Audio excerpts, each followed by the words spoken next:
This telecast of our signal to our off-track betting parlors is authorized by Supreme Ventures Racing and Entertainment Limited for the sole use of our licensees.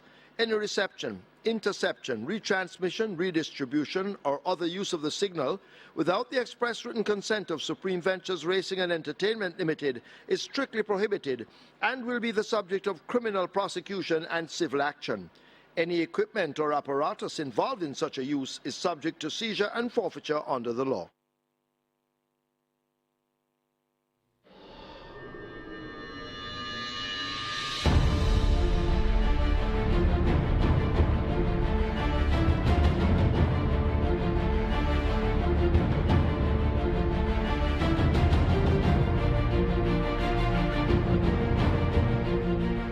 Field in line.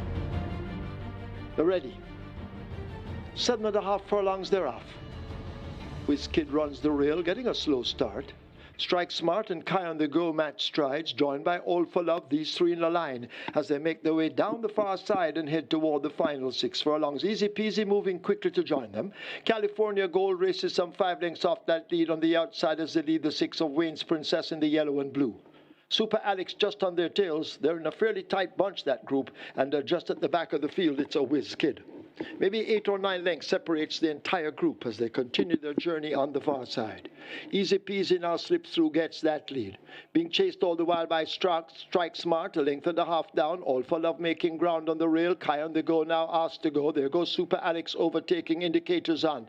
California Gold races in behind them. 6 lengths separates that group. A gap opens up to Wayne's Princess fading, and a Whiz-Kid has never been in it as they leave the 3, and the tempo increases on the run now toward the 5:16. 16th. Easy peasy tackled by Super Alex on the outside, in between horses and asked to close. That Strike Smart. These three come into the lane almost together. All for Love is down against the fence, brushing it, but on the outside, Super Alex now accelerates and gets that lead. It is Super Alex asked to go away. Strike Smart refusing to quit. On the rail, that's a Easy Peasy and All for Love. They look to have had a tumble as they come inside the final furlong, and it is a Super Alex continuing to hold the lead. Strike Smart asked to lengthen strides. Super Alex out in front under Christopher Mamdine. If he wins this, it will be 199, but All for Love comes storming through. He remains on 198. All for Love beats Super Alex, then Strike Smart, Easy Peasy, and California Gold.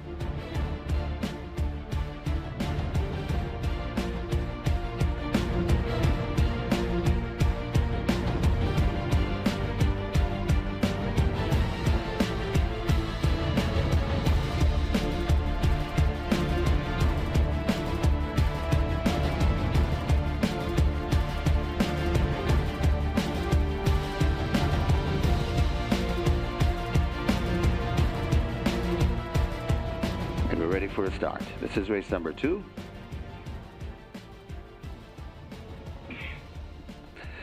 The Rough and Racing came out in an even line. Going on the... That is on the outside, Sugar Daddy. Sugar Daddy shows speed from racing in second. That's Phonometer. Then comes AKA Storm as they go past the 4. Jupiter Man comes next, recovering and racing at the back of the field. That's Great Trick. They head toward the 3, and it is Sugar Daddy bouncing easily on a 5-length lead. In front of racing in second, that's Phonometer. Coming on the outside, that's Jupiter Man right against the rail. That's AKA Storm, and Great Trick still at the back of the field, but they're at the top of the lane, and Sugar Daddy kicks clear in the second, about 6-7 lengths in front of everybody toiling behind this Sugar Daddy. Over on the far side, that is AKA Storm right against the rail right there, and coming on, that's Jupiter Man. But this Sugar Daddy is long gone. Sweet in victory, this Sugar Daddy begins to sprint away from the Sugar Daddy, opening up by maybe double digits. Sugar Daddy second, that's Great Trick. Then comes AKA Storm, and Jupiter Man finishing last, Phonometer.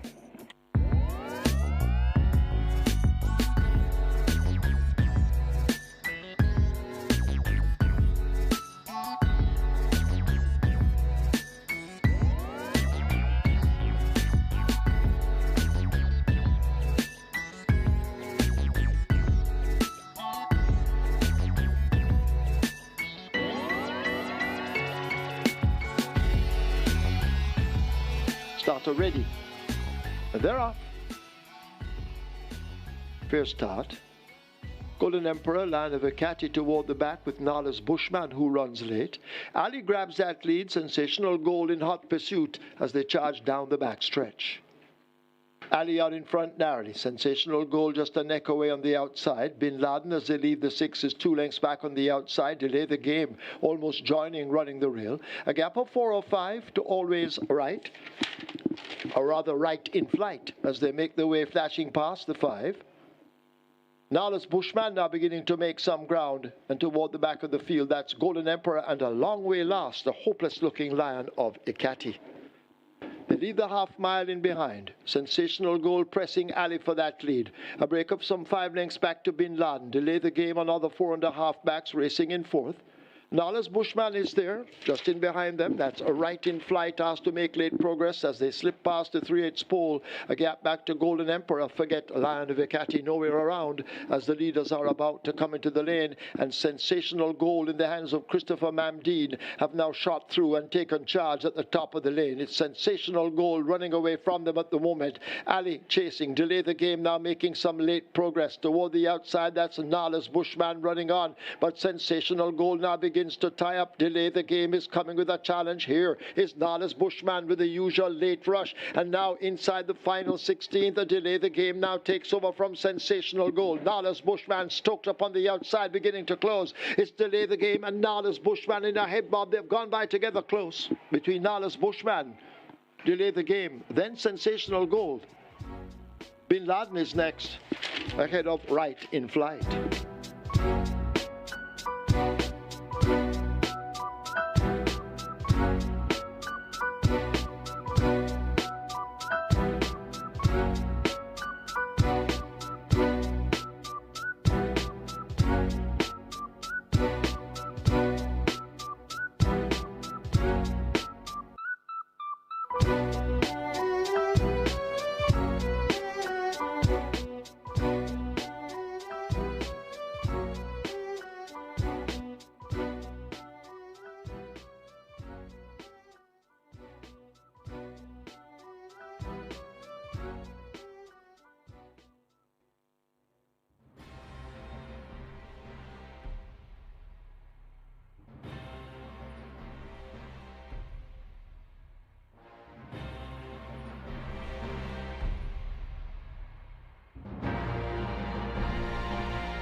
They're off.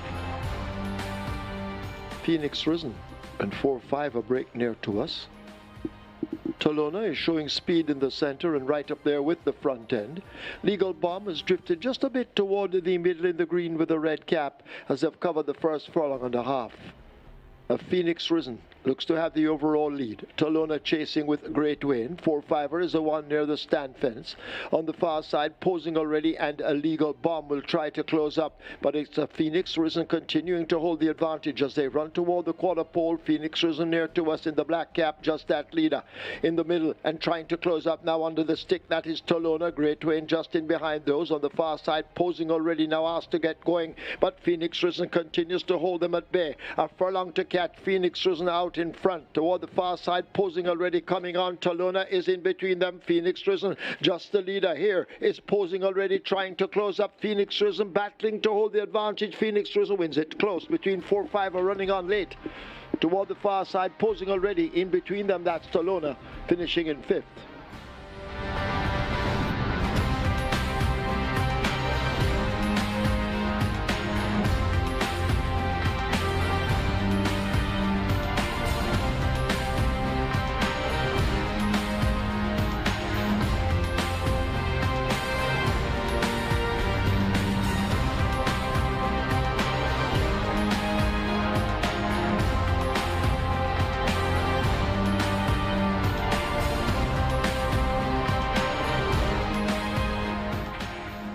They're off and racing. Pip gets a flyer on the far side, right in the middle. The Gifted One is there, closest to us. That's a Timekeeper and the Gull. Also there, that's a Dennisine. So they're spread right across the track, coming out of the chute and coming to the 3 furlong point. A wall of horses right across the track. It looks to be Timekeeper, maybe marginally leader. The Gull is right there too, right between horses. That is the Gifted One. Also there, that's a Dennisine. These are the 4 that's in contention. Just on the far side, that Special Gift and Pip just behind them, but it is the Gull and closest on the fence. That's the Gifted One. The Gifted One could just have the overall lead. The Gull is right there too. This is where the race lies. Dennisine not too far away. Special Gift is also finding foot and coming forward, but it's the Gifted One and the Gull. The Gifted One now points and goes on from the Gull. Also coming on a Dennisine over on the far side. Special Gift, but it's the Gifted One in front. If flying, that's Erwin flying into 3rd. So it's the Gifted One from Special Gift, Erwin, and a photo for 4th.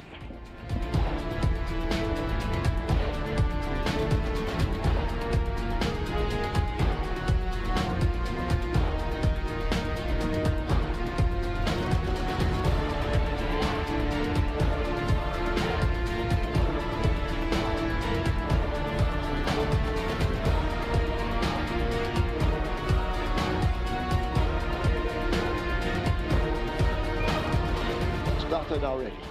They're off for the I Love February.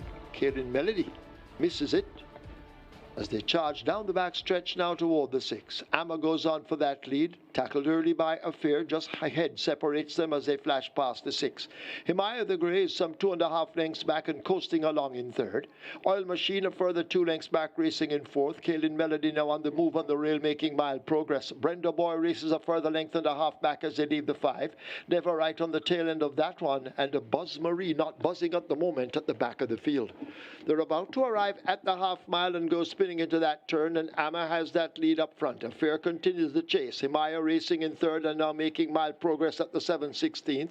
Kaylin Melody races up just in front of a pushed along Oil Machine. Brenda Boys asks for an effort to make up a 8 or 9 length deficit, a gap of 6 or more to Never and Forget. Buzz Marie needing help as they have left the 5/16 and will come thundering into the top of the lane. It is Amma out in front and in charge at the moment.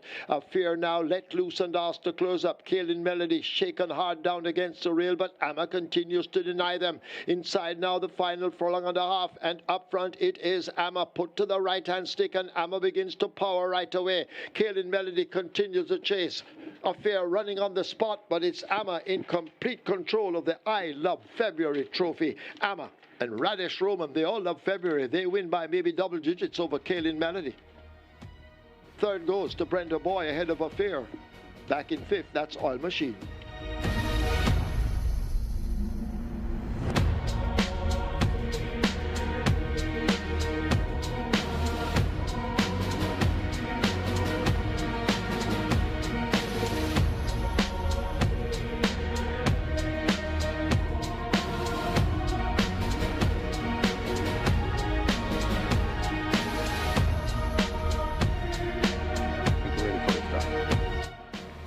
They're off and racing. Mo Aviator steps a bit slow. Arias Rain blasting to an early lead. So it's Arias Rain from Blinking Light racing in second. Right there to that She's a Mirage.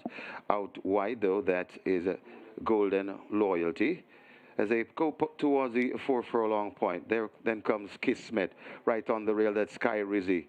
Then comes Lion Charmer right on the inside of Lion Charmer. That's Mo Aviator, and Waterman John races at the back of the field. They head towards the 3, and it is making the running. She's a Mirage in front of Arias Rain racing in second. Golden Loyalty going down into third. Blinking Light is recovering and racing in fourth. Then comes Kismet also coming on the far on the outside. That is Sky Rizzy there at the top of the lane, and it is still making the run in. She's a Mirage. Watch Kismet right against the rail out wide. That is Arias Rain, and now Kismet on the inside looks to have the lead. Also coming on, that is Mo Aviator, but it's Kismet in front of Mo Aviator, and Sky Rizzy coming with a good-looking run, but it is still Kismet turning them back. It's Kismet in front inside the half a furlong pole, and Kismet rolled over and begins to go away from them. Kismet holding on. It's a double for the Tevin Foster. Ooh, Kismet.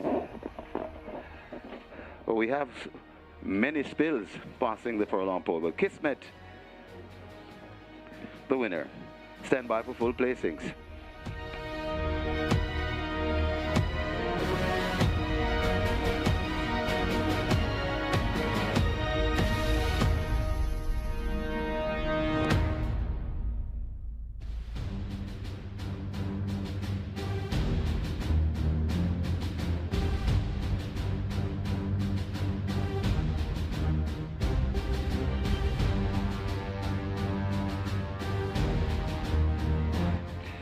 They're off and racing. That's a good line. Katie Strong misses it along with Simply Sensational as Sparkles and Ertugrul goes for that lead. Dream Warrior rushing up on the outside. There goes Miss Linton going down into second. That James in third. Miss Linton back into fourth. Dream Warrior is next in fifth. Right against the rail recovering. That's To Kill a Mockingbird. Spitzen Khan is also there. Then comes Steen and marginally racing at the back of the field. That's Simply Sensational. They head toward the 3, and it is on that lead. Ertugrul and James fighting for it. It's James narrowly in front of Ertugrul. Out wide, here comes Simply Sensational making stealthy progress. Also on the inside rail, that is Sparkles right against the outside rail. Dream Warrior coming on too, but making the running. It is James in front. Ertugrul trying to stick with James. James begins to come away from Ertugrul. Also coming on the outside. Steen begins to come forward, but it's James in front. Steen is flying on the outside. Ertugrul is still there, and also coming on is Sparkles, but it is James in front, and James begins to go away from the. It's James, and in the hands of Robert Hallidine, James begins to pull off and maybe wins by 3. Steen is next. Then comes KD Strong, Ertugrul, and Sparkles back in fifth.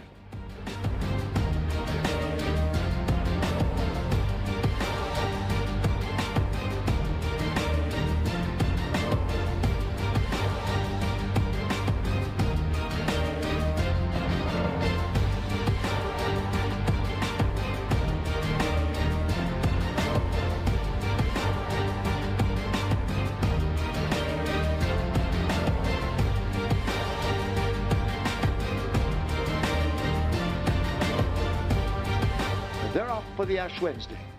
Gilbert comes out slowest of them all. Rambling Rose rushing up to dispute that lead. Freedom Street, a green gold rush on the outside as they charge away now down the back stretch and make their way toward the 5. And She's My Friend in the melee now emerges with that lead. Taurus Boy chasing. Rambling Rose in between horses.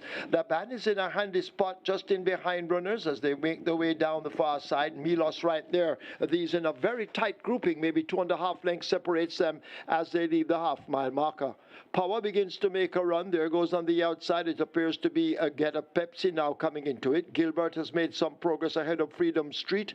A green gold rush on the outside, and a Money Monster now at the back of the field in the Ash Wednesday as they come charging past the 5/16th. It's wide open. She's My Friend and Abigail Abel on the rail. Rambling Rose kicking in on the outside. These two going at it. Taurus Boy looking for room in between them and finding it. Laban now wound up for a burst down against the rail. It is Rambling Rose just the leader in the the center. Watch Taurus Boy now kicking in, and Taurus Boy now looks to have it. Laban is storming forward down against the rail. Get Up Pepsi now begins a charge, and out wide it's Green Gold Rush. It's anybody's race. Taurus Boy on the far side. Green Gold Rush nearest to us with Get Up Pepsi. Green Gold Rush, Get Up Pepsi. Green Gold Rush may just have done it over Get Up Pepsi. Taurus Boy is next ahead of Laban, close between Money Monster and Gilbert.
Once again, racing fans, a very good morning as Supreme Ventures Racing and Entertainment Limited welcome you to the Caymanas Park Racetrack and the off-track betting parlors. In a short while, we will be announcing the program changes. Now we ask you to stand to honor the Jamaica National Anthem.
In today's first, we offer REGGAE 6 and Catch 9 wagering. REGGAE 6 has a minimum guaranteed payout in excess 2.7. Well, that cannot be correct. That cannot be correct. REGGAE 6 was paid out. The Catch 9 has a single winner bonus. Well, it's a minimum guaranteed payout, so it is correct. 2.75 million in the minimum guaranteed payout. The jackpot is $1 million. Single winner bonus in the Catch 9 in excess $309,000. Moving on to race 2. Quick 4, single winner bonus in excess of 1.395 million. This is a mandatory payout in the play spot 8, and the carryover there is in excess 515,000. Number 1, Silverstein, a scratch, not eligible. Race 2, scratch 1, Silverstein, not eligible. Race 3, an early pick 5 begins. Carryover there in excess of $763,000. Race 4, a Twilight 6 with a carryover in excess of 3.746 million. So that's a sure wager for you today in the Twilight 6. Race 5, that's where the late pick 5 begins. Race 6, high 5 wagering with a carryover in the high 5 of almost $200,000. Strike 4 wagering begins race 6. Single winner bonus, almost $400,000, rather almost $360,000. Race 7 is the feature of the REGGAE Month Trophy, and this is where the late triple begins. Race 8 offers high 5 wagering, so too race 9. Myself and Kevin will be back with you later on. It's now time to go over to our racing analyst, Mr. Michael Kane, as he tries to decipher the form for you, allowing you to leave here with a bag of cash. Over to Michael.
Have a good day to you, racing fans, and welcome to Caymanas Park, home of the Caribbean's number one derby with the Caribbean Final Store Bets, and we're here for a 9-race card.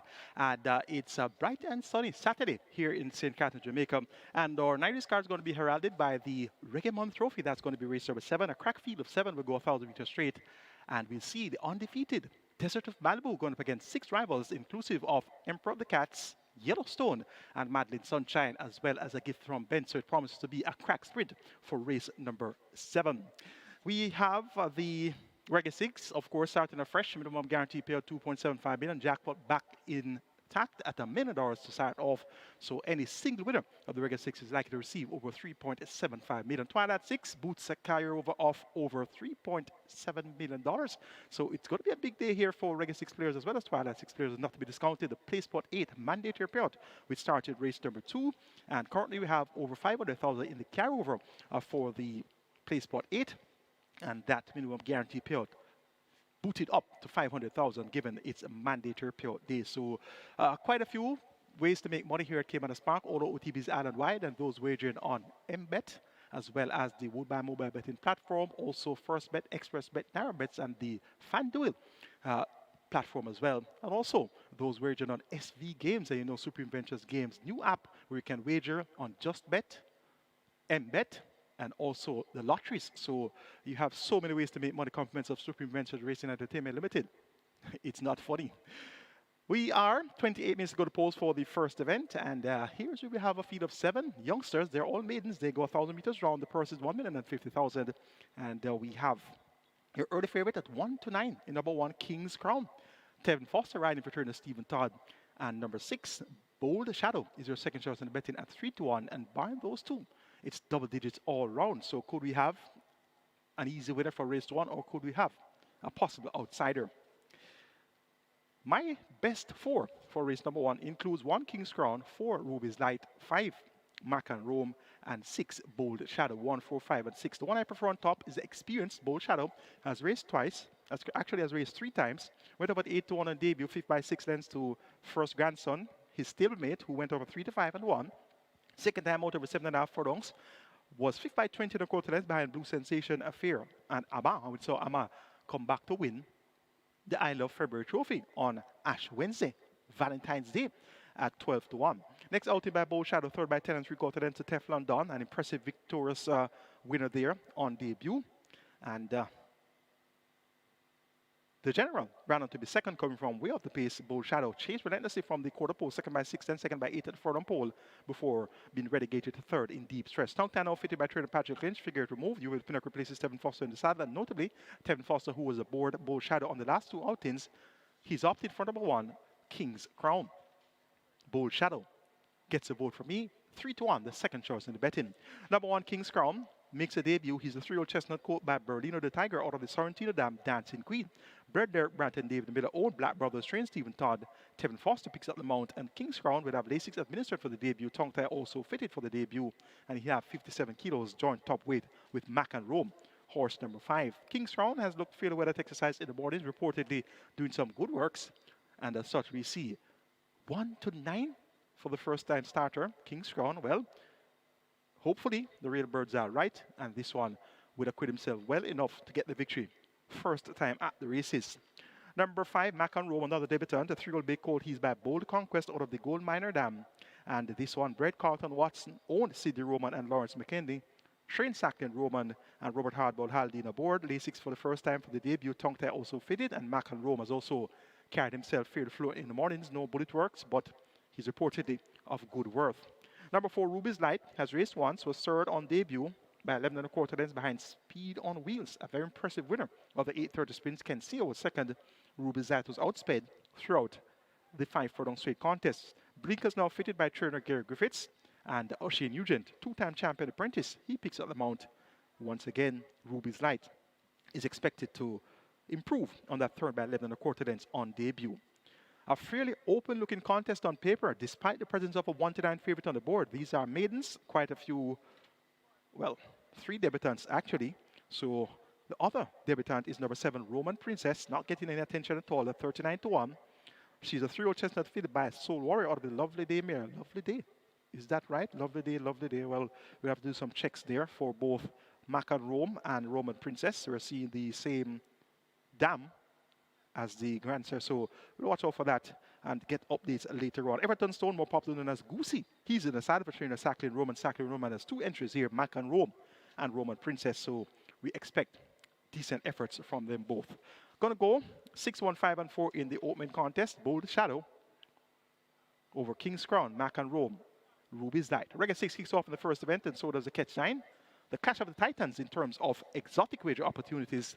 Let's now take a look at my REGGAE 6 ticket, and then we go on to the Catch 9 combination. Starting off in race number 1, we're going to go 1, 4, 5, and 6. King's Crown, the big favorite. Ruby's Light, Mac and Rome, Bold Shadow. Race number 2, make it 3, 4, and 6.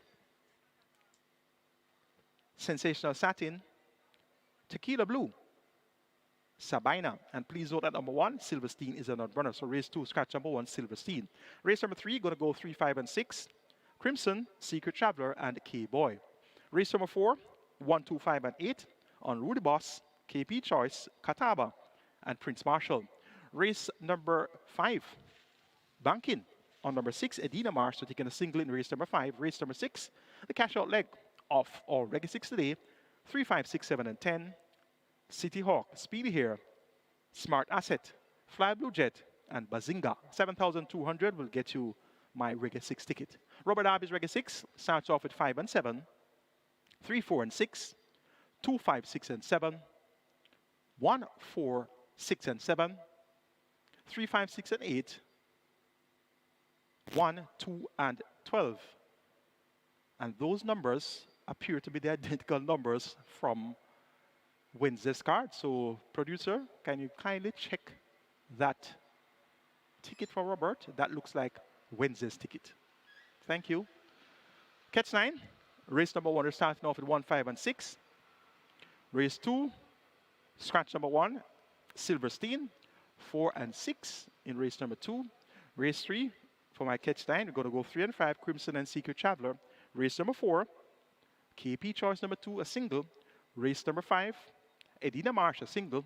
Race number 6, 3, 5, 6, and 10. City Hawk, Speedy here, Smart Asset, and Bazinga. Race number 7, the REGGAE Month Trophy, 4 and 7. Desert of Malibu and Emperor of the Cats. Race number 8, the penultimate leg of the Catch 9, 1, 6, and 7. Captain Philip, Veliki Vicky, and Blitz Strike. And race number 9, 7, 10, and 11. My Charge, Home Alone, With Always Right, and Brown Skin Girl.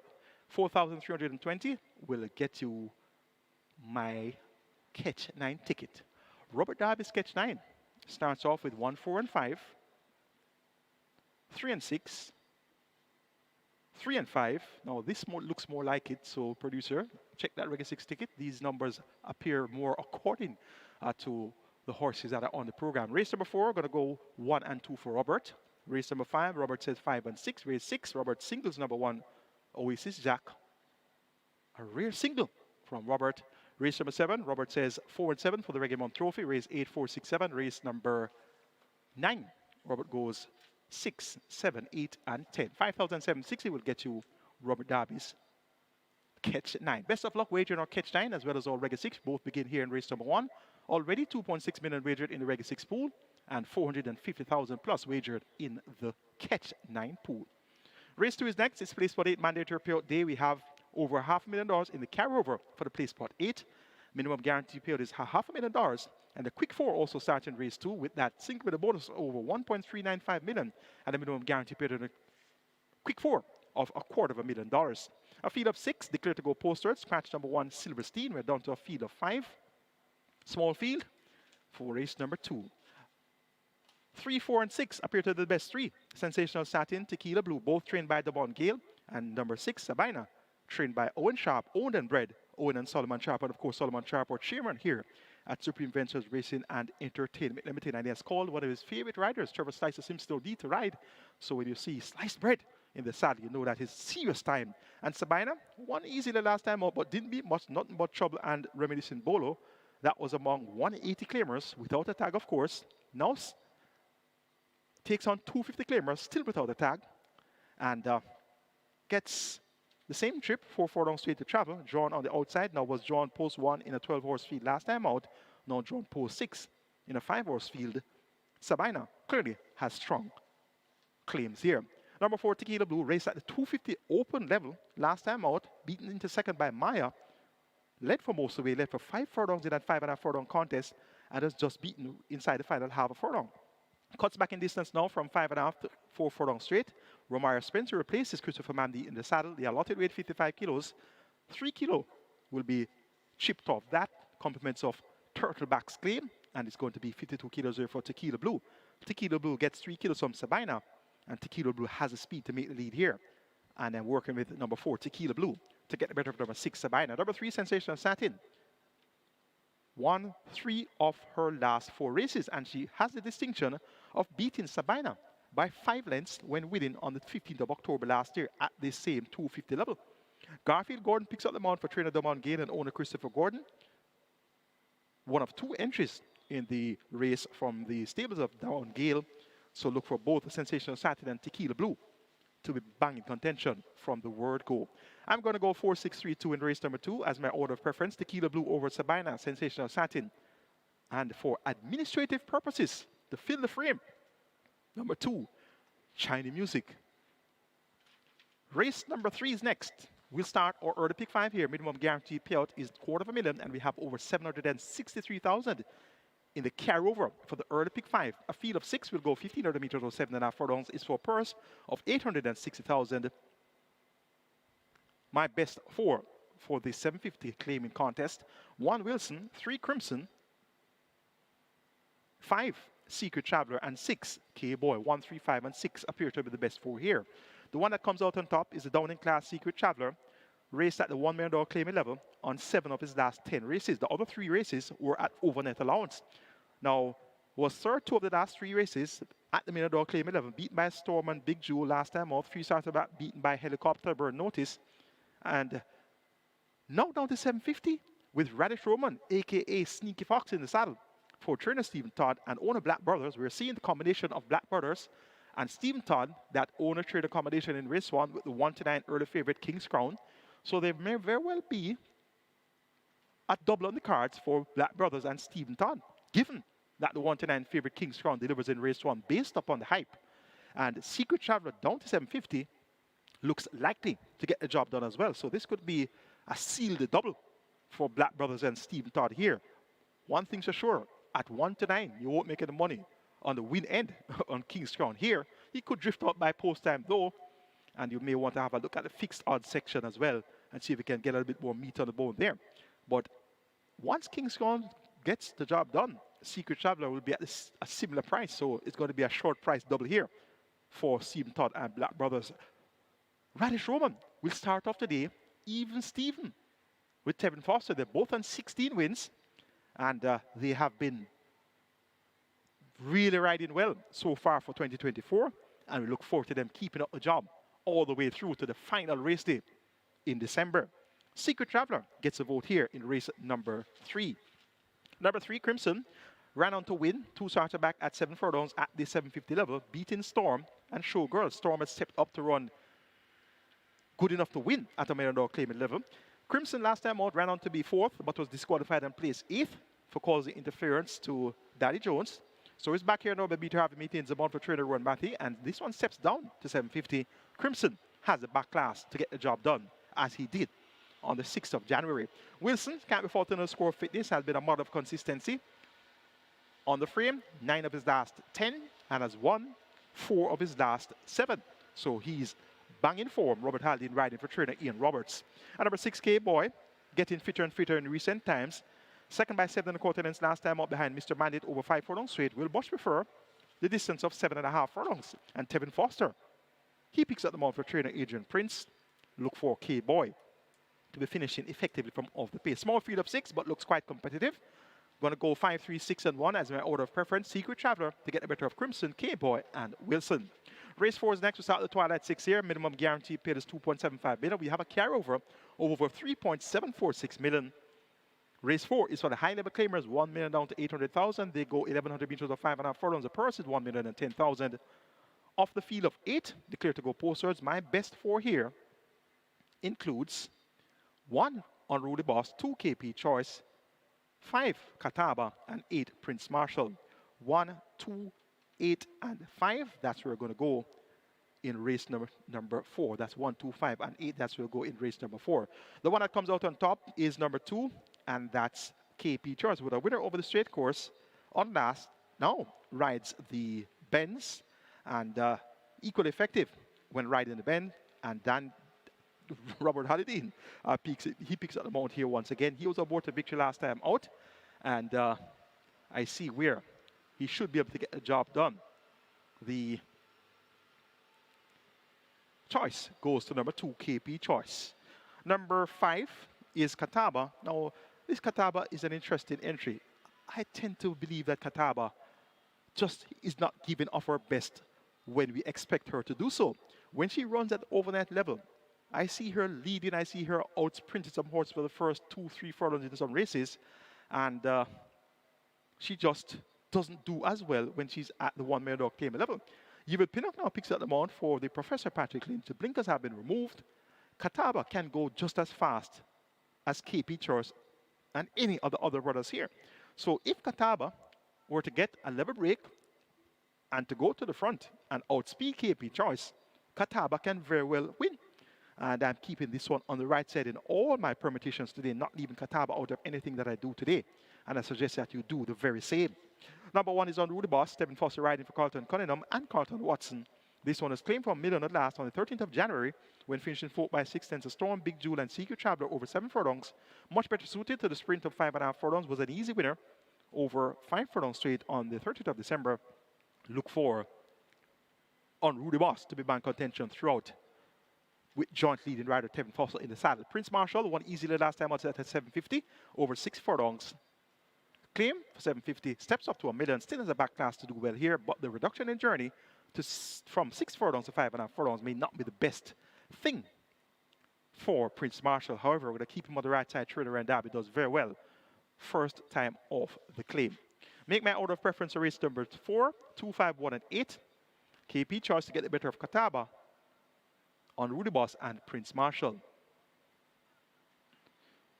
Twilight 6 starts off in race number 4. Let's take a look at my Twilight 6 ticket with that nice carryover of over 3.746 million. Starting off in race number 4 with 1, 2, 5, and 8, the aforementioned quartet of interest.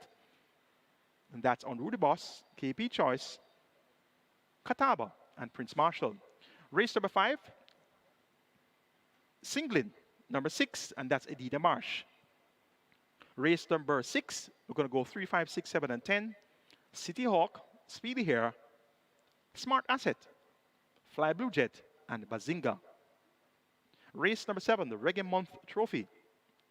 We're going to work with 4, 5, and 7, and that's Desert of Malibu, Yellowstone, Emperor of the Cats.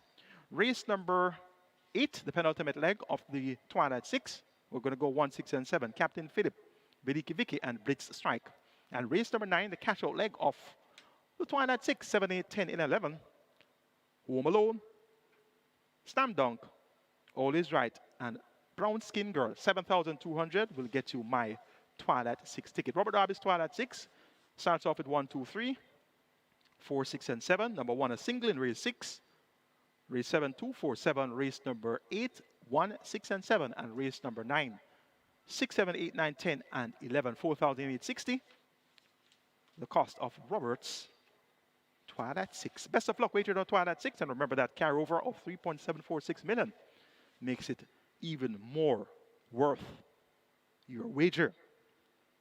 We're looking forward to a very sizable net pool in the Twilight 6 later on today. Race 5 is exercise late pick 5 here. Minimum guarantee for a quarter of a million. We have a field of 7. They go 12 meters to 6 furlongs. It's a main condition race for native bred 5 years and up. The purse 700,000 of the field of 7. My best 4, 2, 5, 6, and 7. Excuse me, goodbye. Sir Ganga Juman. Make that Sir Ganga Jamuna. Edina Marsh and Craft is Zelazine. Of that quartet, I really fancy the chances of 5 and 6. Excuse me, goodbye continues to fade. Craft is Zelazine continues to break slow. So they're going to have their work cut out for them to get back to Sir Ganga Jamuna and Eddie DeMarche. And Eddie DeMarche is clearly going to be the horse to beat here. Was second by length at last to stablemate Anika Bell over 4 furlongs straight. Anika Bell stepped up and won at nuns of 2 first time of asking at 49-1. Longest shot on the board. And this Eddie DeMarche was 5 1/4 lengths clear of Sir Ganga Jamuna, who was third in that same 4 furlong straight contest. Now it's 6 furlongs. Tevin Foster maintains the ball for Trinidad Anglin, more popularly known as Sharon. Eddie DeMarche gets a vote here in race number 5. And I've used this one as a banker on my REGGAE 6 and my Twilight 6 and my Catch 9. So Sharon, I'm banking on you today with Eddie DeMarche. Number 5, Sir Ganga Jamuna appears to be the one that is likely to give Eddie DeMarche some form of a challenge. He was third by 6 1/4 lengths last time out, beaten by Eddie DeMarche by 5 1/4 lengths at 4 straight. That was his third outing. So he has some scope to improve. Eddie DeMarche has raced 12 times, so she is fairly experienced so far. So if there's going to be anybody to challenge Eddie DeMarche, it can only be Sir Ganga Jamuna. Excuse me, guy. Goodbye shows speed and then blows up for the last 3 furlongs. So goes fast early and then stops. And Crafty Zelazine whipped around twice of the last 10, took no part, 2 starts back. So you don't know exactly what to get from Crafty Zelazine. We keep our fingers crossed that Crafty Zelazine will break with the field. But he's a 7-year-old maiden. And we have a 6-year-old maiden in Last Hurrah. So there's another 7-year-old here. So Magnificent, who has only raced twice. So Eddie DeMarche, you should win easily in race number 5. And as our good friend Peter Eller would say, easy money. Eddie DeMarche here in race number 5. So number 6, Eddie DeMarche to get the better of number 5, Sir Ganga Jamuna. Number 7, Crafty Zelazine. And number 2, Excuse me, goodbye. Race number 6 is next, a field of 10. It will go 1,000 meters straight. Is restricted allowance for native bred folded up nuns of 3 and imported folded up nuns of 2. The purse 780,000. Strike 4 begins here in race number 6. Minimum guarantee paid $500,000. We have a single the bonus of over 359,000. My best 4 in race 6, 3 City Hawk, 5 Speedy here, 6 Smart Asset, and 10 Bazinga. 3, 5, 6, and 10. That's where we'll go in race number 6. Number 10, Bazinga. Second by neck. Last time out to Kim, over 5.5 furlongs, you're going to 8-2. Ridden by O'Neill Mullins on the last 7 occasions. O'Neill Mullins is going to ride number 1, Oasis Jack, who we partnered once from that lone start on the 28th of January. It's now Trevor Slicer Simpson OD, more popularly known as Sliced Bread, also known as Tooped Up Trevor Slicer Simpson. And from this outside draw and that good run last time out, Bazinga has won over the straight once before. Bazinga gets a vote to get the job done here in race 6. Number 3 is City Hawk, also goes well over the straight. Dane Dawkins riding for Ricardo Brown, visor removed. Last effort not encouraging at all, sent by 13.5 lengths that same Kem Bazinga, George Golden event. Joe line through that run, too bad to be true. O'Neill Scott was aboard that day, it's now Dane Dawkins. City Hawk has won once over the straight, and this one with the visor removed can't be left out of calculations. Number 5 Speedy here, impressive in victory over the straight course on the 13th of January. As a matter of fact, has won twice over the straight. One over 5 straight on debut, easily 4.5 lengths clear of Truly Begotten Son and Curlin's Flight. Then the last run was a victory. So this one has a victory first time on the form lines and last outing on the form lines.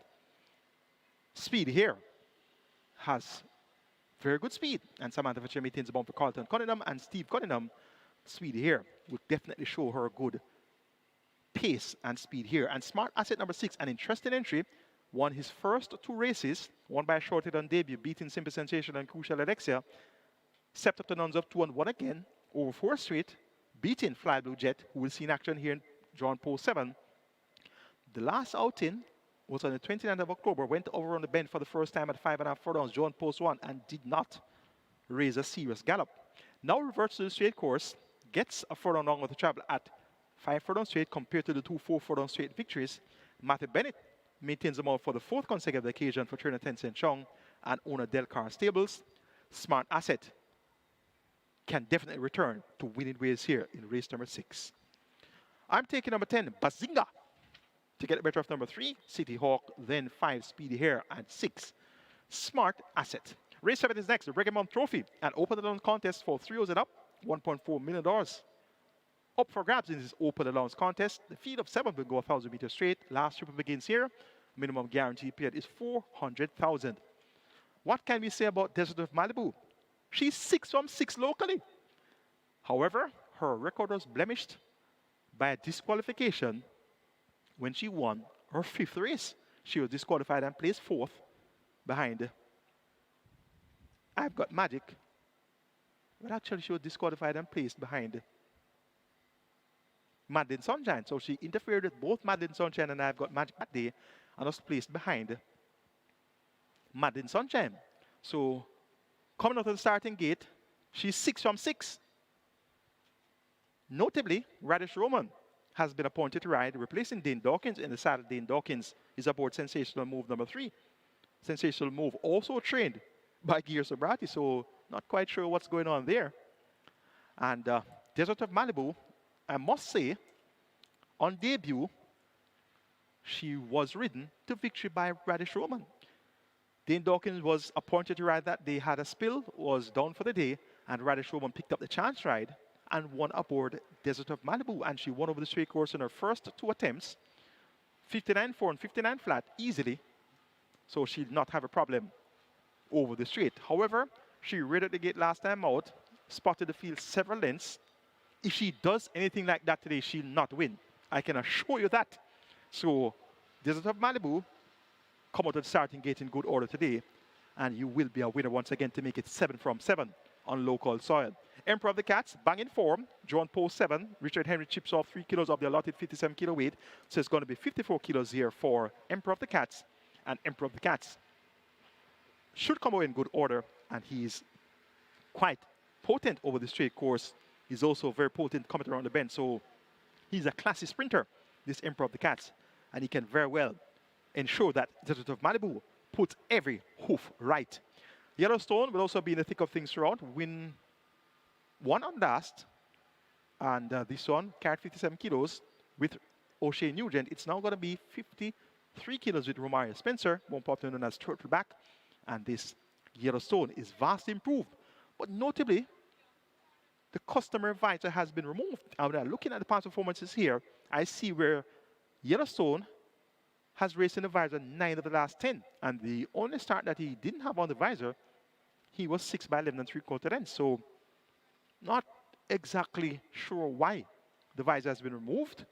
But let's see if it will bear fruit for the connection of Yellowstone. A gift from Ben, won easy the last time out. 106.4 for 5.5 furlongs, beating Milos, but has a lot more to do here. Paul Francis will ensure that this one is prominent throughout. And Madeline Sunshine, second by just a length last time out. The Desert of Malibu had the lead for a long way after Desert of Malibu walked out of the starting gate. So if Desert of Malibu doesn't walk out of the starting gate today, Madeline Sunshine would have her work cut out to hold on from the late burst of Desert of Malibu. Gonna go for number 4, Desert of Malibu in the REGGAE Trophy to get the better of number 7, Emperor of the Cats, then 5, Yellowstone. And 6, a gift from Ben. The 8 penalty bet, a maiden condition race and native bred 4 years and up. They go 1,400 meters or 7 furlongs. The purse is 730,000, and we have a field of 9. My best 4, 1, 6, 7, and 9. Captain Philip, Veliki Vicky, Blitz Strike, and Xylophonic Steel, 1, 6, 7, and 9. Captain Philip, 2 starts back. The customer blinkers was removed. At 9 to 5, had this one to run the ice cold exactly behind Lion Charmer, but he did not raise a serious gallop. Blitz Strike instead was second, and Xylophonic Steel was third. Next time out, the connection refit the blinkers over 6 furlongs, and we really didn't see a good effort there from Captain Philip. Well, the blinkers are still on. The trip is now perfect, 7 furlongs. Christopher Mandine maintains them out for the 5th consecutive occasion. Captain Philip should have a strong pace ahead of him here at the 7 furlong journey. Atomic Energy number 2 will be up there. We'll also have the likes of Sugar Sugar and Xylophonic Steel. They'll all be up there. But the thing is, based on their past performances, they have not shown that they will be effective at 7 furlongs.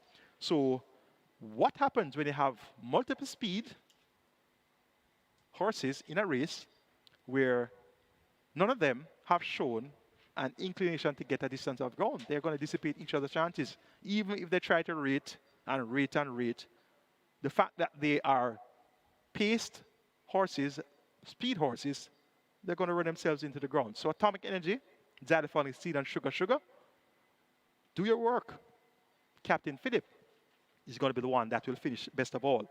Blitz Strike is one that should be finishing well also. Was second by 13 3/4 lengths, beaten by Lion Charmer. But he was up there early, fourth by 2.5, third by 3 at the quarter pole, third by 7.5 at the further pole, and then rallied to get second, beating Xylophonic Seed, who led for a long way.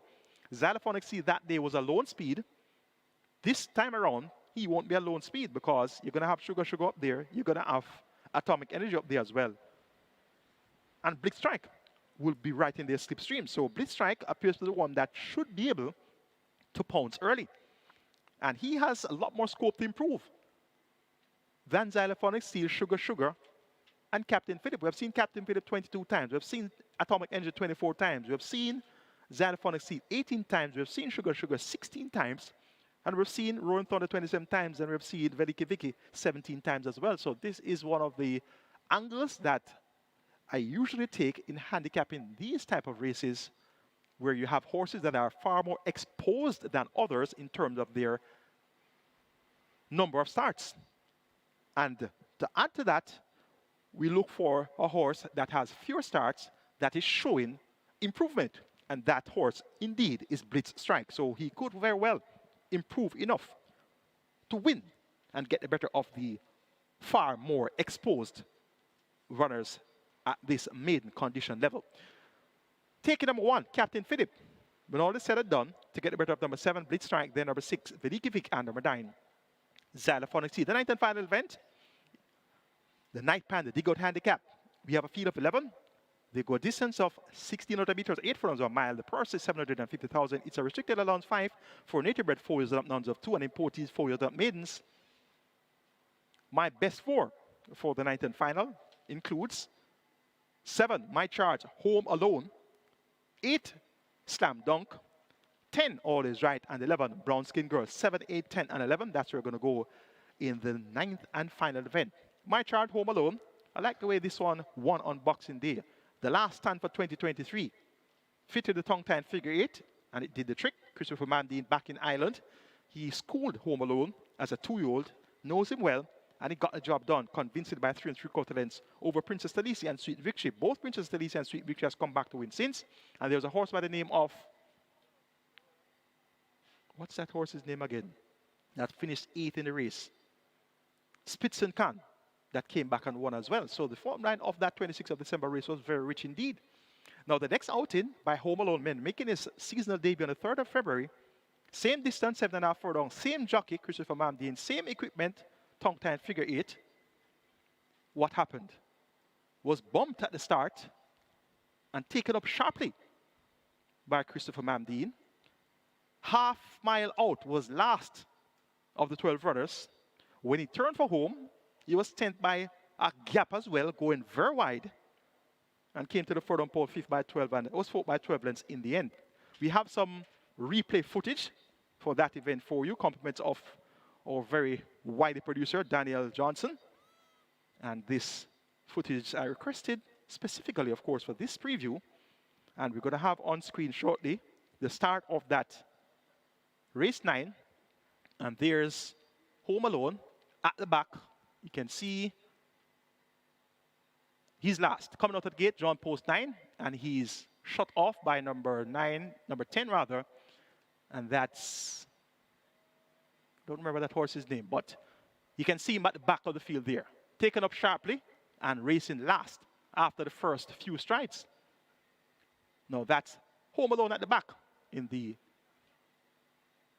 black, gold, and green. Now this is the midway point of the contest. He's now on the outside, coming out of last position, maybe 3rd to last, and coming over to the turn. He's still widest of all. As you can see there, he's on the outside. Home Alone. So he did a lot of running. Comes home wide. Widest of all. You can see him out there. Widest of all in that contest. The winner Life is Life won by some 9 lengths. And I'm telling you, if Home Alone came out of the gate with Life is Life, it would be a total different ball game. And there's Home Alone finishing 4th after being shut off at the start, taken up sharply by the rider, racing last at the half mile, going miles wide at the top of the lane, and is still on the frame, 4th by 12 lengths. Life is Life won. Yes, Life is Life now goes on to numbers of 3, but we're going to meet Life is Life again. And as I told you the preview day, that Home Alone dead it with Life is Life on debut when he was green. They dead heated for 5th. Now there's Home Alone on your screen finishing 4th. In front of Home Alone was Always Right, who finished in 2nd. And Tiger Meadat finished in 3rd. Tiger Meadat ridden by Everton Goosey Stone. And I tell you, in the final furlong, Everton Stone looked better than Home Alone's jockey by far. So from a level break today, no interference. I'm expecting Home Alone to get the job done. Shamar Muir, a.k.a. Paparazzi, has now been called to ride, and we take Home Alone number 7 to win the 9th and final. Over number 10, All Is Right. For 3rd, number 11, Brown Skin Girl. For 4th, number 8, Slam Dunk. 7, 10, 11, 8 in race number 9. REGGAE 6 pool at 4.5 million. Catch 9 pool at 650,000. Horses now about to take the track for race number 1. That's my analysis, my perception on the possible outcomes of our 9 races we're on here today. And I sincerely hope that that analysis will better help you to finalize your permutations. And at the end of today's wagering, you'll be a winner. Wagering Caymanas Racing. Have a great day.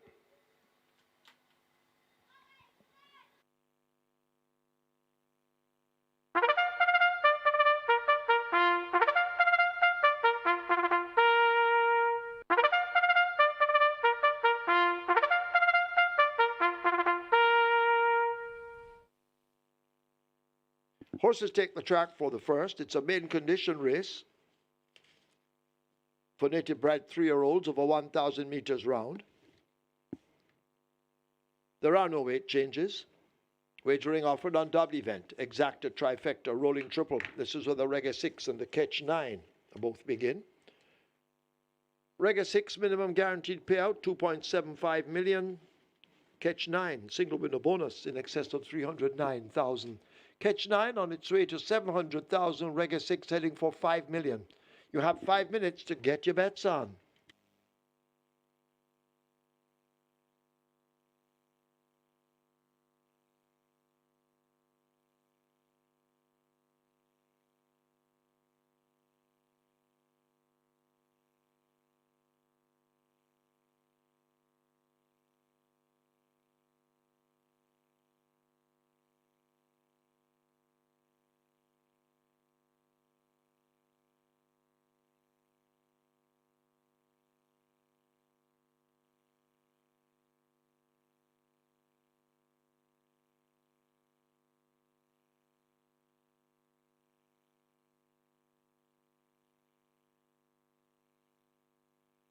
Your attention, please. Omar Walker down for the day. Omar Walker will not be riding. Trainers who had booked the services of Omar Walker, please make other arrangements. Contact the stewards.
Hello again, Thoroughbred Racing fans, and welcome to Caymanas Park, home of the Caribbean's number one derby. We're here for 9 race card. The REGGAE Month Trophy is going to be our feature. That's going to be race number 7, a crack sprint. A field of 7 will go 1,000 meters straight, and we see the undefeated Desert of Malibu going up against Emperor of the Cats, Madeline Sunshine, Yellowstone. A gift from Ben. That's going to be a cracker later on the card. It's placed for the 8 mandatory payout day that will start in race number 2. And on REGGAE 6, we had a recent mandatory payout on Ash Wednesday, Valentine's Day, and the payout there over 700,000. The REGGAE 6 starts fresh here, 2.75 million minimum guarantee payout, and the jackpot is $1 million. Horse on the way to gate for race number 1. We have a 1-5 favorite in the form of King's Crown, number 1, Tevin Foster for Stephen Todd. Tevin Foster starts off the day 16. And Radish Roman also on 16 wins. My top choice, though, is experienced Bold Shadow. You will Pinnock riding for Patrick Lynch. This one has second time play 6, looks well, and experience on his side, taking Bold Shadow to get the better of the newcomer, King's Crown. Number 5, Mac and Rome. Robert Haldane riding for Sacklin Roman. This one should also do fairly well. And number 4, Ruby's Knight, has 1 run under her belt and should acquit herself well here in race number 1. 6, 1, 5, and 4 for me. Bold Shadow over King's Crown, Mac and Rome, Ruby's Light. REGGAE 6 pool, 5.4 million. Catch 9 pool, 700,000. Stand by for your fixed odds update from the BetMaker section. Wager early and best of fortune.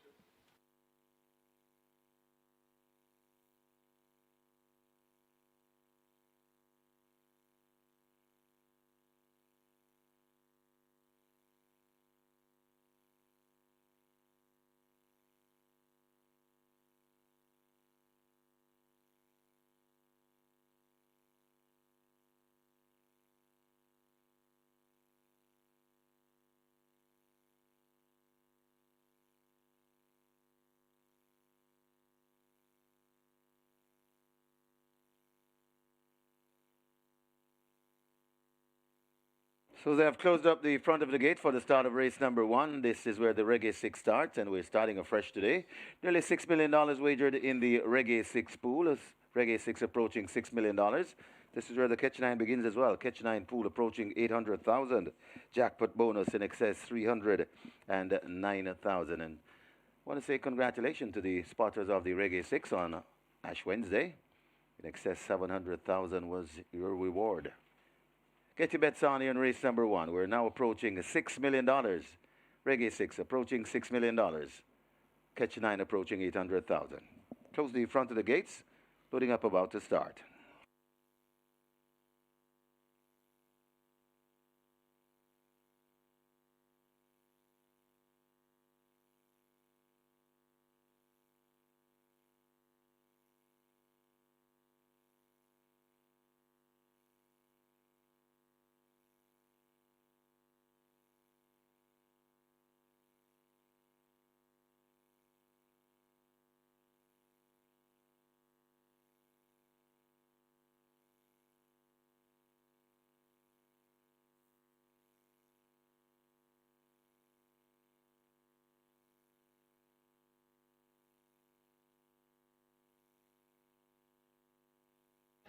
And we are here for race 1. Well, number 1, King's Crown, currently $1.50, and that's the one looking to deliver a birthday gift to its owner, apparently, and it's the one that's taking all of the betting in race 1. I mean, very little for Bold Shadow and Ruby's Light, but it's really all King's Crown in the betting in the fixed odds. Currently at $1.45, and we opened this one at $2.20, I think it was.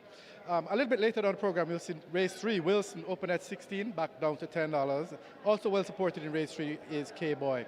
Race 4, Baton Rouge, open at 6, down to about 3. Baton Rouge, well backed in race 4. In race 6, we have Oasis Jack and Smart Asset taking a whole lot of money, opened at 12, down to about $5 or so now, and Bazinga also taking a lot of money in race 6. In race 8, Veliki Vicky, who opened at $4, is currently the best backed runner of the day, but also very well supported and highly listed in race 8. That's number 4, Finey. And in race 9, Slam Dunk and Brown Skin Girl are the two really coming in for really heavy support. And so those are the movers later down in the card. And race 1, it's King's Crown, all the rage in the betting on the total at 1-5 and $1.45 in the fixed odds market. Good luck today. And that's the story from the fixed odds market at Caymanas Park.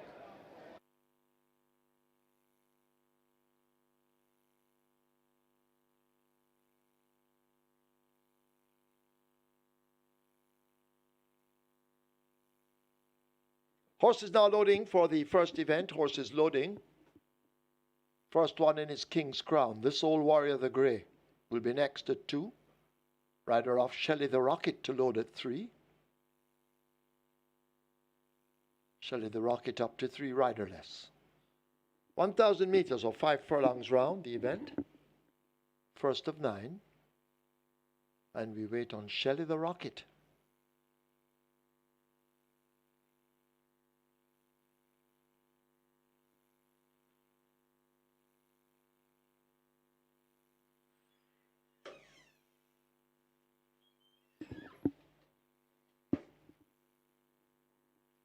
Still we wait on Shelley the Rocket, proving a handful at the moment. And now Shelley the Rocket, sideways, rider off. That's Devastating Dane Dawkins.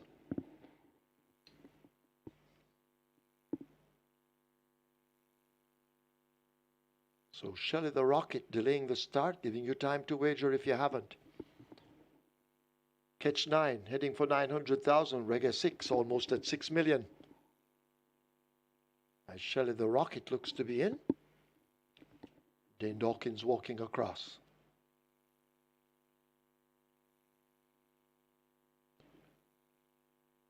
Rider off Bold Shadow. Ruby's Light waiting in the wings to load at 4.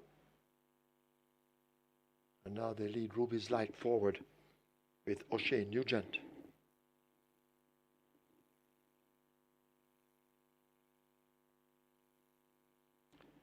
Shelley the Rocket in, rider up. Back and Rome, left out with Roman Princess and a Bold Shadow. Favorite in the betting, King's Crown. Bold Shadow at 8-5. Support coming in there. These are the 2 main contenders. And Mac and Rome now the one to load at 5.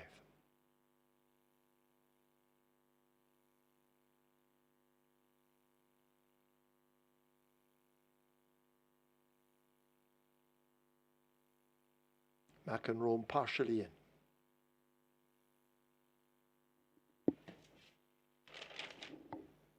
Mac and Rome, one of the first-time runners.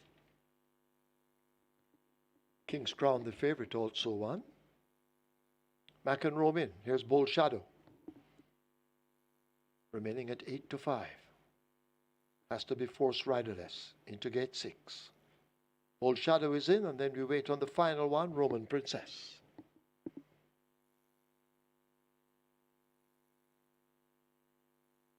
Rider has a seat on Bold Shadow.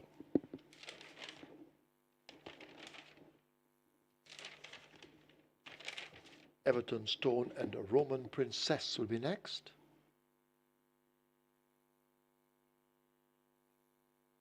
Field in 9 for the first of 9.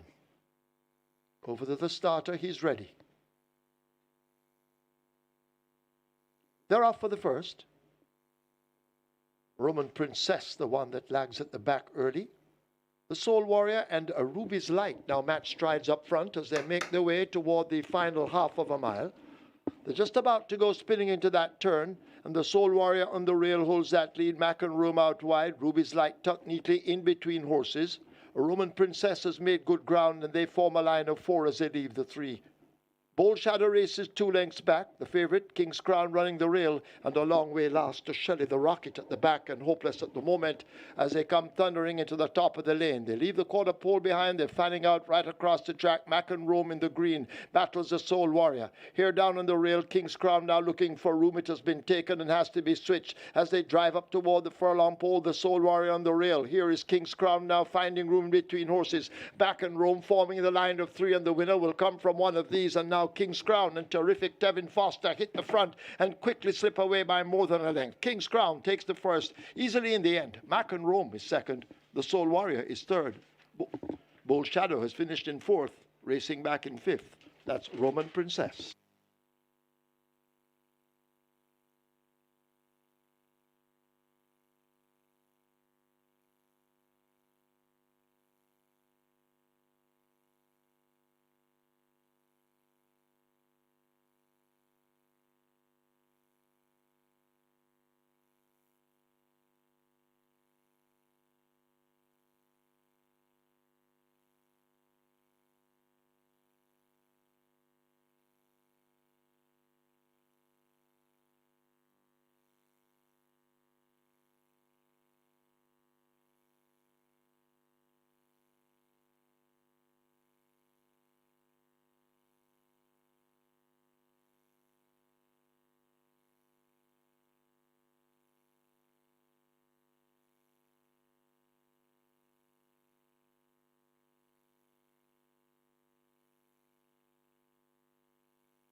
In the evening's enclosure, the unofficial winner of race number one, a King's Crown.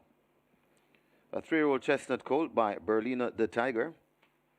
Dancing Queen by Sarantino, bred Derek Brandt and David Miller.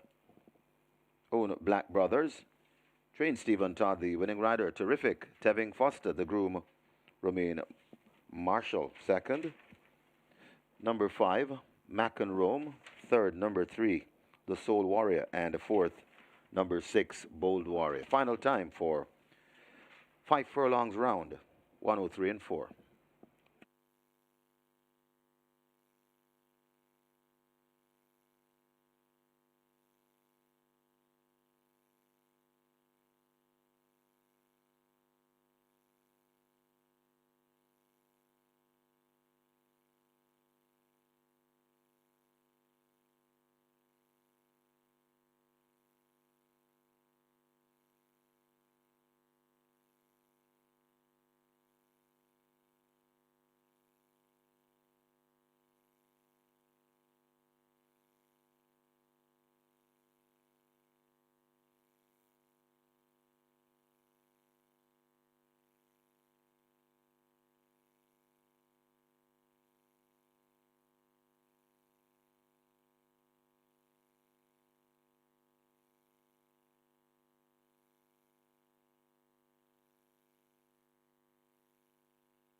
They're off for the first.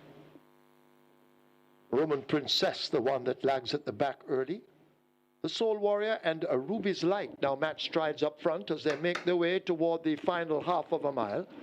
They're just about to go spinning into that turn, and the Soul Warrior on the rail holds that lead. Mac and Room out wide. Ruby's Light tucked neatly in between horses. A Roman Princess has made good ground, and they form a line of 4 as they leave the 3.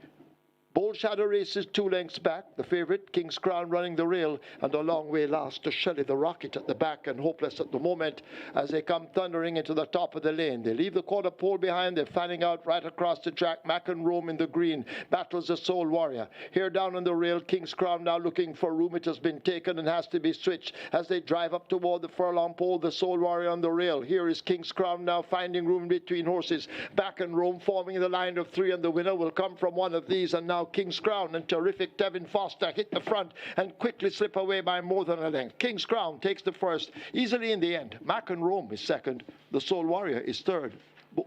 Bold Shadow has finished in 4th, racing back in 5th. That's Roman Princess.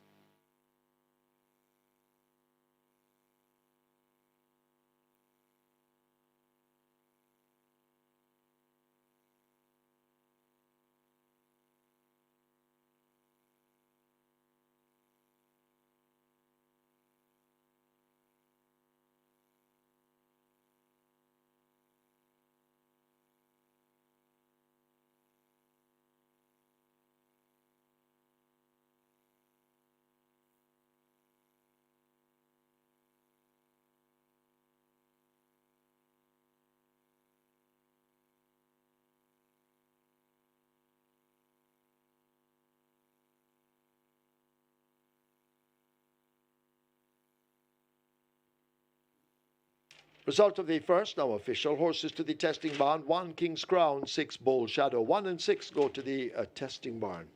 King's Crown, 138 to win, 132 to place. A second 5, Mac and Rome, 278. A third 2, the Soul Warrior, 266. Fourth 6, Bold Shadow. Exacta, 437.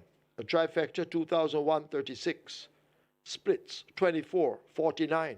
They raced 1,000 meters or 5 furlongs round in 103.4. The margin's 1 1/4 by 3.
Remember, gambling is just a game. Choose to gamble responsibly. Set a budget, avoid chasing losses, and stop gambling when you reach your money limit. For gambling help, call RISE 888-991-4146. A message from the Betting, Gaming and Lotteries Commission.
So the real birds were right, and King's Crown at 1-5 finds a way through and gets the job done.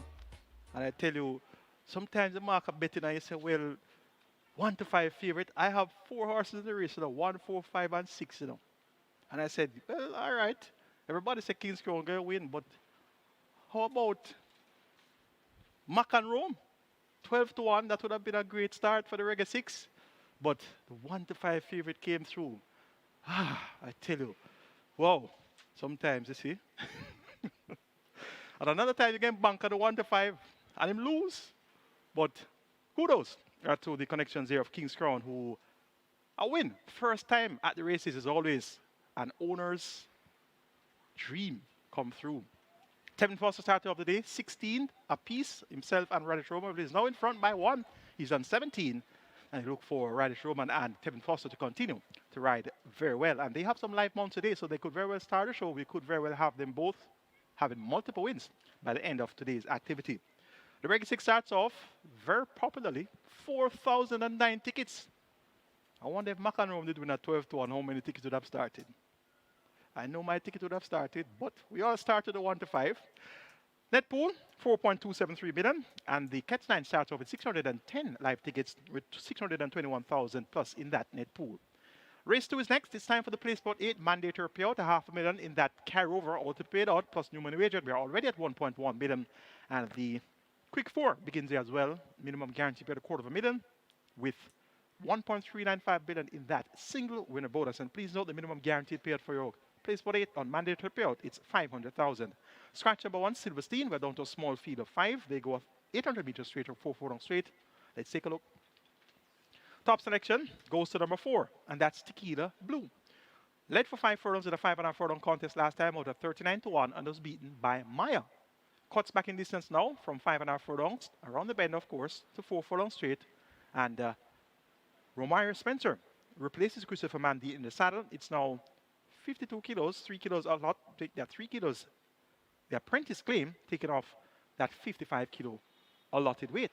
So Tequila Blue, having exposed her well-being last time out, should be able to get the job done here. You're getting 4-1 for Tequila Blue. That looks like a bargain price to me. Number 6, Sabina. Turbo Simpson OD riding for Owen Sharp and owners and breeders, Owen and Solomon Sharp. Of course, Solomon Sharp, our chairman here at Supreme Ventures Racing and Entertainment Limited. Sabina won at the 180 level last time out. John Post won in a 12-horse field. Beating Not But Trouble and Reminiscent Bowler, not much to write home about at all. And prior to that was beaten by 5 lengths to Sensational Satin. So if you're giving Sabina 2-5, how about Sensational Satin, who beat Sabina by 5 lengths? And Sabina is your warm favorite at 2-5. Now in a new flash, 1-2, and it's now 4-5 for Sensational Satin. Sensational Satin, one of 2 entries from the stables of Damon Gale. Garfield Gordon, seldomly called rider. He has the mount here aboard Sensational Satin. So based on the tote, we should expect a big run from Sensational Satin. 4-5. I prefer the other Damon Gale runner, Tequila Blue at 9-2, and it's a no-brainer. What do you want, 4-5 or 9-2? I want 9-2. Number 4, Tequila Blue for me. To get the better of number 6, Sabina, then 3, Sensational Satin. It's only 5 horses. Who will be 4th? Shiny Music earned some good races over the street at times. So that's my 4th selection. 4-6-3-2 here in race number 2. Place for 8 pool is at 1.2 million, and your Quick 4 is at $250,000. It's always great to wager early. And best of luck.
Horses take the track for the second. It's for 3-year-olds and up, an optional claiming event, 250,000 to 200,000 the tag. Also, native bred 6-year-olds and up, non-winners of 3, and imported 6-year-olds and up, non-winners of 2. The distance 800 meters or 4 furlongs straight. Scratch 1, Silverstein not eligible. 3, Sensational Satin, 56 kilos. 4, Tequila Blue, 53.5. 5, Friend of the Family, 54. Wagering on double event, exacta, trifecta, rolling triple. Quick 4 and play spot 8 both begin here. The Quick 4 has a single winner bonus in excess of $1.395 million. The play spot 8 today is the mandatory payout and the carryover in excess of $500,000. Quick 4 heading for 400,000. Play spot 8 on its way to 2 million. Get your bets on.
So the runners are heading to post. This is race number 2. This is where the mandatory payout of the play spot 8 begins.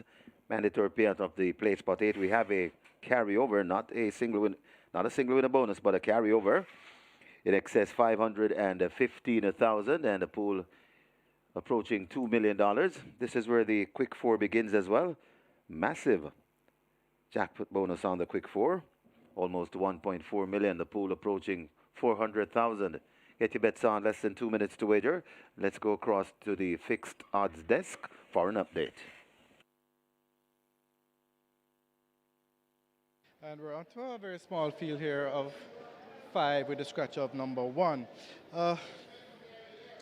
Just like how it's playing in the tote with close favoritism between the 3 and the 6, that is the situation here in the fixed odds market. However, number 3, Sensational Satin, is actually taking slightly more money than Sabina, or Sabina, or Tomato. But Sensational Satin is the one that's taking a little bit more money than Sabina, and a little bit below those, Tequila Blue is taking some money as well, but nothing else really selling. It's really those 3, and the edge is to Sensational Satin in terms of sales, closely followed by Sabina. And that's the story for here for race 2 at Caymanas Park in the fixed odds market. Good luck.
They've closed up the front of the gates for the start of race number 2, so the time is not on your side.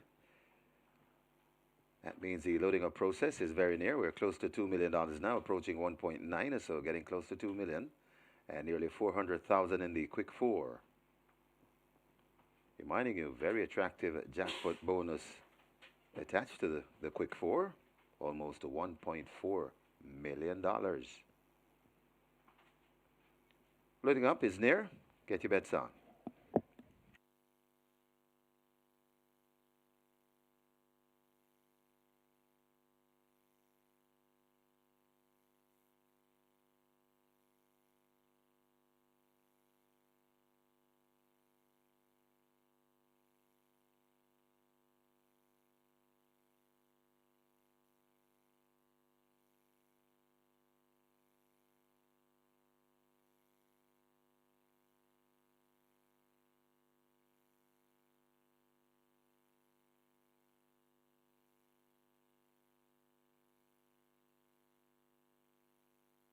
Horses loading, last chance to make your wagers. The first one in. Chinese music. Rider off China Music, that's Christopher Mamdine. Tequila Blue is next at 4.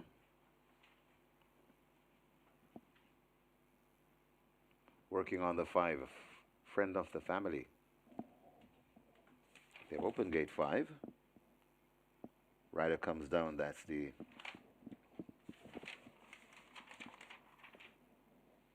Richard Bird. 4 kilo claimer.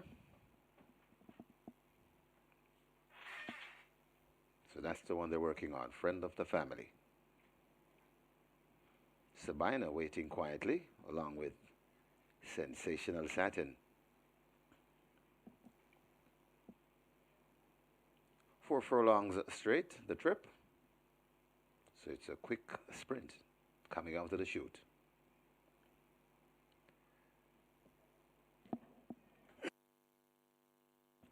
Friend of the Family is in.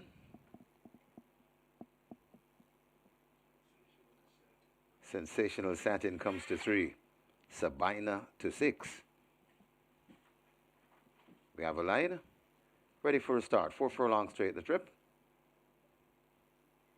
Best of luck if you play the play spot 8. They're off and racing. China Music breaks winging on the far side. Right in the middle, that Sensational Satin tacking across to meet up with Sabina closest to us. Friend of the Family comes next, and then comes a Tequila Blue. They're spread right across the track, though, coming out of the chute and coming to the 2 furlong point. China Music over on the far side. Sensational Satin is quite prominent along with Sabina. Just behind them, that is Tequila Blue. Friend of the Family left out of it, but tacking right over on the near side, that is China Music. Could just have the overall lead. It's China Music chased by Sabina and the company. Here comes Sensational Satin, and on the far side, Tequila Blue gets rolling. It is it says still in front, making the running China Music, but here comes Sabina, and Sabina has hit the front. Sabina and Trevor Simpsonodi landing the second from Tequila Blue. Then comes China Music and Sensational Satin. Friend of the Family is 5th.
In the winner's enclosure, the unofficial winner of race number 2, number 6, Sabina. 6-year-old bay mare by Casual Trick, Candace by Vanadium, bred and owned Owen and Solomon Sharp. Trained Owen Sharp, the winning rider. Trevor Simpson OD, winning groom Owen Lake. Second, number 4, Tequila Blue. Third, number 2, Chinese Music. Fourth, number 3, Sensational Satin. Final time for 4 furlong straight, 50-1.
Best of luck if you play the play spot 8. They're off and racing. Chinese Music breaks winging on the far side. Right in the middle, that Sensational Satin, tacking across to meet up with Sabina, closest to us. Friend of the family comes next, and then comes a Tequila Blue. They're spread right across the track, though, coming out of the chute and coming to the 2 furlong point. Chinese Music over on the far side. Sensational Satin is quite prominent along with Sabina. Just behind them, that is Tequila Blue. Friend of the family left out of it, but tacking right over on the near side, that is Chinese Music. Could just have the overall lead. It's Chinese Music chased by Sabina and the company. Here comes Sensational Satin, and on the far side, Tequila Blue gets rolling. It says still in front, making the running Chinese Music, but here comes Sabina, and Sabina has it the front. Sabina and Trevor Simpson OD landing the second from Tequila Blue. Then comes Chinese Music, and Sensational Satin, friend of the family, is fifth.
Result of the second now official. Horses to the testing barn, 4 Tequila Blue, 6 Sabina. 4 and 6 both go to the testing barn. Sabina, 194 to win, 120 to place. Second 4 Tequila Blue, 130. The third 2 Chinese Music, 4-3 Sensational Satin. Double event 372. Exacta 318. Trifecta 292. Splits 23-3. Final time 800 meters or 4 furlongs straight, 50 and 1/5. The margins 1 by 1.5.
So that's former five-time champion jockey Trevor Slicer Simpson OD, also known as Sliced Bread.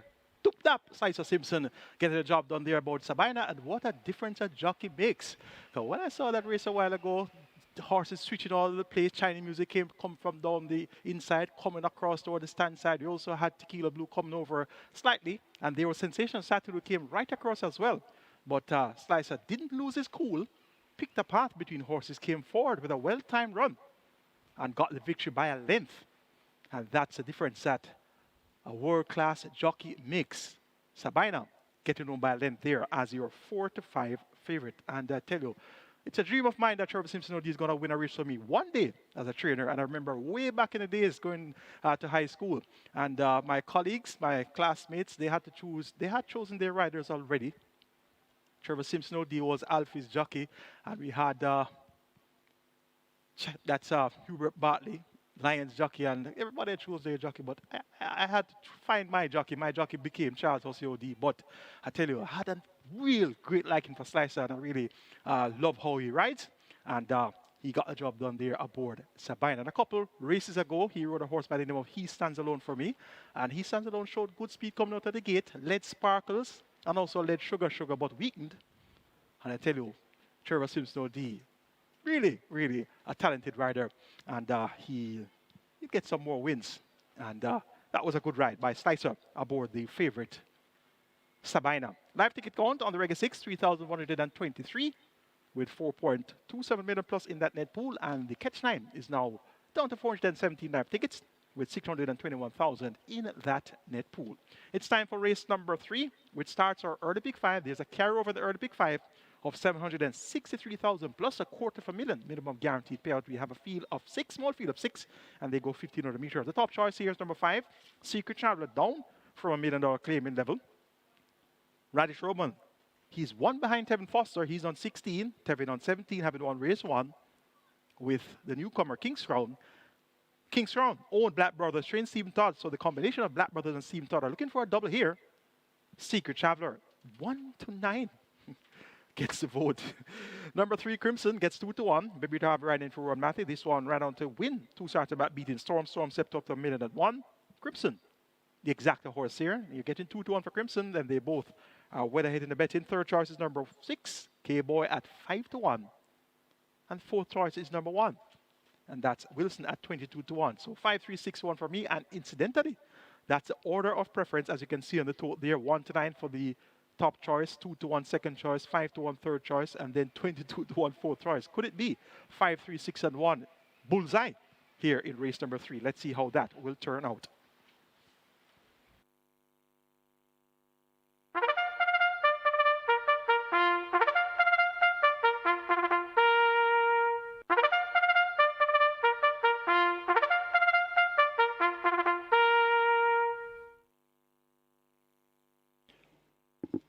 Horses take the track for the third. It's for 3-year-olds and up. It's a claiming event, 750,000 to 600,000 the tag.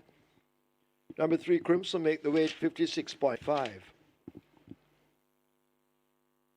or 125 pounds. Wagering on double event, exacta, trifecta, rolling triple. Early pick 5 begins here. It has a whopping carryover in excess 763,000. A pick 5 on its way to $1 million. 4 minutes, get your bets on.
So the runners have arrived at the post. This is race number 3. This is where we have the early pick 5 starting, and we have a carryover, an actual carryover, not a minimum guaranteed payout, but a carryover, not a jackpot bonus, but a carryover in excess 763,000.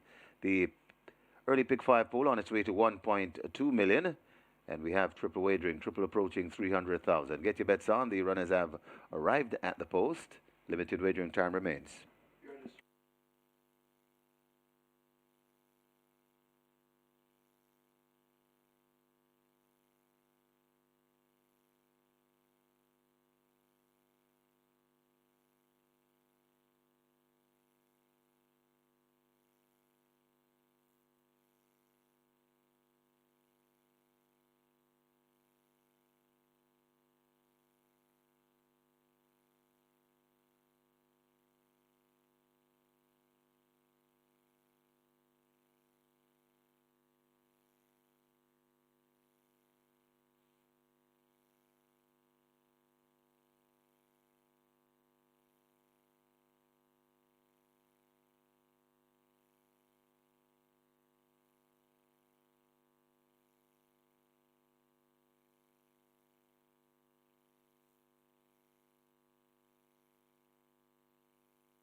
Okay, we are on to race 3. Just disregard the race 2 screen behind me. But just to give you an idea, number 3, Crimson, currently at 2-1 in the tote, is our best back runner, and Crimson is currently at $2.90.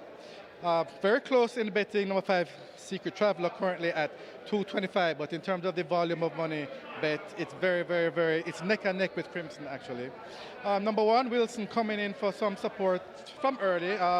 Opened that one at $16, and it's around at the $10 mark now. And number 6, K-Boy, currently at $3.20, also getting very good support. So those are the ones who are really selling here for race 3. That's number 3, Crimson, best back runner in the race.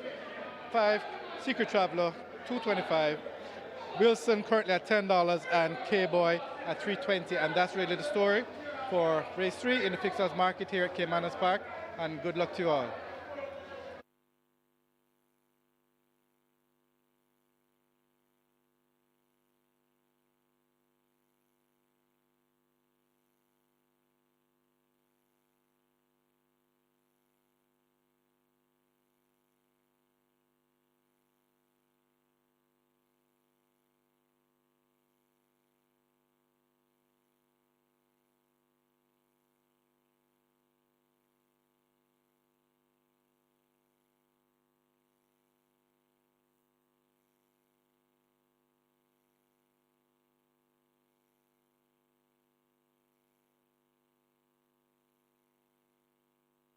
Closing up for the loading process. Get your bets on. We're now approaching $2 million, but time not on your side. In excess 1.5 wagered, so we are close to 1.6 million. So in effect, we are on our way to $2 million if time permits. Rolling triple approaching 350,000. They have closed up the front of the gate, so therefore they'll be loading shortly. Hurry and make your wagers. Very attractive pool this, the early pick 5, on its way to 1.6 million. Carryover once again, in excess 763,000. Get your bets on.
Horses now loading. First one in was Wilson, Casual Peach. They're joined now by Crimson. Colorado Ranger coming into 4. Colorado Ranger up to 4 and in. Secret Traveler, Black Brothers.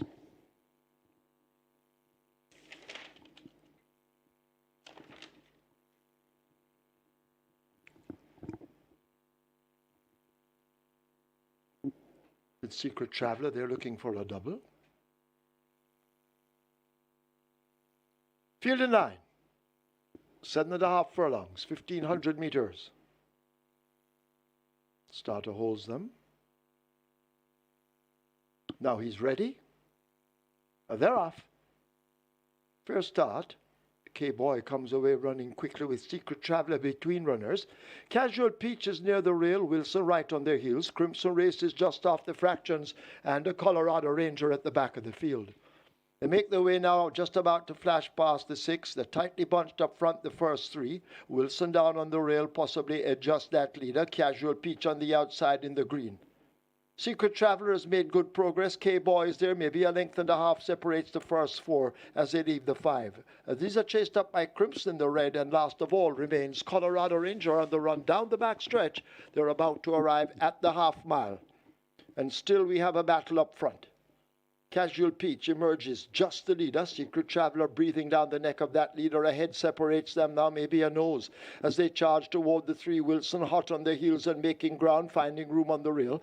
K-Boy has backed out into 4th spot. Crimson has work to do now, being shuffled up by the rider, and Colorado Ranger begins to draw closer. It's still a wide open affair as they come thundering into the top of the lane. They're at the quarter pole and toward the far side in the green. That is a Wilson. There goes K-Boy right over against the rail. Secret Traveler in the center, and now Crimson bursts through the pack, and Crimson, the red and white, now takes charge. It is Crimson out in front, beginning to draw clear. A furlong to run. Can they catch Crimson under a bustling ride from Baby to Harvey, and Crimson pouring it on.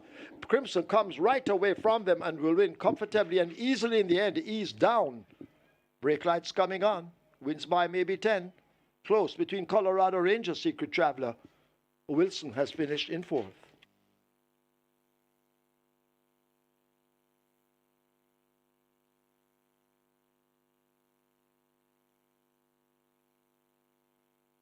We have claims in the 3rd. We have claims. Number 3, Crimson. 1 submitted. Carlton Cunningham for Donald Plummer. Carlton Cunningham claims Crimson for Donald Plummer.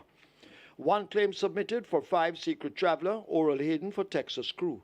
Oral Hayden claims Secret Traveler for owners Texas Crew.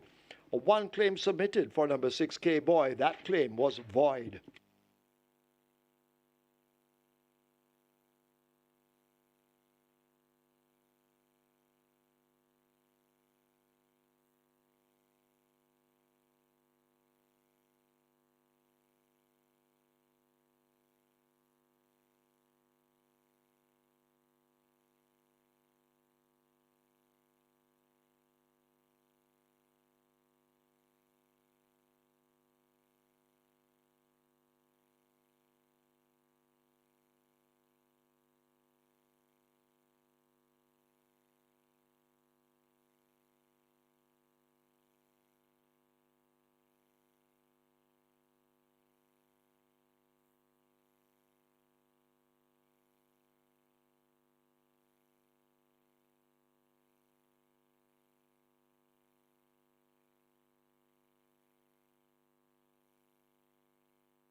In the winners enclosure, the unofficial winner of race number 3, Crimson.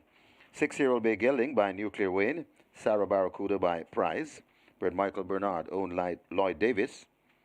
Train Rowan Matthew Jr., the winning rider, Bebito Harvey. The groom, Edgerton Golding, second. The number 4, Colorado Ranger. Fourth, make that third, number 5, Secret Traveler. And the fourth, number 1, Wilson. Final time for 7.5 furlongs, 1:36 and 4.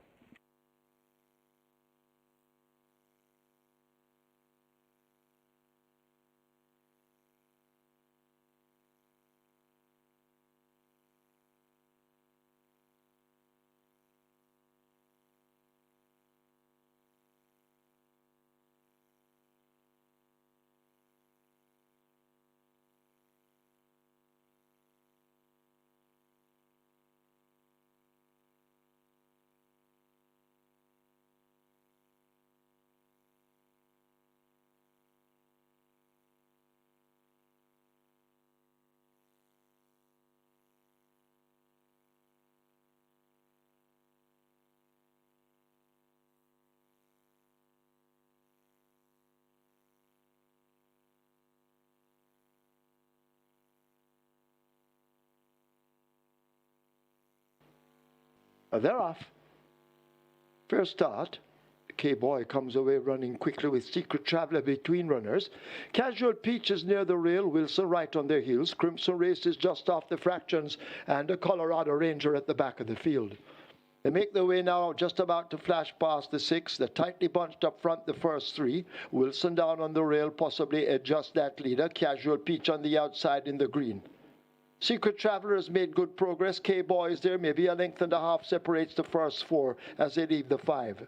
These are chased up by Crimson in the red, and last of all remains Colorado Ranger on the run down the back stretch. They're about to arrive at the half mile.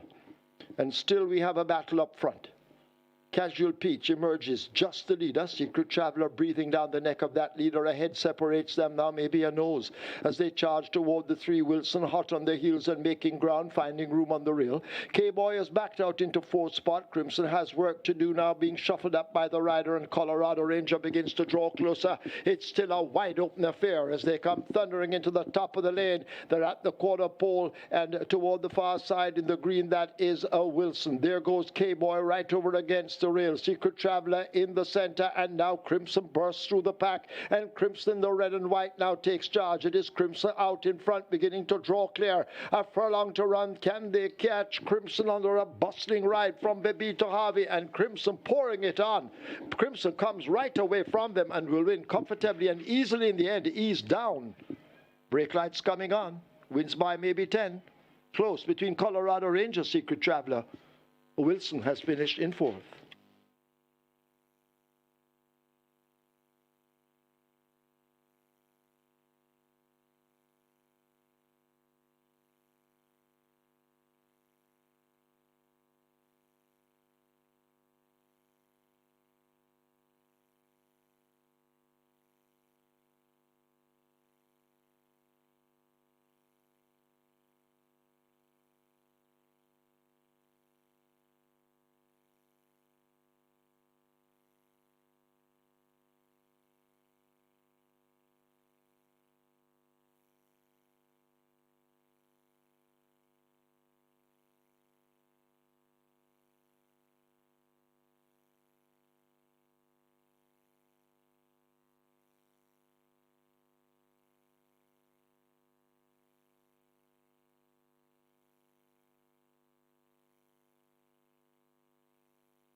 Have a look at your monitors. They will display the photograph for second place.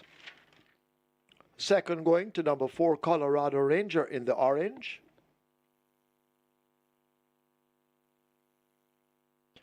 So number 4, Colorado Ranger are getting the second over 5, Secret Traveler in the blue, finishing third. Result of the third, now official, horses to the testing barn. 3, Crimson, 6, K-Boy. 3 and 6 both go to the testing barn. Crimson, $240 to win, $178 to place. A second 4, Colorado Ranger, $670. Third 5, Secret Traveler. Fourth 1, Wilson. Dub event, $544. Exacta, $3,384. Trifecta, $2,878. 892 triples, 511 each. Splits, 24-1, 48-1, 115. 7.5 furlongs raced in 136.4. The margins 11.25 by a head.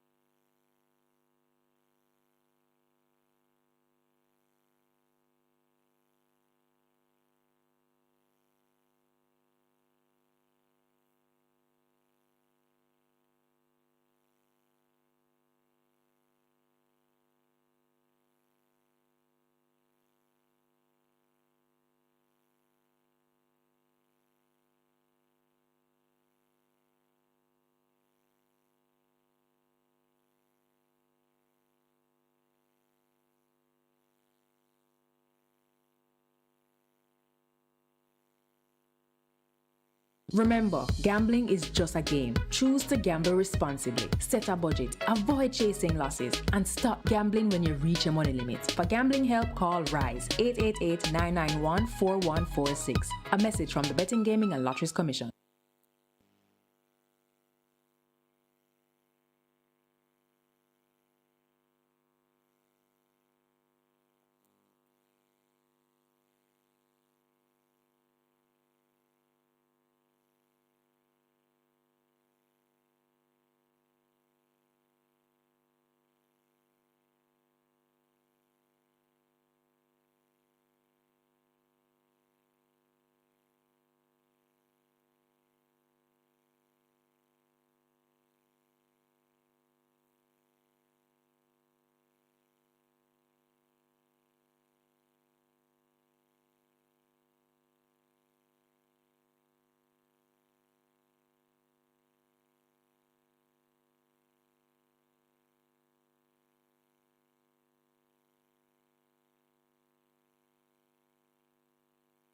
The 2023 Horse of the Year will be announced on Tuesday, February 20th at 11 a.m.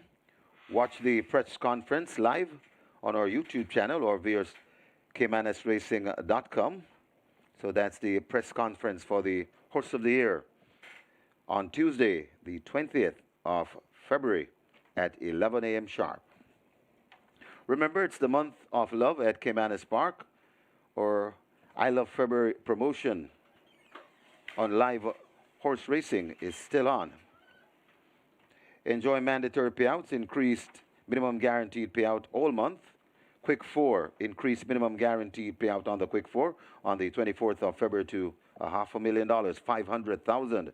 And the first Pick 5 on the 25th of February, 500,000, the minimum guaranteed right there. You could be the next millionaire. Watch, or make that wager, watch, and win on MBet at Caymanas Park, the off-track betting parlors island-wide. Come to Caymanas Park on Champions Day, that's the 24th of February, featuring the Chairman's Cup, a Grade 1 event with a purse of $2.5 million. Celebrate the horse racing excellence with us as we honor the 2023 champions.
Impressive victory there by Crimson. The back class of Crimson really told there today. Won by some 11.5 lengths, 11.25 lengths. And that was being geared down inside the final half of furlong. Maybe they'll be riding there for Rowan Matty. Big win by Crimson. The longest shot on the board, Colorado Ranger at 44 to 1, completes the exacta. The exacta returns 3,384. So you get a 75 second favorite winning over the longest shot. And a big dividend there for the exacta players. REGGAE 6. Live ticket count 2,109, and the Catch 9 live ticket count 256. Horses about to take the track for race 4. Top numbers here 1, 2, 5, and 8 in order of preference 2, 5, 1, and 8. KP Choice, recent winner. Robert Haldane riding for Ricardo Brown. Second choice goes to number 5, Catawba. Interesting betting today for Catawba. Could it be today the big day? We'll see Catawba really give it her all. You will Pinnock for Patrick Lynch 2 to 1 indicates that that could be forthcoming.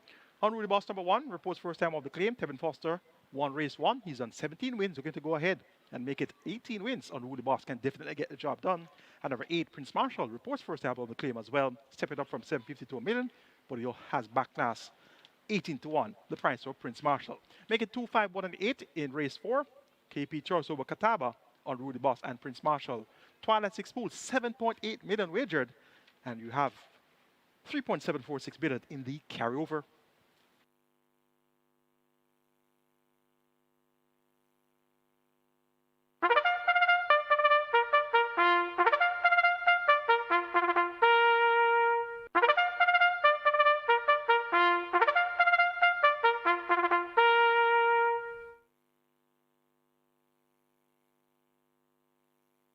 Horses take the track for the 4th. It's for 3-year-olds and up. It's a claiming event. 1 million to 800,000 the tag. 4 Bugatti make the weight 53 kilos. 7 Magical Mood 53.5. Wagering on double event, exacta, Quinella trifecta, superfecta, rolling triple. Twilight 6 begins here with a whopping carryover in excess 3.746 million. And the Twilight 6 on its way to 9. 6 minutes, get your bets on.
So the runners are heading to post. This is race number 4, and yet we have another carryover. This time it's the Twilight 6, carryover in excess 3.7 million.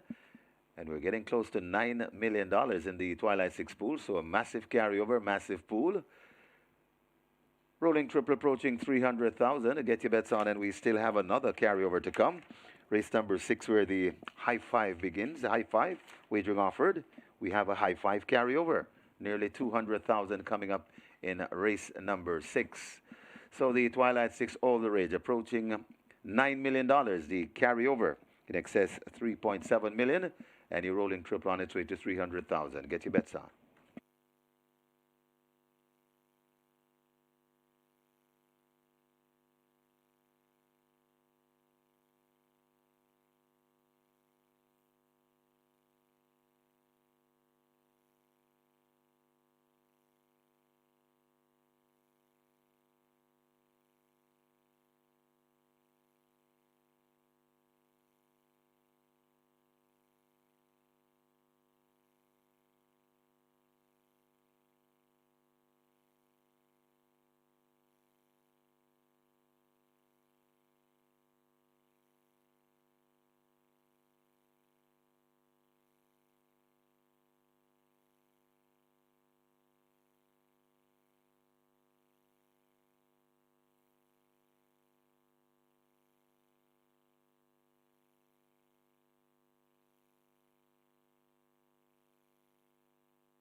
$10 million, $10 million, that's where we're heading. The Twilight 6 pool heading to $10 million.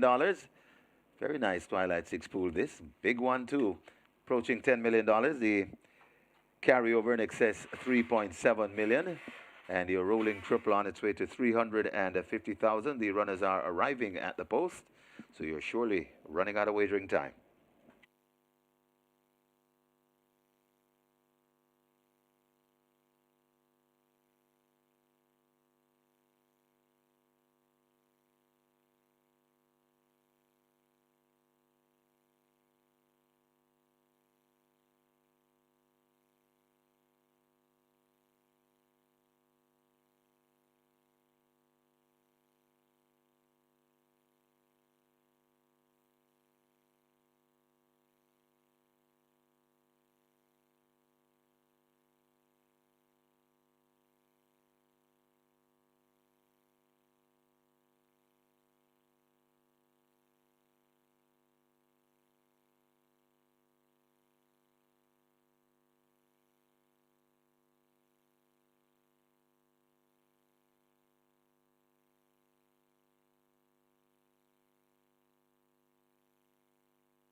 We've gone past $11 million in the Twilight 6 pool. We could be heading to $12 million.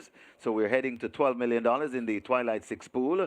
A very big pool, very big carryover can only mean a big payout pending on the Twilight 6. So we're heading to $12 million. The carryover in excess 3.7 million.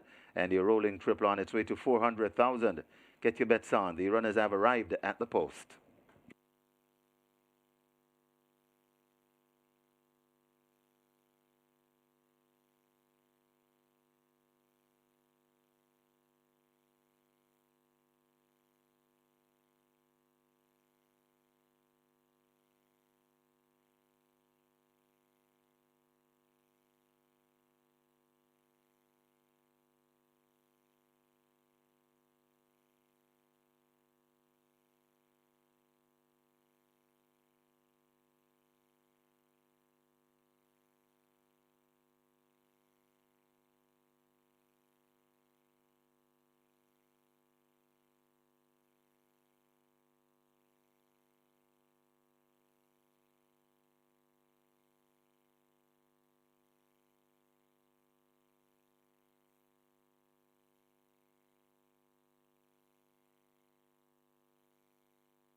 So they have closed the front of the gates. So nearly 11.5 million wagered in the Twilight 6 pool.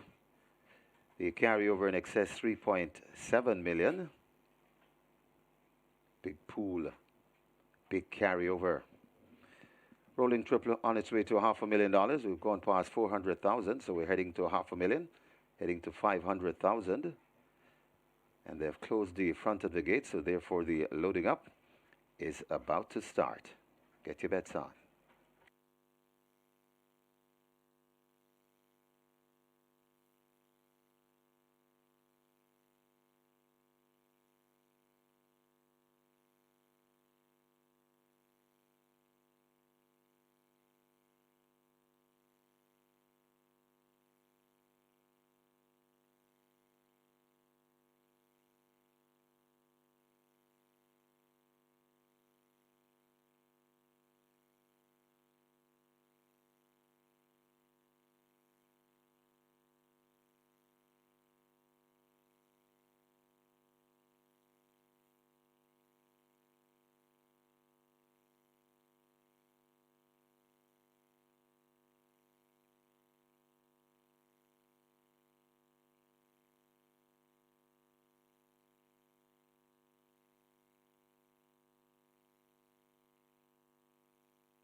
Nearly $12 million now wagered in the Twilight 6. Nearly $12 million wagered in the Twilight 6. And the starters have called the runners forward. Unruly Boss, the first one in. So horses loading. Very, very last chance to get a wager in if you can. KP Choice is next at 2. Baton Rouge heads to 3. Goes in. Bugatti is next at 4.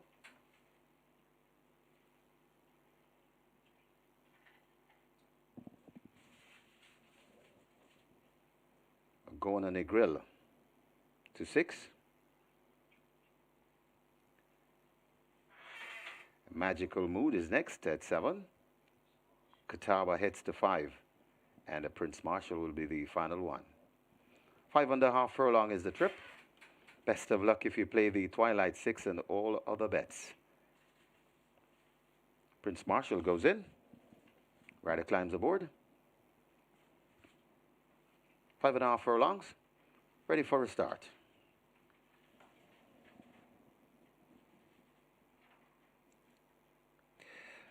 They're off and racing. That was a good line. Outsped at the back, though, is Baton Rouge, but making the run is KP Choice right there on the outside Catawba, right against the rail that is Unruly Boss. Then comes Bugatti. Behind Bugatti, that is Magical Mood. Prince Marshall comes next, and the trailing pair of Gone and the Grill and Baton Rouge. They head towards the 3 furlong point, and it is KP Choice bouncing on a 2-length lead from Catawba, chasing in second. Here comes on the outside Bugatti, making progress right against the rail. That is Unruly Boss right there too. That's Magical Mood. They're at the top of the lane, and KP Choice kicks once again. Catawba on the outside is also coming on. Here comes Bugatti in the middle, right against the rail. That's Unruly Dude, but it's KP Choice in front, doing the better work of the. It's KP Choice in front, also coming on. That's Unruly Boss, but it's KP Choice in front and begins to pull out of these. It's KP Choice pulling away from them in the end. KP Choice and Robert Hallidine geared down in the end and win by about 6. Unruly Boss is second.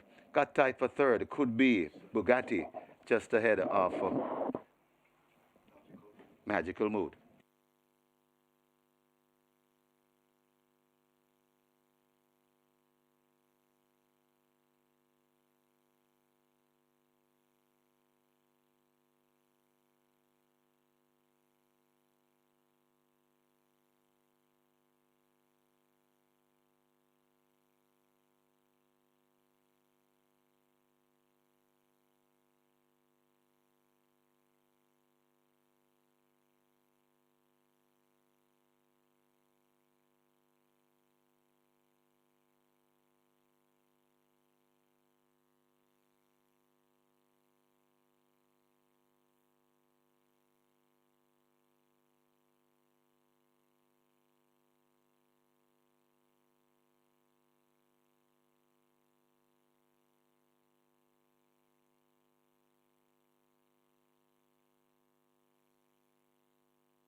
In the winners enclosure, the unofficial winner of race number 4, number 2, KP Choice. Fiber will be a horse by the sheet. Drop them by Stormcraft, bred Leroy Akins and Ryan Montague. own Patrick Calder and Ricardo Brown. Ricardo Brown also the trainer, putting rider Robert Hardball Alidine, the groom Nevis Webby second. Number 1, Unruly Boss. Third, number 7, Magical Mood. Fourth, number 4, Bugatti. Final time for 5.5 furlongs, 107 and 4.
They're off and racing. That was a good line.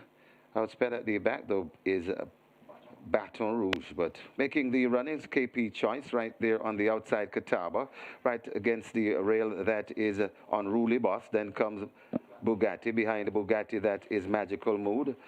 Prince Marshall comes next, and the trailing pair of Gone and the Grill and Baton Rouge. They head towards the 3 furlong point, and it is KP Choice bouncing on a 2-length lead from Catawba, chasing in second. Here comes on the outside Bugatti, making progress right against the rail. That is Unruly Boss right there too. That's Magical Mood there at the top of the lane, and KP Choice kicks once again. Catawba on the outside is also coming on. Here comes Bugatti in the middle, right against the rail. That's Unruly Dude, but it's KP Choice in front, doing the better work up the. It's KP Choice in front, also coming on. That's Unruly Boss, but it's KP Choice in front and begins to pull out of these. It's KP Choice pulling away from them in the end. KP Choice and Robert Hallidine geared down in the end and win by about 6. Unruly Boss is second. Cut tight for third. Could be Bugatti just ahead of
Have a look at your monitor shortly as we'll put up the photograph for third and fourth. It was a close thing between 7 Magical Mood and 4 Bugatti. 7 Magical Mood, closest to us, getting there ahead of number 4 Bugatti near the rail. Result of the 4th, now official. Stand by for dividends.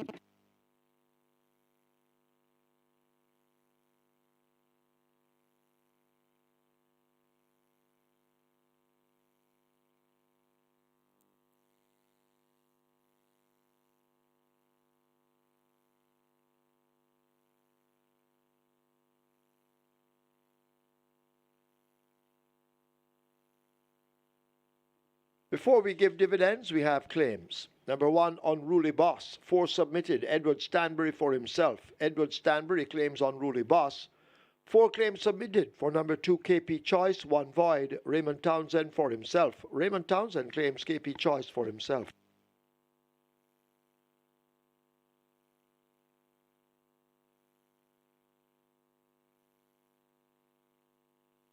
Result of the 4th now official. Horses to the testing barn. 2 KP Choice, 5 Catawba. 2 and 5 both go to the testing barn. KP Choice, 270 to win, 126 to place. Second 1, Unruly Boss, 120. Third 7, Magical Mood, 250. Fourth 4, Bugatti. Double event, 782. Quinella, 290. Exacta, 580. Trifecta, 1,238. Superfecta, 4,842. 216 triples, 1,060. Splits, 23-2, 46-4.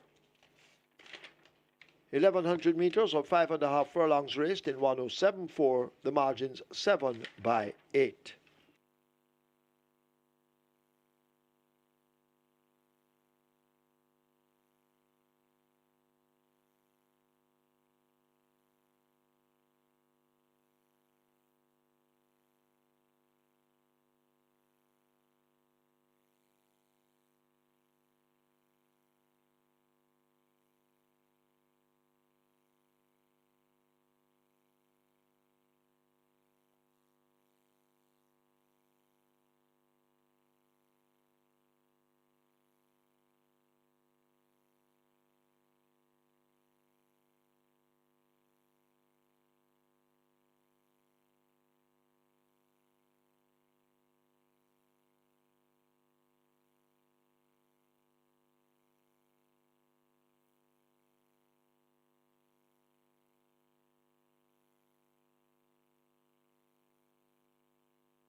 No problems there for the top choice, KP Choice. Robert Haldane riding for Ricardo Brown, and KP Choice delivers what was expected. A convincing victory, and went off at 8 to 5. Actually went off the second choice in the betting as on Rudy Boss number 1 came in for all the support, going off as the 7 to 5 favorite. And the top 2 choices in the betting were 1, 2, and the exactor turned 580. So that's another example where you get the 2 favorites and you get a big payout in the exactum. The Quinana Plus is about $290 in dividends there. Convincing victory for KP Choice. Live ticket on the REGGAE 6, 1,688. My ticket is still live and going well. Catch time ticket also still intact with 182 tickets with over 621,000 in that net pool. And we start off on the Twilight 6 with 3,481 live tickets. And look at that net pool, over $12 million. So the Twilight 6 actually outweighs the REGGAE 6 today, and that's a rare occurrence. That's what a carryover does. 3.746 million in carryover. And look at the big net pool after wagering in the Twilight 6, 12 million versus the REGGAE 6, which is at 4 million plus. So that's a power of carryovers. It's now time to go on to our late pick 5. $250,000 minimum guarantee paid, a field of 7. It's a maiden condition race, nature bred 5 years and up, and they go 1,200 meters or 6 furlongs. The purse here is 700,000, and the top choice goes to number 6, Edina Marsh, Tevin Foster. He's in the Salvatrina Libya Anglin, more popular known as Sharon. This one was second mile length on last to Anika Bell, her stablemate. Anika Bell stepped up and won at nuns of 2, first time of asking, at 49 to 1, longest shot on the board. Edina Marsh, it's her turn to win. Number 5, Sir Ganga Jamuna, gets 3 to 1, appears to be the only horse that can challenge Edina Marsh. Was third last time out, beaten by 5 1/4 lengths by Edina Marsh, so he has some room to return the tables here. Look for Sir Ganga Jamuna, who has good scope to improve, having only raced 3 times. Look for him to give game enough chase to this Edina Marsh, and then I'm expecting them to be 1-2 all the way throughout the race, and this could be an ice cold exacta for you. For third, make it number 7, Crafty Zelazine, hoping to get out of the gate in good order. For fourth, number 2, Excuse Me Goodbye. 6-5-7-2. In race number 5, Edina Marsh, Sir Ganga Jamuna, Crafty Zelazine, and Excuse Me Goodbye.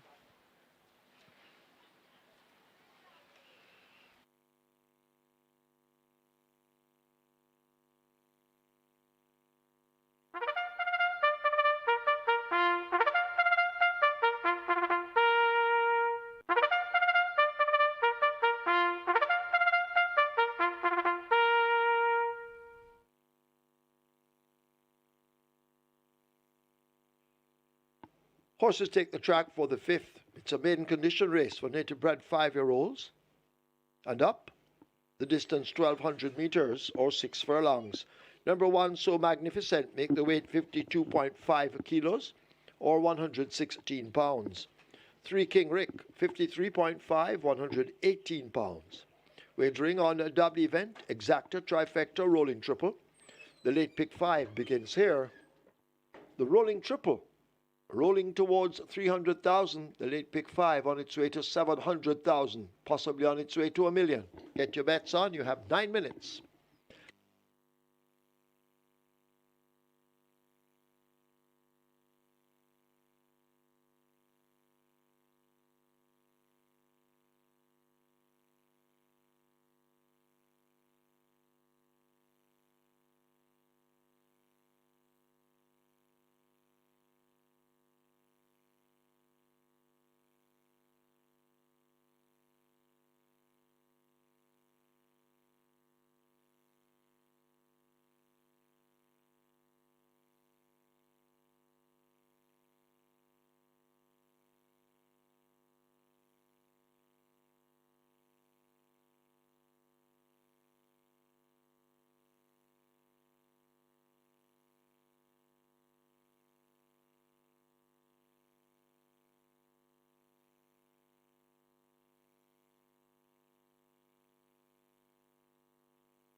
Runners making their way to post. This is race number 5 where the late pick 5 begins. Late pick 5 pool on its way to 800,000. And we also have a rolling triple.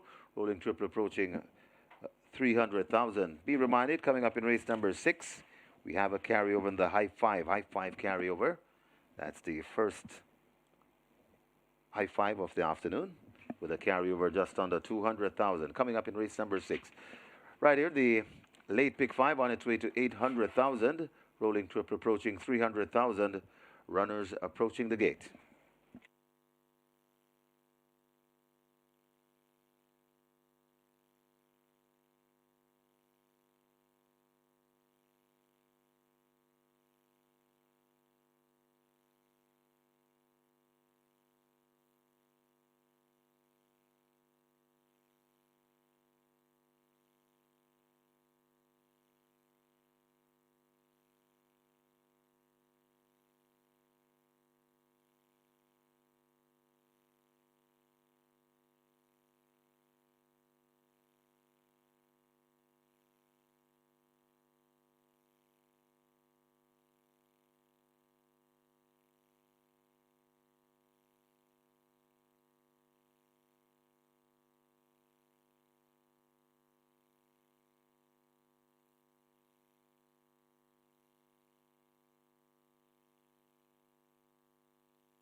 Runners at the post, and we're heading to 1,000,000 in the late pick 5. So late pick 5 pool, getting close to 1,000,000. We're close to 900,000. So therefore, we're heading to 1,000,000. We're close to it. And the rolling triple picking up steam. It's approaching 400,000. Get your bets on. The runners are at the post. They'll be closing the front of the gates shortly. So hurry and make your wagers.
They're closing up the front of the gates.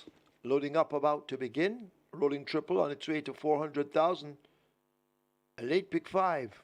950,000 and heading for $1 million. But you need to get your bets on now. Loading up will begin in a flash.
Horse is now loading.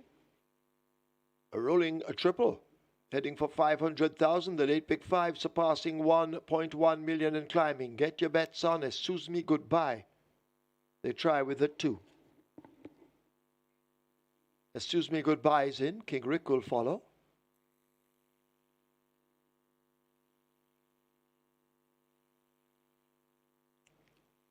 So they try with King Rick. Oshadane Robinson aboard. King Rick hesitant.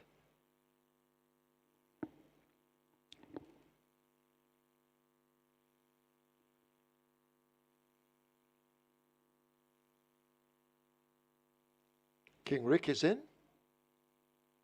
Next should be Last Hurrah at 4. Last Hurrah goes in.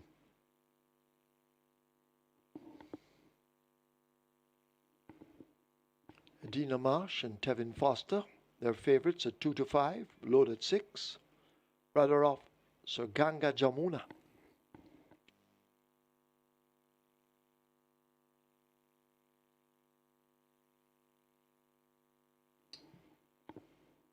That's Romaria Spencer. They lead Sir Ganga Jamuna toward 5. Circling around.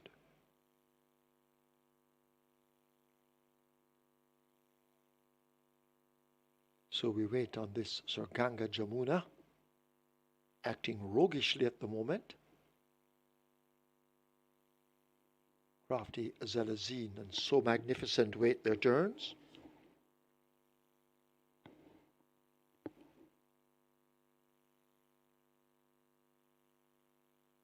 Sir Ganga Jamuna forced in.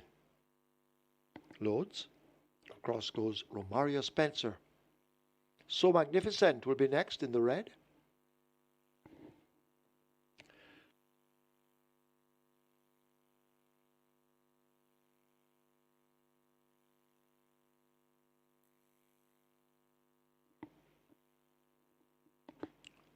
So we wait on the Linton Calder pair. So Magnificent and Crafty Zelazine. So Magnificent in. Here's Crafty Zelazine. Walking to 7. 1,200 meters, 6 furlongs. Track clear for racing. Fielded line and sent off. Getting off slow. That's So Magnificent along with King Rick, and are driven along Last Hurrah, trying to make amends after the poor start. Excuse Me Goodbye joined already by Edina Marsh. So Ganga Jamuna right there looking for room in between them as they leave the 5 and run toward the half mile. Crafty Zelazine is racing in 4th, 5:06 off that lead. So Magnificent now beginning to make mild progress on the rail. King Rick toward the back, and the Last Hurrah is last.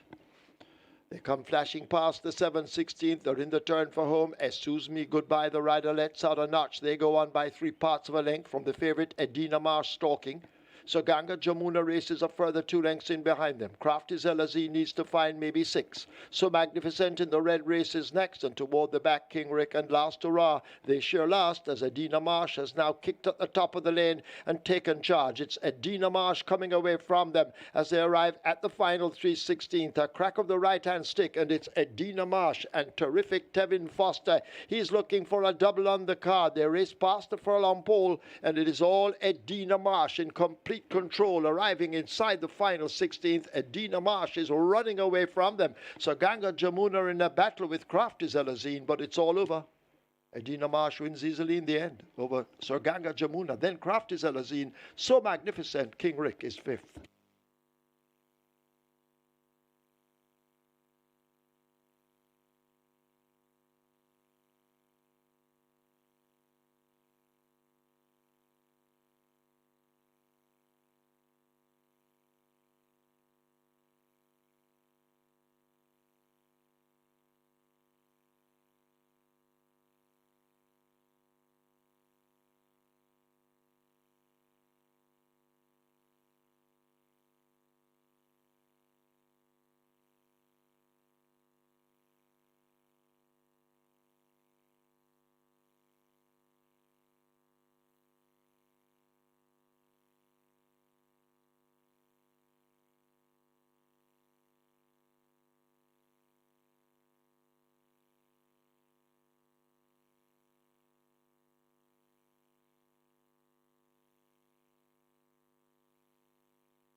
In the winners enclosure, the unofficial winner of race number 5, number 6, Adina Marsh.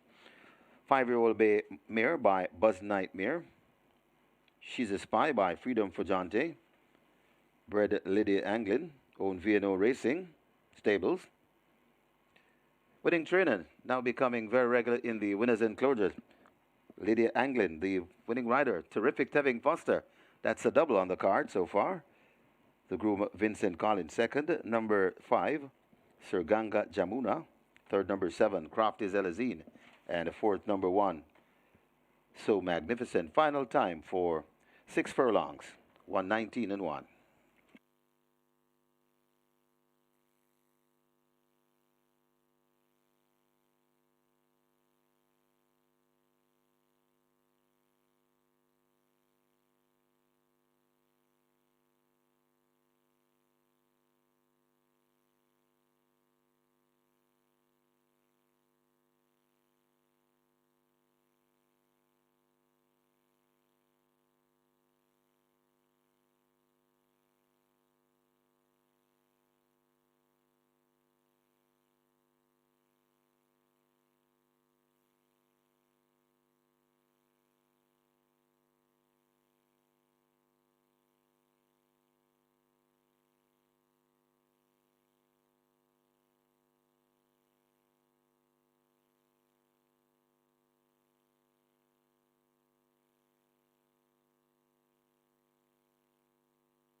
Fielded line and sent off.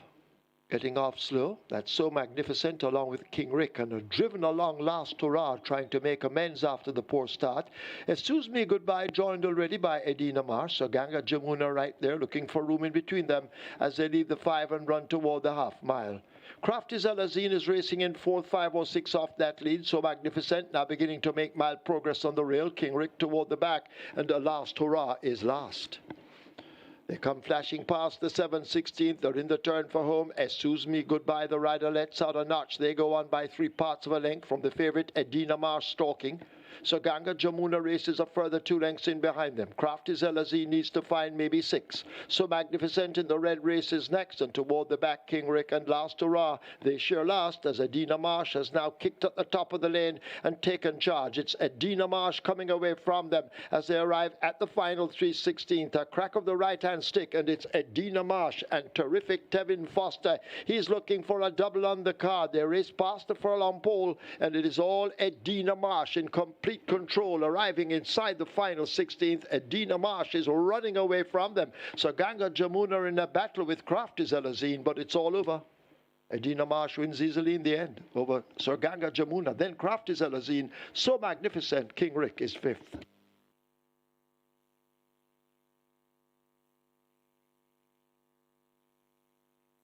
Result of the 5th, now official. Horses to the testing barn. 6 Edina Marsh, 7 Crafty Zelazine.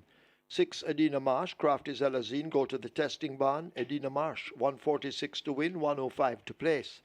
Second 5, Sir Ganga Jamuna, 105.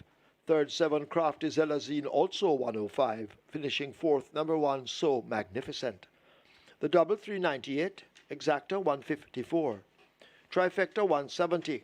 369 triples, 631. 231 winners of the quick 4, 1,082. Single winner bonus in the quick 4, $1,449,015.09. Splits 24-2, 49-4. 1,200 meters or 6 furlongs raced in 1:19.1. The margin 6.5 by a half.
The 2023 Horse of the Year will be announced on Tuesday, the 20th of February at 11 a.m.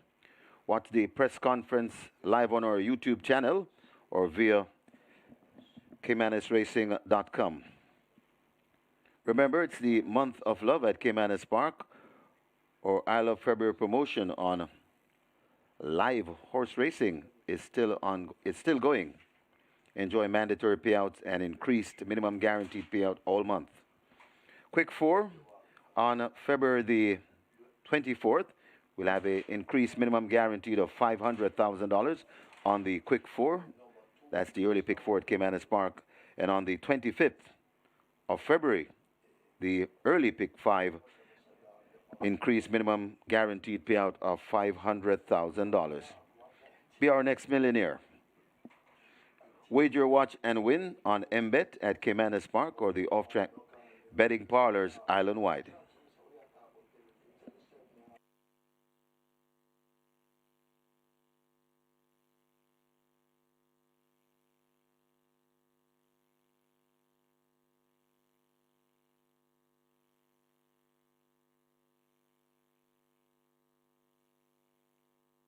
Your attention, please. Trainer Sacklin Roman asked to go to the Strode's room. Sacklin Roman wanted in the Strode's room. We have rider changes for you.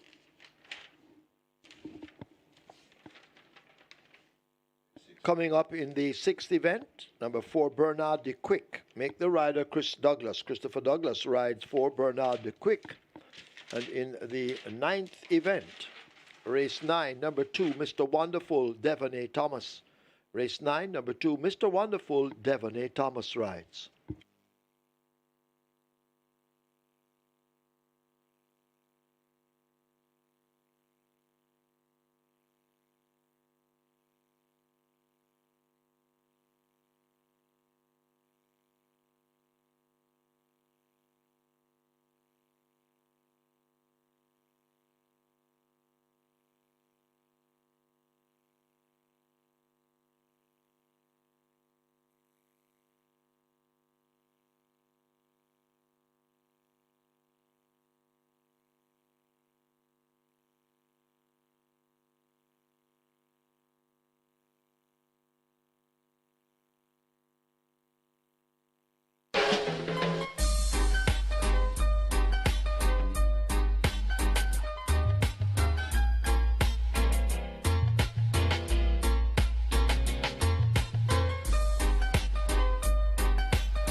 No problems there for Edina Marsh after finishing second behind Anika Bell, her stablemate, who returned to win, stepping up in class at nuns of 2 for the first time at 49-1, upsetting the apple cart that day. It was Edina Marsh's turn today, and Judy got the job done, convincing by 6.5 lengths. Double for Tevin Foster, and a great training job by Lydia Anglin, more popularly known as Sharon. And I'm really proud of Sharon there. I banked Edina Marsh on my exotics, bank it on my REGGAE 6, bank it on my Catch 9, and bank Edina Marsh on my Twilight 6. And I tell you, it really happens when you bank a horse on all 3 of your big tickets and it wins. So kudos to Sharon there in getting Edina Marsh to win. And just a little bit of inside information for you. My mother's name is Sharon. Sharon Kane. She celebrated her birthday yesterday. So a very happy belated birthday to Mom. And I know for sure it's a 99-1 chance that she's watching. She doesn't have any interest at all in horse racing. Has never, and she will never. She just doesn't follow the sport. But anyway, if somebody knows her that is watching now, they might well tell her that I said happy birthday today on the show. So happy birthday, Mom. Celebrated her birthday yesterday. And Sharon Kane and Sharon, the trainer of Edina Marsh, gets the job done. So Rick. It seemed to have worked out there. Live ticket count on the REGGAE 6 is 1,632. My ticket is still intact, going strong, coming into the last leg. Catch 9 also going strong with 175 live tickets, and the Twilight 6 with that whopping $12 million net pool is at 3,323 live tickets. It's now time for the Strike 4, which begins here in race 6. Minimum guarantee paid $500,000. We have a field of 10, They go 1,000 meters straight. It's a restricted allowance for native bred foals and up, and importees, native bred, make that importees foals and up, non-winners of 2. Let's take a look at race number 6, the cash out leg of the REGGAE 6. Top selection goes to number 10, Bazinga, with Trevor Slicer Simpson OD in the saddle.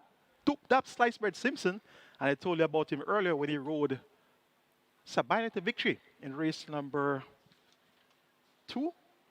And I told you as well, it's my dream that Trevor Simpson OD is going to win a race for me one day as a trainer. Remember, way back in the days, was a fan of the sport, looking on from high school days, always admired how Slicer rode. And he is indeed a very talented and gifted rider, and he's plying his trade up to this point now, where I have become a trainer. And he rode a horse for me the other day named He Stands Alone. And you saw He Stands Alone run on Ash Wednesday. Came onto the quarter with a 6-length lead, passed the furlong pole maybe 5 lengths in front, and finished 4th. And I can tell you for sure, if Slicer was aboard He Stands Alone, he would not lose. There's no way he could have lost, or no way he could have lost, rather, if Slicer was aboard. Well, things don't go the way you want it to go all the time. So we just have to wait until another time. This could be the time for Trevor Simpson OD to win another race on the card, and he could very well have the double in the bag. I like the way Bazinga finished last time on second by neck behind Kim. 108 and 2/5 of a second for 5.5 furlongs. Now John widest, post 10 in a 1,000-meter straight contest. Philip Fianudi, the maestro, at the helm here. Bazinga, 3-5. That looks like a solid favorite to me. Number 3, City Hawk, gets 16-1. Dean Dawkins riding for Ricardo Brown, 16-1. That's a big price for City Hawk. The visor has been removed. Threw a clinker last time. All prior to that was 5th by 7.5 lengths. Disappointing run. But City Hawk can do Oceans better. And now reverting to the straight, City Hawk did win over the straight once before. 16-1 looks very attractive. And that's going to be a horse that you must use on all your exotics, your exactas, quinettas, trifectas, superfectas, high fives. And I have this one on my REGGAE 6 as well, as my catch 9 and my twilight 6. So I will be smiling if City Hawk wins. Number 5, Speedy Hare, gets 13-1. Another that looks quite attractive in terms of the current odds. Samantha Fetcher riding for Carlton Cunningham and Steve Cunningham. This one was a winner last time out over 5 straight, has won twice. Both wins came at 5 furlong straight. Steps up in class for the first time to under 3, but the manner of victory last time out, beating Kismet and Fly Blue Jet, was quite convincing. And Kismet won on Ash Wednesday, Valentine's Day. Told you about those horses with the Valentine's Day names, Kiss, Gifts, Love, and they came through. Well, let's see if Speedy here can acquit herself well first time up in class. Number 6, Smart Asset, gets 7-2. That's a attractive price. Actually, it's a signal of the stable confidence as well. Was a winner on debut over 4 straight at 6-1. Stepped up to nuns of 2 and 1 again at 11-1. Went around the bend next in town. Didn't do much. Back over the straight now with a furlong longer to travel from 4 straight to 5 straight. Matthew Bennett sits with this one for Tencent Chung and Delcar Stables. 7-2 tells us a lot about the stable confidence in the chances of Smart Asset today. And Smart Asset can definitely get the job done. Going for Slicer to make it a double on the card. Number 10, Bazinga, over number 3, City Hawk, then 5, Speedy Hare, and 6, Smart Asset. Strike for pool is at $500,000. Minimum guarantee paid is $500,000, and that single with the bonus stands at over $359,000. Wager early, and best of luck.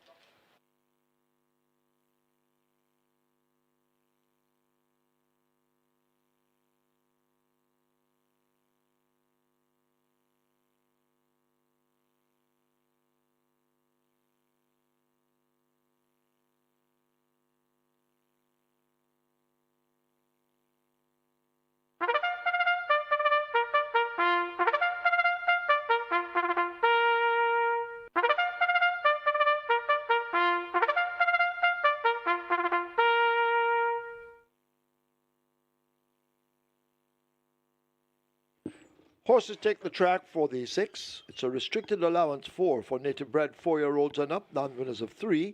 And imported 4-year-olds and up, non-winners of 2. The distance 1,000 meters or 5 furlongs straight. 1, Oasis Jack.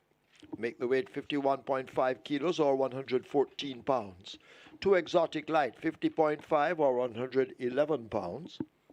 3 City Hawk, 52 kilos, 115 pounds. 4 Bernard the Quick, 55 kilos, 121 pounds, the rider Chris Douglas. 5 Speedy Hare, 50 kilos, 110 pounds. 6 Smart Asset, 52, 115 pounds. 7 Fly Blue Jet, 53.5, 118 pounds. 8 Uncle Nub, 53, 117 pounds. 9 Savvy Girl, 51.5 kilos, 114 pounds. Wagering on double event, exacta, quinella trifecta, superfecta, high five with a carryover of almost $200,000. Strike 4 begins here. Single winner bonus, almost 360,000. Get your bets on. You have 6 minutes. Strike 4, heading for 600,000. Get your bets on.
Runners heading to post. This is race number 6. This is where the strike 4 begins. Strike 4 starts here, and it's approaching 600,000. We also have a rolling triple approaching 300,000. This is where we have the offer on the high five wager.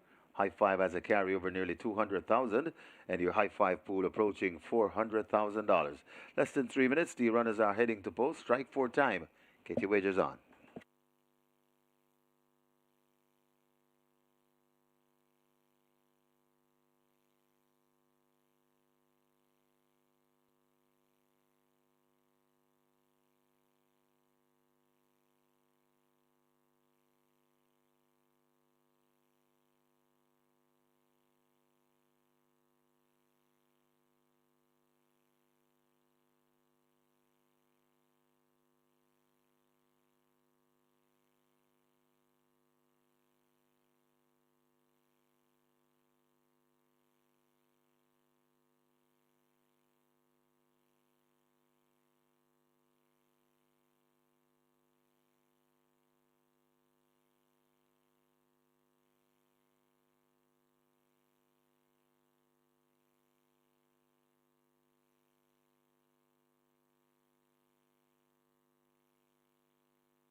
Strike 4 approaching 700,000. The strike 4 approaching 700,000 rolling triple on its way to 300,000. And the high 5 on its way to 450,000 with a carryover nearly 200,000.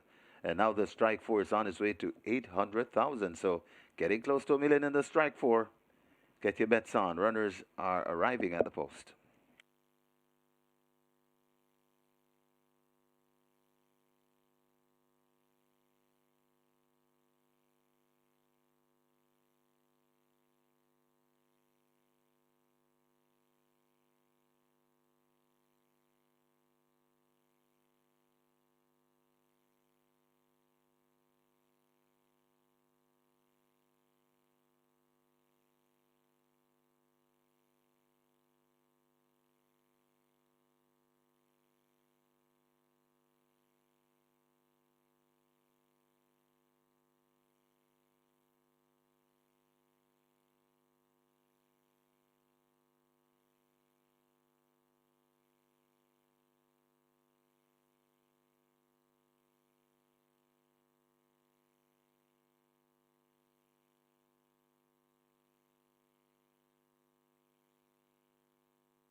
And we're here for a competitive, very competitive betting race number 6.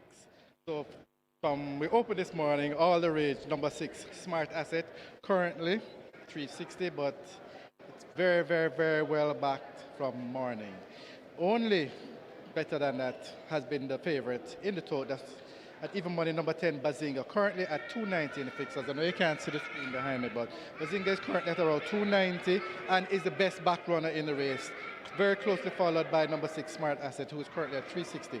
Other good sellers in the race, of course, number 1, the 5-2 choice in the tote, and that's Oasis Jack, currently at 480. So if you're looking to have a bet on Oasis Jack, you can hit your fixed odds winner. You get a better price than the tote. Also, number 8, Uncle Nub, currently at $5, getting his fair share of support as well. But the real heavy betting in this race has been on the outside horse, number 10, Bazinga, currently 290, and closely followed by number 6, Smart Asset. And that's it for race 6 here at Caymanas Park in the fixed odds market.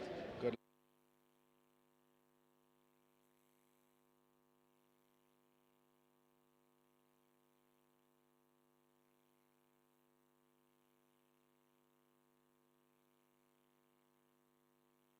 Strike 4 approaching $1 million. The strike 4 on its way to $1 million. In excess 900,000 and climbing, and it looks as they're closing the front of the gates.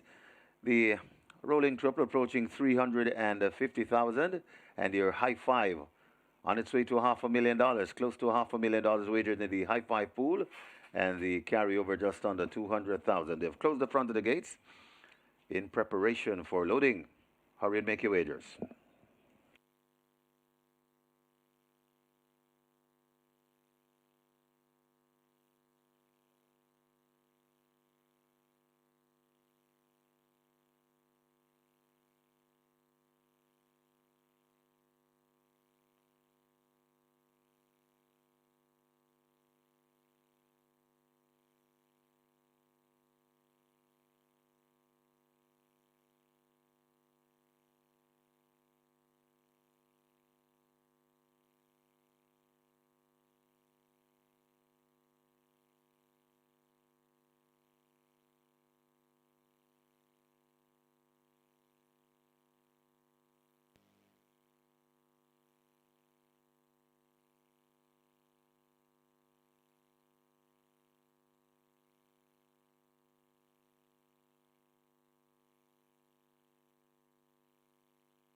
Looks as though the loading up about to start.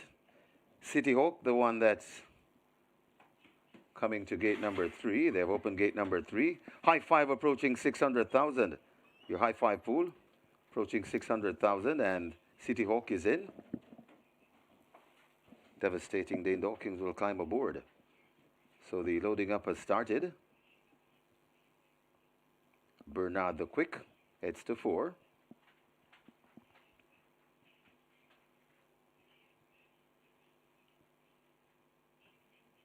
Bernard the Quick is in.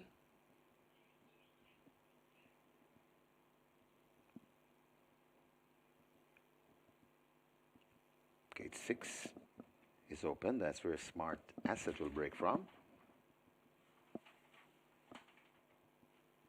Exotic Light loads at 2.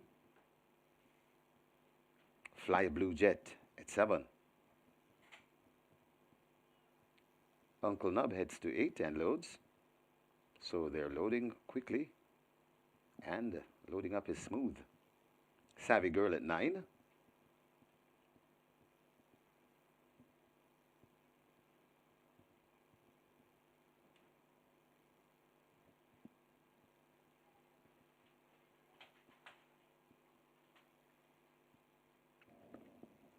Smart Asset. That's the one they try with. Matthew Bennett out of the saddle at the moment. Bazinga loads at 10.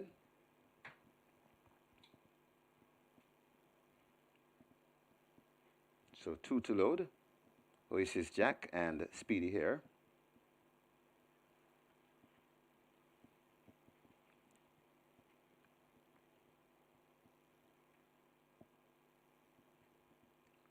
Oasis Jack loads at 1. And the final one will be Speedy here. 5 furlongs straight the trip. We have a line and we're ready for a start. They're often racing. Speedy here gets a flyer. Also there, that's Fly Blue Jet in the middle. Right there too, that's City Hawk. Over toward the far side and tacking across, that's Oasis Jack. Close to us and traveling nicely, that's Bazinga. Right on the defense, Uncle Nub is also in the mix. So it's Bazinga, Uncle Nub, right in the middle, Speedy here. Over on the far side, Oasis Jack. Right there too, that's Fly Blue Jet.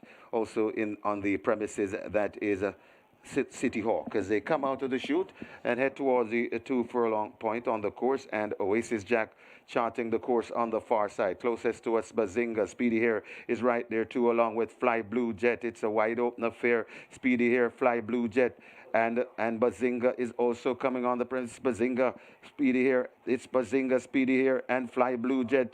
Smart Asset is also coming on the premises. It's a mad rush to the line as now Fly Blue Jet, it's the front. Smart Asset finding foot, and Smart Asset could have beaten them all from Fly Blue Jet. Then comes Savvy Girl running on Bazinga, and it got tied for 5th.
In the winners enclosure, the unofficial winner of race number 6 Smart Asset. 4-year-old Bay Colt by Bold Conquest. Saraceni by Coded Warning. Bred Delroy Wallace, owned Delcar Stables. Train Tenson Chung, a very good ride from the winning rider. Matthew Bennett, the groom Warren Maxwell. Second, number 7, Fly Blue Jet. Third, number 9, Savvy Girl. Fourth, number 10, Bazinga. And fifth, number 5, Speedy Hair. Final time for 5 furlongs straight, 1 minute and 3/5.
They're often racing. Speedy here gets a flyer. Also there, that's Fly Blue Jet in the middle.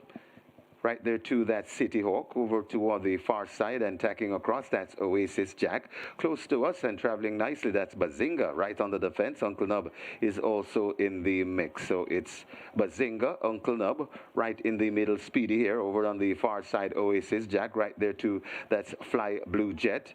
Also in on the premises, that is City Hawk, as they come out of the chute and head towards the 2 furlong point on the course, and Oasis Jack charting the course on the far side. Closest to us, Bazinga. Speedy here is right there too, along with Fly Blue Jet. It's a wide open affair. Speedy here, Fly Blue Jet, and Bazinga is also coming on the premises. Bazinga, Speedy here. It's Bazinga, Speedy here, and Fly Blue Jet. Smart Asset is also coming on the premises. It's a mad rush to the line as now Fly Blue Jet, it's the front. Smart Asset finding foot, and Smart Asset could have beaten them all from Fly Blue Jet. Then comes Savvy Girl running on Bazinga, and it got tied for 5th.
Result of the 6 now official. Horses to the testing barn. 6 Smart Asset, 10 Bazinga. 6 and 10 go to the testing barn. Smart Asset, 520 to win, 308 to place. Second 7, Fly Blue Jet, 504. Third 9, Savvy Girl, 780. Fourth 10, Bazinga. Fifth 5, Speedy Hare. The double, 1,458. Quinella, 3,486. Exacta, 3,695. Trifecta, 19,652. Superfecta, 43,824. 6 high fives, 99,613. 206 triples, 1,407. 750 winners of the REGGAE 6, 3,989 each. A single winner bonus in the REGGAE 6 now $1,282,040.95. Splits 23-1, 46-3, final time 1 minute and 3, margins 3/4 by 1 1/4.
So Smart Asset delivers a win over the 5 furlong straight distance, and that's Smart Asset's 3rd win from 4 career starts. First 2 wins came over 4 furlong straight, went around the bend, beat by Desert of Malibu.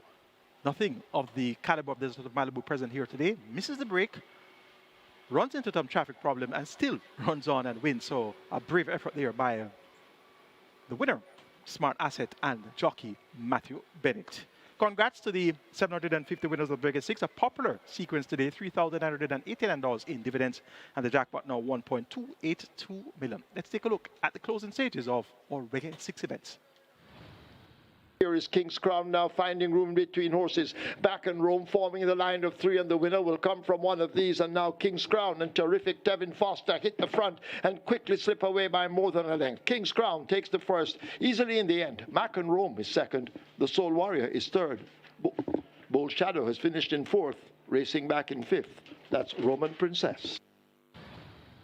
It is Chinese Music chased by Sabina and the company. Here comes Sensational Satin, and on the far side, Tequila Blue gets rolling. It is it says still in front, making the running Chinese Music, but here comes Sabina, and Sabina has hit the front. Sabina and Trevor Simpson-Odie landing the second from Tequila Blue. Then comes Chinese Music and Sensational Satin. Friend of the family is fifth.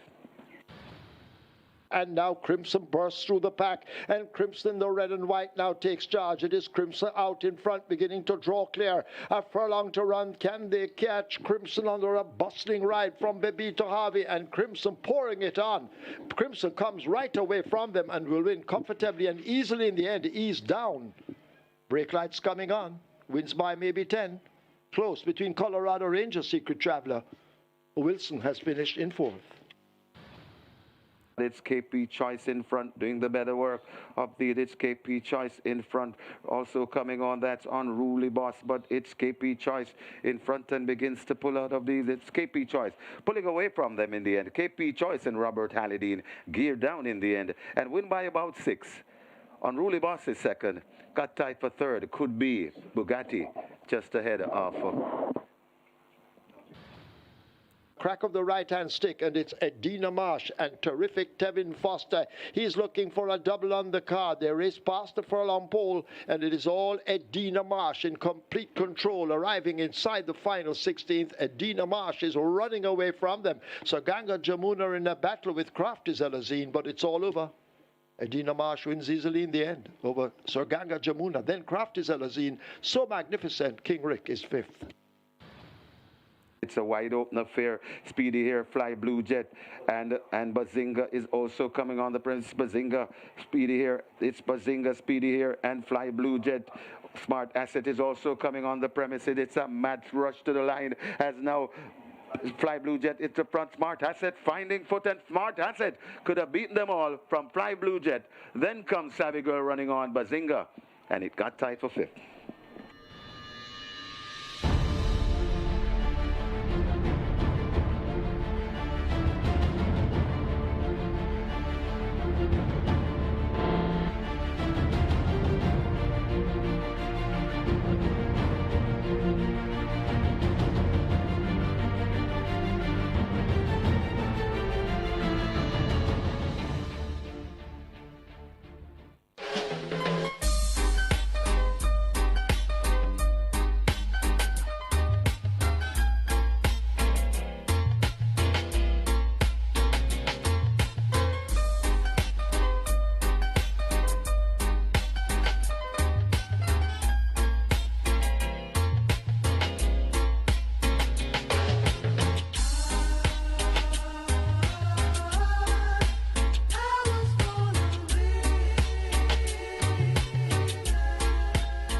Well, I hit the REGGAE 6 today, $3,989 in dividends, but I tell you the breaks didn't go my way today at all in the REGGAE 6. Race 1, I was riding that 12-to-1 chance, a horse by the name of Mac and Rome.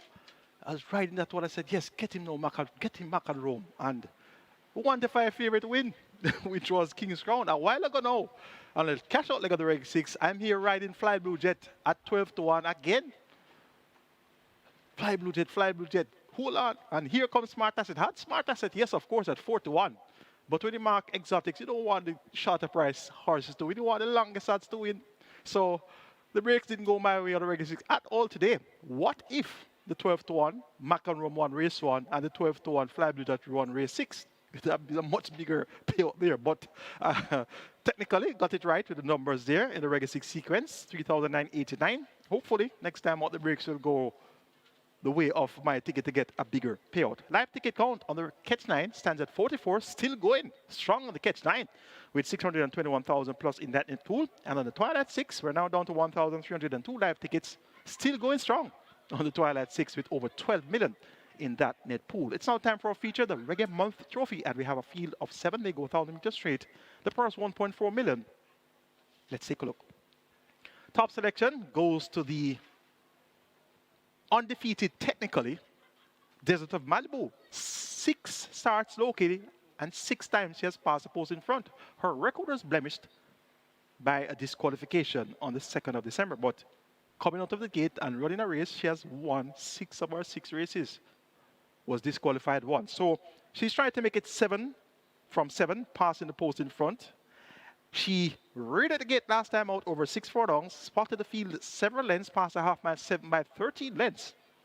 And she overcame all of that and ran on and won, beating Madeline Sunshine, who led for a long way. Reverts to the straight course, which she won her first 2 races, one of the straight on debut. And note once again, she was ridden by Radish Roman on debut. Dane Dawkins was done for the day. Radish Roman got the chance ride and he got the job done. Subsequent to that, Dane Dawkins has been aboard for 5 consecutive occasions today. Notably, Dane Dawkins not aboard. He's aboard the other Gear Sobriety trained runner, Sensational Move. And Radish Roman, he rode Sensational Move to victory last time out, and he's aboard Desert of Malibu. So not quite sure what's going on there with the switch around of riders. But Desert of Malibu, based on her record, she has to be the selection. However, if she misses the gate over 5 furlongs straight, she's going to be in a lot of trouble to get back to the likes of Emperor of the Cats. And Emperor of the Cats, John Post 7, gets 6 to 1. Richard Henry chips off 3 kilos of the lot at 57 kilos. It's going to be 54 kilos here for Emperor of the Cats. He has proven himself to be a very talented sprinter. Actually allowed Desert of Malibu weight last time out when carrying 55 kilos. Desert of Malibu had 51.5. So he was outsped the whole way by Madeline Sunshine.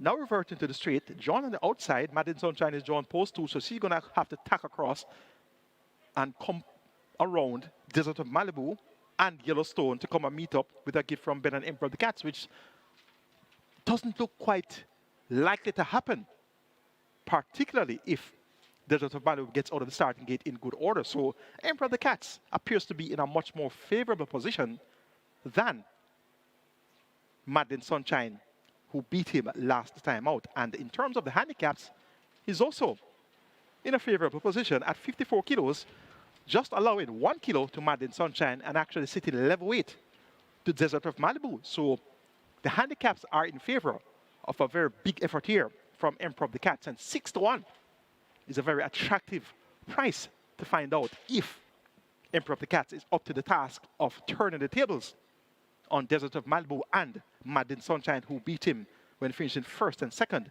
in that 6 furlong contest of the 13th of January. Number 5, Yellowstone, gets 16 to 1. Romare Spencer, more popular known as Turtleback, riding for trainer Alfred Brown. Notably, the customer visor has been removed. And we look at the past performances here for the last 10 races. Yellowstone has been fitted with the visor 9 of 10 times. And the only race he didn't get the visor on showed some speed but weakened to finish 6th by 11 3/4 in a 6.5 furlong contest. Is blessed with early speed and early pace. Look for Yellowstone to be making things hot up front as well. A gift from Ben also possesses pace and speed and surprised us last time at 9 to 1. Beating Milos and God of Love has a lot more to do here.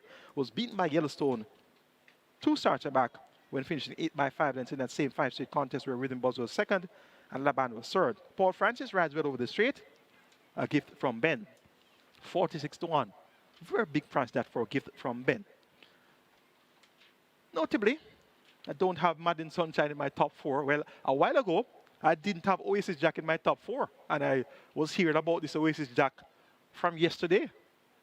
And I said, I don't have that horse in my top 4 though, so good luck to you.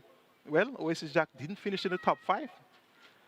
Madeline Sunshine, she'll very well finish on the frame here.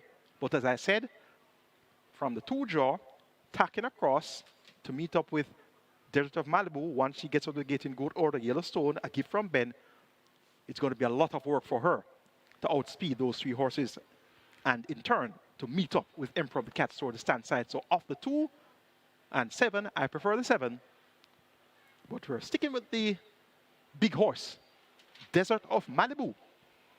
Number 4, to get the better of number 7, Emperor of the Cats. I like this exacta. This exacta looks really logical to me. For 3rd, number 5, Yellowstone. For 4th, number 6, a gift from Ben. 7 minutes ago to post to the REGGAE Month Trophy. Late triple begins here. Minimum guaranteed paid is 400,000 already. 650,000 wagers. So you know it's a must seller. This one will be well over $1 million in another couple of minutes. And indeed should head towards the $2 million mark. Wager early. And best of luck in the Reggae Month Trophy.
Horses take the track for the 7th. It's the Reggae Month Trophy. It's an open allowance for 3-year-olds and up over 1,000 or 5 furlongs straight.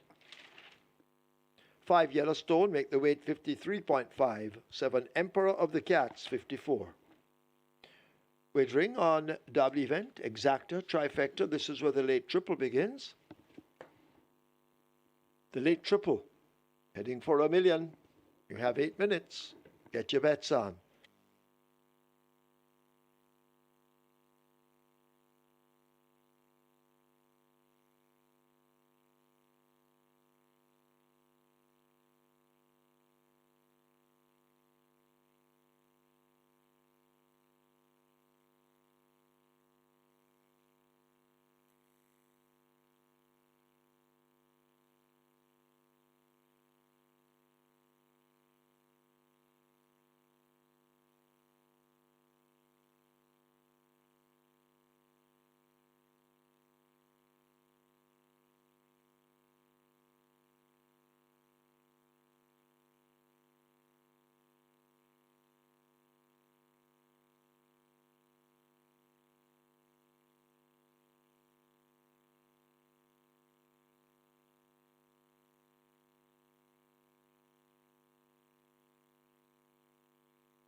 So the runners are heading to post. This is race number 7, the Reggae Month Trophy.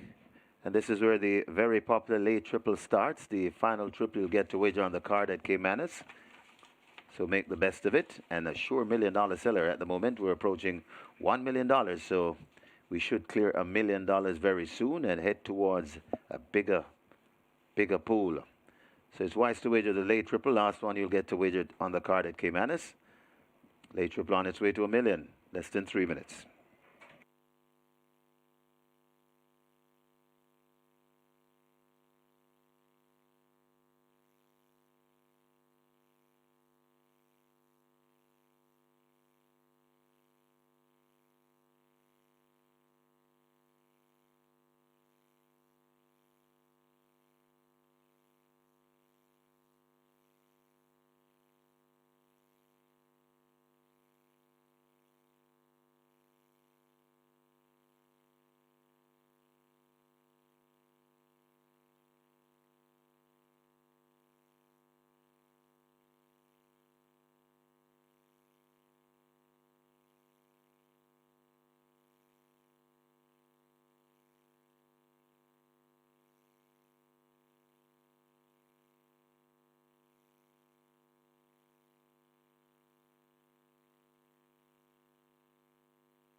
And we're all here to see Desert of Malibu once again, currently 1-2 favorite. But typically with these high quality horses, you'll find that the betting volume is lower compared to the lower level races. But we've got Emperor of the Cats, number 7, currently $4.80. 3 Sensational Move, $14. 4 Desert of Malibu, $1.35. 5 Yellowstone, currently at around $11. And number 2 Madeline Sunshine, $4.80. Those are the ones. They're pretty much all selling a little bit except for the number 1 horse. But interestingly, the win betting volume is low, as typically is. But there's a huge place going on number 5 Yellowstone. Number 5 Yellowstone has been gambled very, very, very hard to place. Actually, much more than the total of the win betting combined. So that one would be a big hit for us if Yellowstone finishes in the top 3. But as far as the win betting is concerned, it's not really much to talk about. The main horses are just very, very small money on them. So we're really looking out if Yellowstone will place or not in this race. That's pretty much the story from the Fixers Market here for race 7 at Caymanas Park. But good luck to everybody.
Now we've closed up the front of the gates. This is the Reggae Month Trophy, 5 furlongs straight.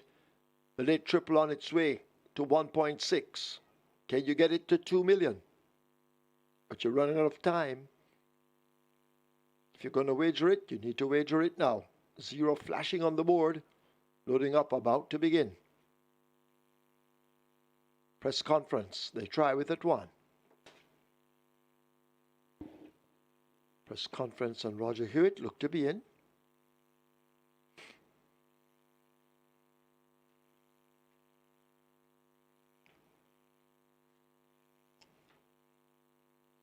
Front of gate 5 left open to accept Yellowstone when ready. Sensational Move, guided to 3. Sensational Move is in.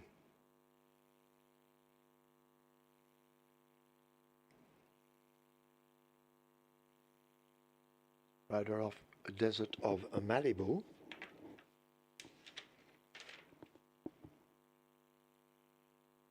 Yellowstone goes in. A Gift from Ben loads at 6.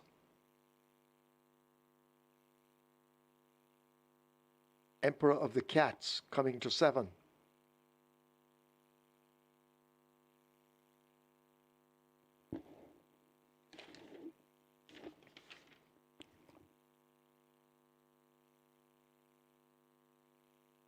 Madeline Sunshine is in at 2. Tevin Foster looking for a 3-timer.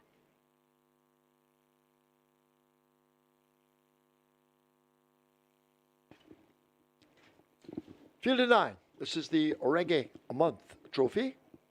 1,000 meters or 5 furlongs straight.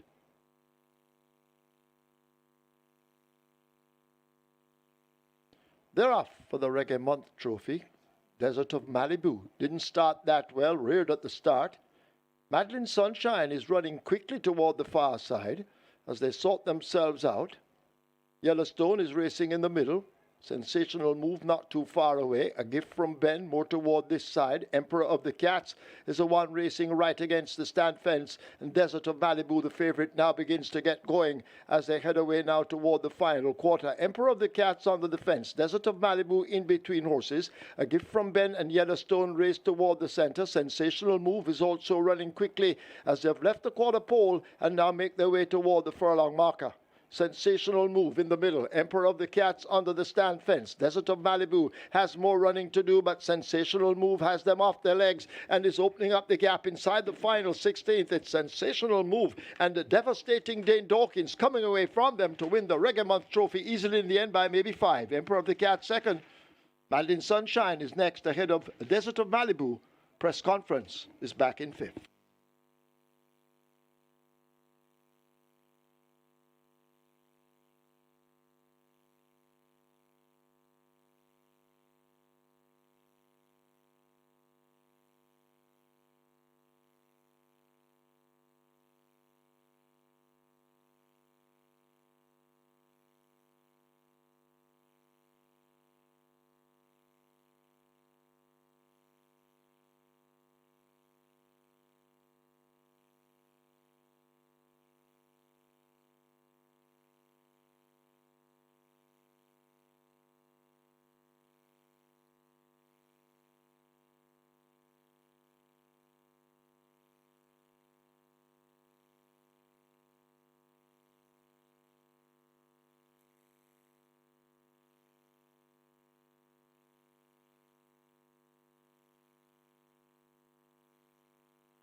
In the winners enclosure, the unofficial winner of race number 7, the Reggae Month Trophy, number 3, Sensational Move, 4-year-old Chestnut Colt by Sensational Slam, Money Move by Burning Mark, bred Barrington Daly, own Barsher, Train Gear Sobrati, the winning rider, Devastating Dane Dawkins, the groom, Alvin Graham, second, number 7, Emperor of the Cats, third, number 2, Madeline's Sunshine, and fourth, number 4, Desert of Malibu. Final time for 5 furlongs straight, 59 and 2.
They're off for the Reggae Month Trophy.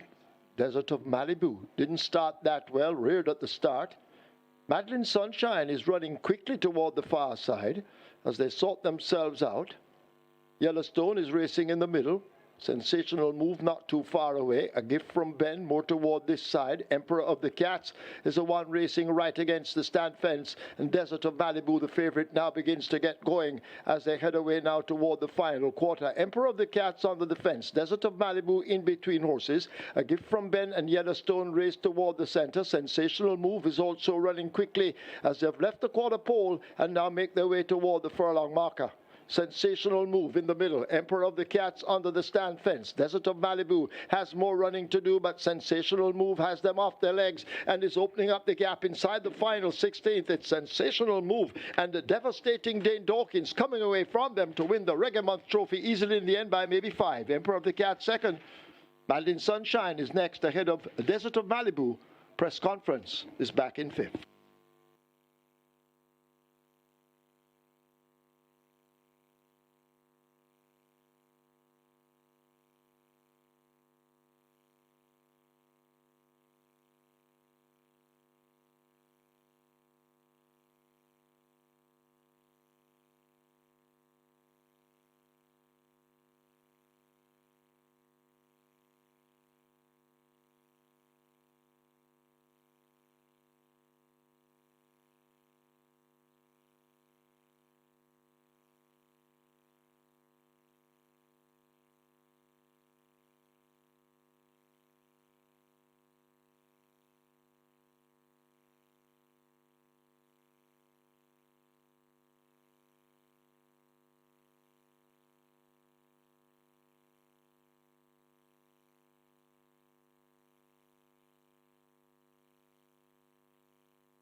Ladies and gentlemen, your attention called to the winners enclosure for the presentation of the Reggae Month Trophy, kindly donated by Supreme Ventures Racing and Entertainment Limited. Making the presentation, trainer and renowned reggae star, Robert French, and he makes it to Gary Sabrati, the winning trainer. representing the winning owner, Basher. In the catalog of Robert French, just naming two of his many hits, Rough and Tough and Meet Me by the River. Congratulations to the winning connections. Race number 7, the Reggae Month Trophy.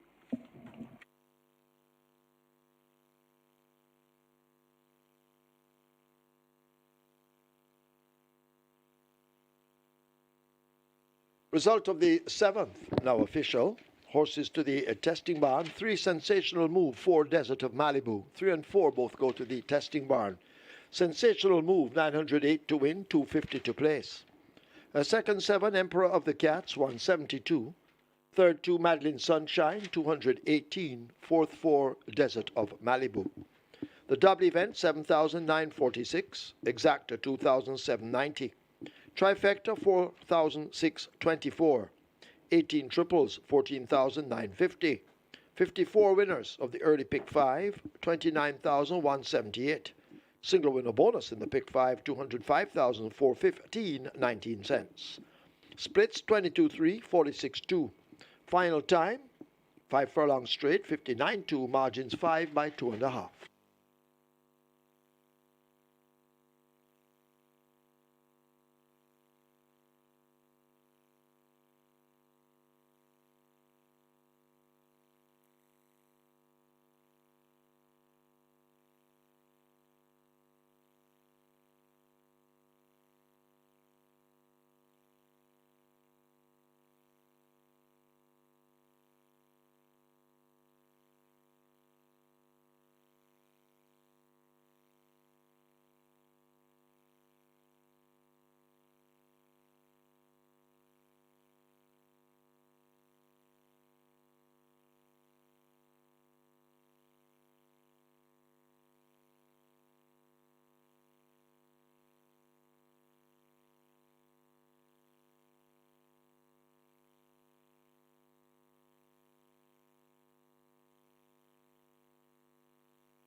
The Reggae Month trophy goes to Sensational Move, the other gear sobriety runner. And I tell you, when I was handicapping this race, I said, Radish Row Motherboard, Desert of Malibu, Dane Dawkins aboard Sensational Move. I actually pointed that out to you preview time. And I looked at it and I saw it and I said, but I don't understand. If Dane Dawkins rode Desert of Malibu to victory 5 consecutive times, how comes he's on Sensational Move? And Radish Roman, who rode Sensational Move last time to win by 10 lengths, how come he's on Desert of Malibu? And then I went to dig up the records, went as far as telling you that the first time Desert of Malibu raced, she won with Radish Roman in the saddle, replacing Dane Dawkins. Dane Dawkins was down for the day, so he got a chance right there. And what aboard Desert of Malibu, what I said, even though it was stared in my face, big like a breadfruit, the change round of riders, I still didn't take heed and mark Sensational Move. And Sensational Move turns out to have won the race at 8-1. Desert of Malibu reared at the gate. She reared at the gate last time out when coming from last over 6 furlongs and beating Madeline Sunshine and Emperor of the Cats. And she raised at the gate today. And I knew if she reared at the gate at 5 straight, she couldn't recover from that. So sometimes you wonder how you lose. And that's the way we lost there. 8-1. Upset win for Sensational Move. Catch 9, live tickets down to 2. My ticket is out the window. And 206 ticket down to 83. My ticket also gone to the wayside there. We have the late double coming up now. Races 8 and 9. And race number 8, a maiden collision race, and bred folios it up. A field of 9 will go 1,400 meters or 7 furlongs for a purse of 730,000. Top selection is the born Captain Philip. Christopher Mandin riding for Gary Griffiths and Philip Hazard. This one has a fairly decent late turn of foot, but he doesn't turn up as often as one would like. Usually tails off towards the rear of the field, but when he comes with a decent run, he comes with a decent run. He should get a hot pace ahead of him today. The likes of Atomic Energy number 2 will be out in front. We'll also have the likes of Sugar Sugar. There's also going to be the likes of Xylophonic Steel, who will be up there as well. So those horses that will be up on the pace, they have not shown an inclination to get 1,400 meters. So I'm expecting the pace to come back here, and I'm expecting Captain Philip, from one of his better efforts, to be one of the horses that should capitalize on the weakening leaders. 5-1 is a good price for Captain Philip. Number 7, Blitz Strike, gets 3-1. Ran for the second occasion at 20-1 and was second by 13 3/4 behind Lion Charmer. And in turn, 3 lengths clear of Xylophonic Steel, who was third. Xylophonic Steel led for a long way that day. Blitz Strike, having shown that he has fair ability. The frigate has been fitted by trainer Marlon Pusey. Roger Hewitt maintains the mount, 57 kilos, joint top weight with Captain Philip. Blitz Strike appears to be the type that should go well in this spot and should be able to rate from just off the splits here. Number 6, Veliki Vicky, gets 3-5, opened at 1-2. Interesting betting surrounding Veliki Vicky. Samantha Fetcher riding for Ron Matthew, and this one has the figure removed, cheek pieces fitted, has been getting fitter. 4th through the last 4, 5th last time out by 8 lengths behind Baby Love, Zane's Princess, and He's the Lion. But 3-5, not understanding that price for Veliki Vicky. I give her a chance, yes, but not to the tune of 3-5. More like 3-1 or maybe 7-2. That would be my price for Veliki Vicky. So a lot of stable confidence in the chances of Veliki Vicky today. Number 9, Xylophonic Steel, has pace. And you know, they say pace makes a race. So we expect Sugar Sugar, Xylophonic Steel, Atomic Energy, and maybe Veliki Vicky to be up there along with Blitz Strike. So look for a 4th place effort here from Xylophonic Steel. Dane Dawkins just had a win in the Reggae Trophy with Sensational Move. So he's looking for a quick double. Gonna go 1, 7, 6, and 9 in race number 8. Captain Philip to get the better of Blitz Strike, Veliki Vicky, and Xylophonic Steel. 7 minutes to go to post. Late double starts here. Always a very well bet late double. Wager early, and best of fortune.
Horses take the track for the 8th. It's a maiden condition race for native bred 4-year-olds and up. The distance 1,400 meters or 7 furlongs. 2 Atomic Energy make the weight 56.5. 8 Little Miss Nisha 54. 4 Finney 53. 117 pounds. 6 Veliki Vicky 51 or 112 pounds. 8 Sugar Sugar 53.5, 118 pounds. Atomic Energy in pounds 125. Little Miss Nisha 119. Wagering on double event, this is the late double. Exacta, Quinella Trifecta, Superfecta, High Five. 5 minutes, get your bets on.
Runners are heading to post. This is race number 8. This is where the very popular late double starts, and already we're approaching in excess $1 million.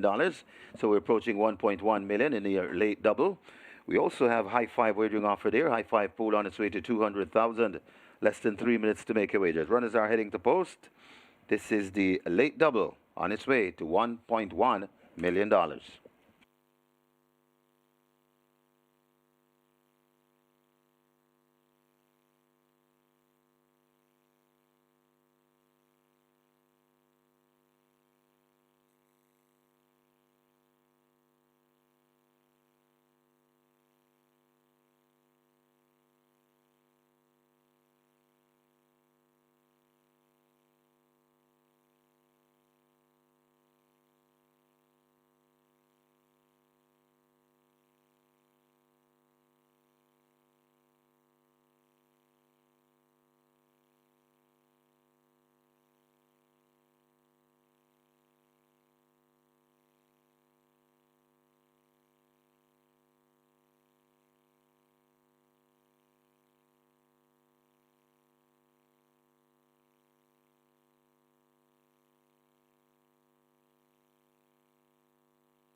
So the runners are arriving at the post. They are close to post, and the late double on its way to $1.5 million. On its way to $1.5 million, the high five closing in on 300,000.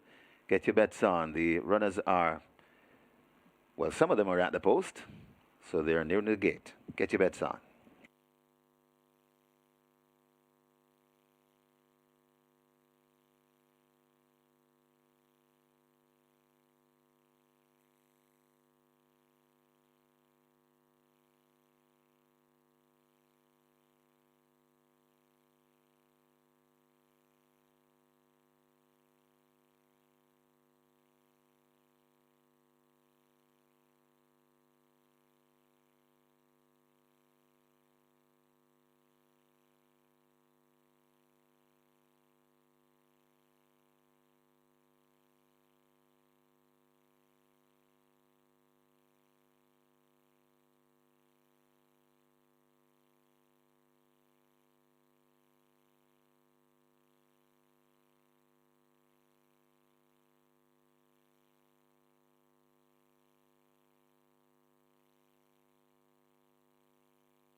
And we are now ready for race number 8.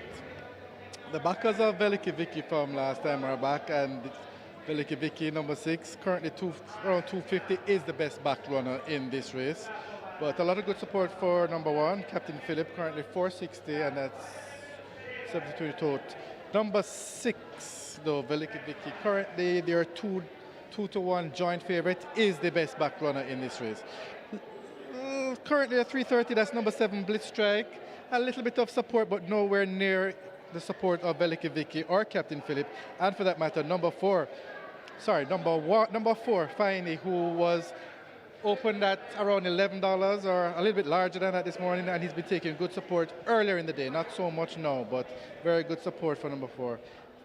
Finey or Piney, however that is pronounced. But number 6, Veliki Vicky, is the story of this race in terms of the support. All the betting dollars, they went for it last time out, it didn't deliver, and they're looking to see if Veliki Vicky will deliver this time out, because it's by far the best back runner in this race. And that's the story here for race 8 at Caymanas Park. Good luck.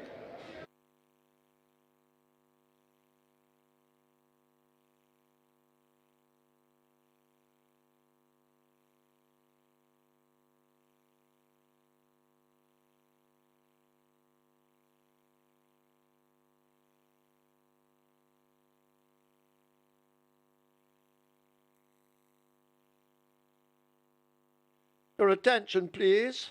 Odine Edwards will not be riding the Bee's Knees in the 9th. Richard Azan, you need to find a replacement rider and contact the stewards. Odine Edwards down. We need a replacement rider for the Bee's Knees.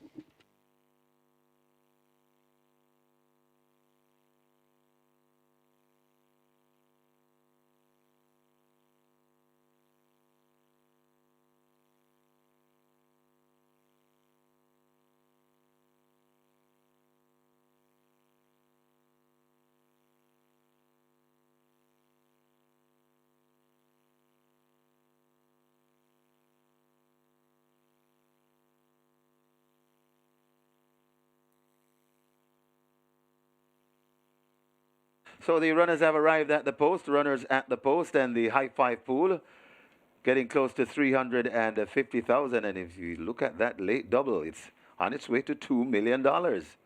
Very nice late double pool, this. Late double on its way to $2 million. High five approaching 300. and 50,000. Runners at the post. They're going to be closing the front of the gates shortly. Hurry and get those bets in.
They've closed up the front of the gates for the loading process, and the late double, 1.9 million plus, nearly 2 million.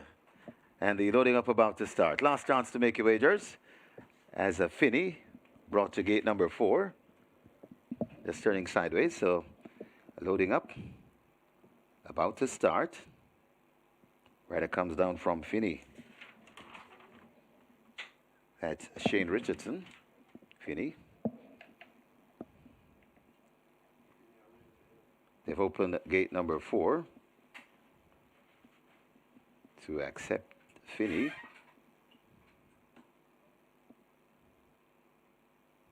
Finney a bit problematic at the moment. Now goes in. So horses loading. Last chance to wager. Late double pool, nearly 2 million. I suspect we'll go past 2 million before the starter lets them go. Little Miss Nisha in at 3. High five pool getting close to 400,000 as well.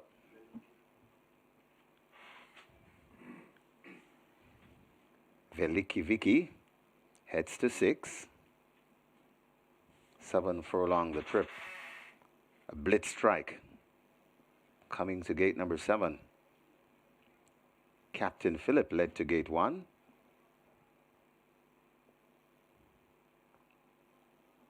Goes in. Atomic Energy to 2.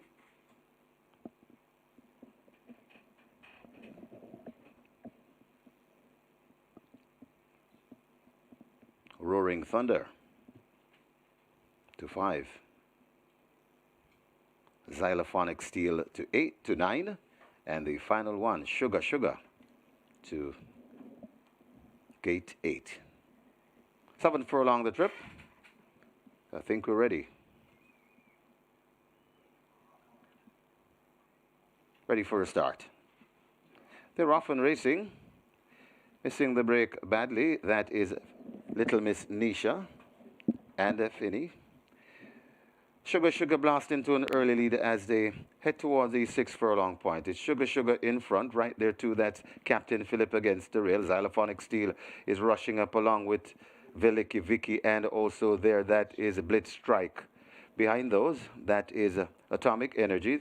Then comes up Roaring Thunder, Little Miss Nisha and Finney way out of it as they head towards the 4 furlong point, and it's Sugar Sugar in front, being tracked by Veliki Vicky racing in second. Xylophonic Steel is right there in third, being overtaken by Blitz Strike running the rail. Right against the rail also, that is Captain Phillip. Then comes Atomic Energy. Roaring Thunder comes next. Little Miss Nisha, and racing at the back of the field hopelessly, that's Finney. They're going to come into the lane, and Sugar Sugar is traveling sweetly at the moment. At the top of the lane, Sugar Sugar turns with a good-looking lead. Right against the rail, Veliki Vicky. Blitz Strike is right there too. Xylophonic Steel is also right there. Coming on to that Captain Phillips, but Sugar Sugar still with that lead. Coming to the furlong pole, it's Sugar Sugar in front, but here comes Captain Philip eating up the ground. And coming forward, it's Sugar Sugar driven for all his worth, but Captain Philip has now hit the front, and Captain Philip begins to go away from Sugar Sugar. It's Captain Philip in front, Sugar Sugar trying hard, but Captain Philip, 199 wins for Chris Mamdini. He's nearing a milestone. Captain Philip beats Sugar Sugar. Then comes Atomic Energy, Blitz Strike, and Veliki Viki.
In the winners' enclosure, the unofficial winner of race number 8, number 1, Captain Philip, 4-year-old chestnut colt by Hedge Fund, Candy with a K by Old Fashioned, Bread Restaurant Associates Limited,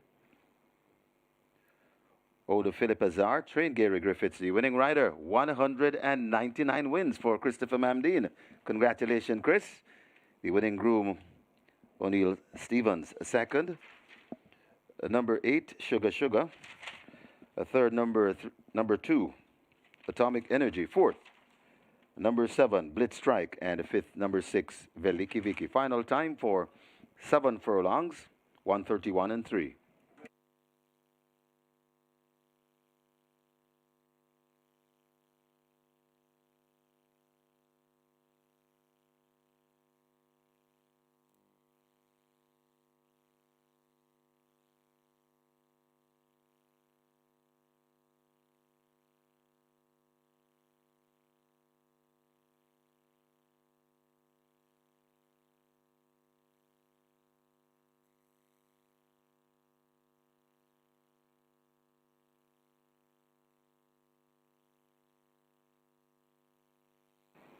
Ready for a start.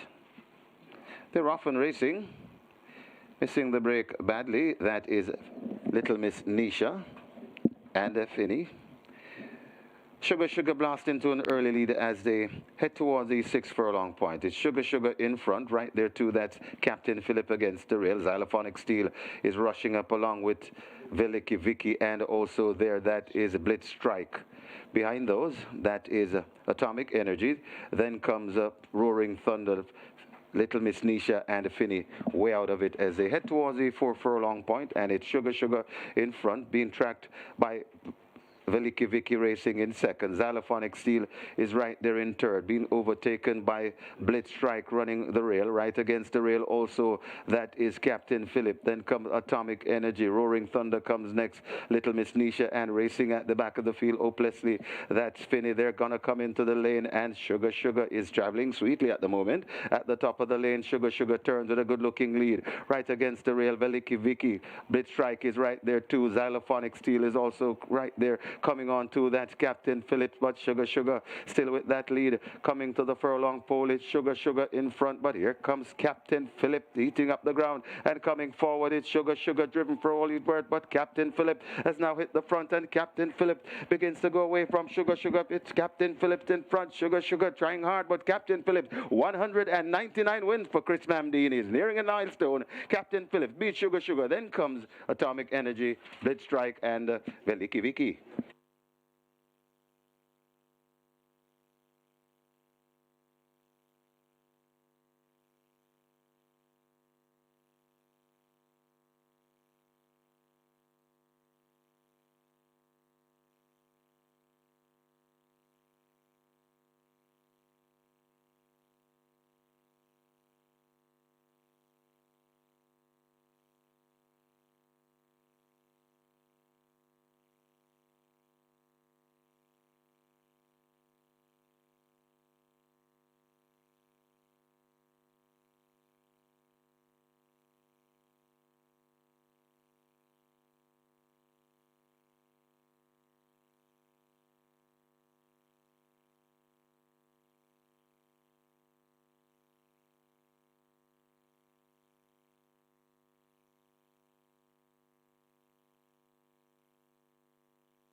Result of the 8th, now official. Horses to the testing barn. 1, Captain Philip. 6, Veliki Vicky. 1 and 6 go to the testing barn.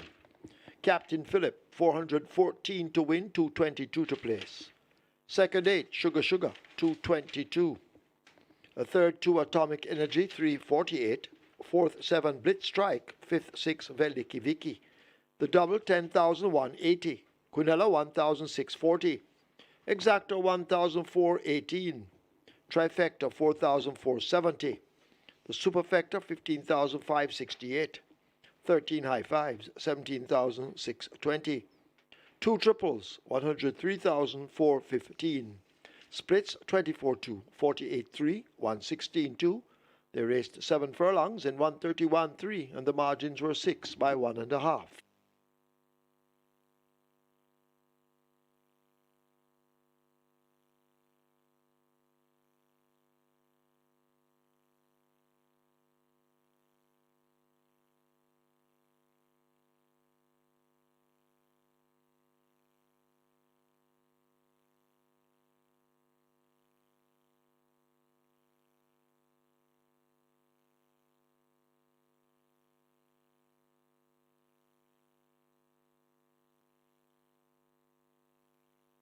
Remember, gambling is just a game. Choose to gamble responsibly. Set a budget, avoid chasing losses, and stop gambling when you reach your money limit. For gambling help, call RISE 888-991-4146. A message from the Betting, Gaming and Lotteries Commission.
Your attention, please, in today's 9th event, number 5, the Bee's Knees. Now the mount of Samantha Fletcher. Samantha Fletcher rides 5, the Bee's Knees in the 9th.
Horses take the track for the 9th. This is a restricted allowance 5 for native bred 4-year-olds and up, non-winners of 2, and imported 4-year-olds and up, maidens the distance 1,600 meters or a mile. Number 1, Princess Talisi, goes with 53.5 or 118 pounds. 2, Mr. Wonderful, 52, 115 pounds, make the rider Devon A. Thomas. 3, Crucial Alexia, 52 or 115. 4, Sweet Victory, 53, 117.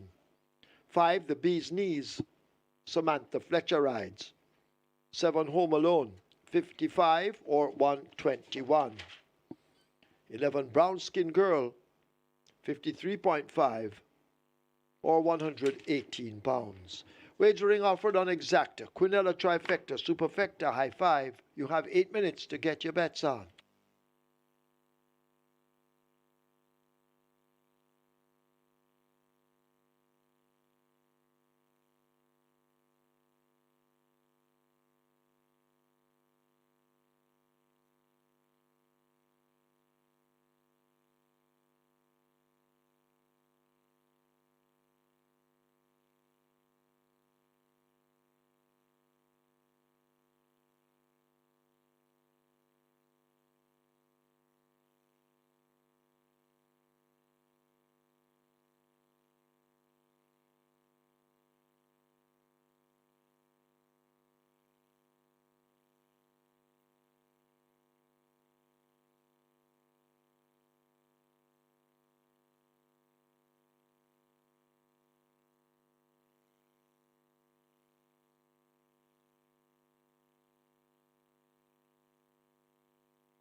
So the top selection, Captain Phillip, turns out to be the right choice. And as I said, the speed was going to be there from Sugar Sugar, Xylophonic Steel, Atomic Energy.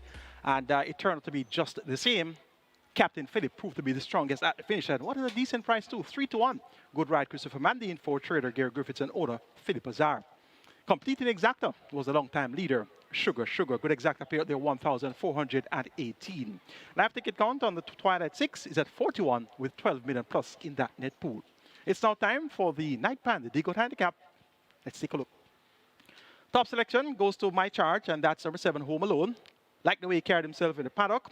And Shamar Muir, also known as Paparazzi, has now been appointed to ride for owner the Seeker and trader yours to Michael Caine. Last time out at 92, first time at nuns of 2, got a rough start, raced towards the back and finished 4th by some 12 lengths there behind 9th winner Life is Left. Earlier had some footage, now we have the more refined footage for you to share.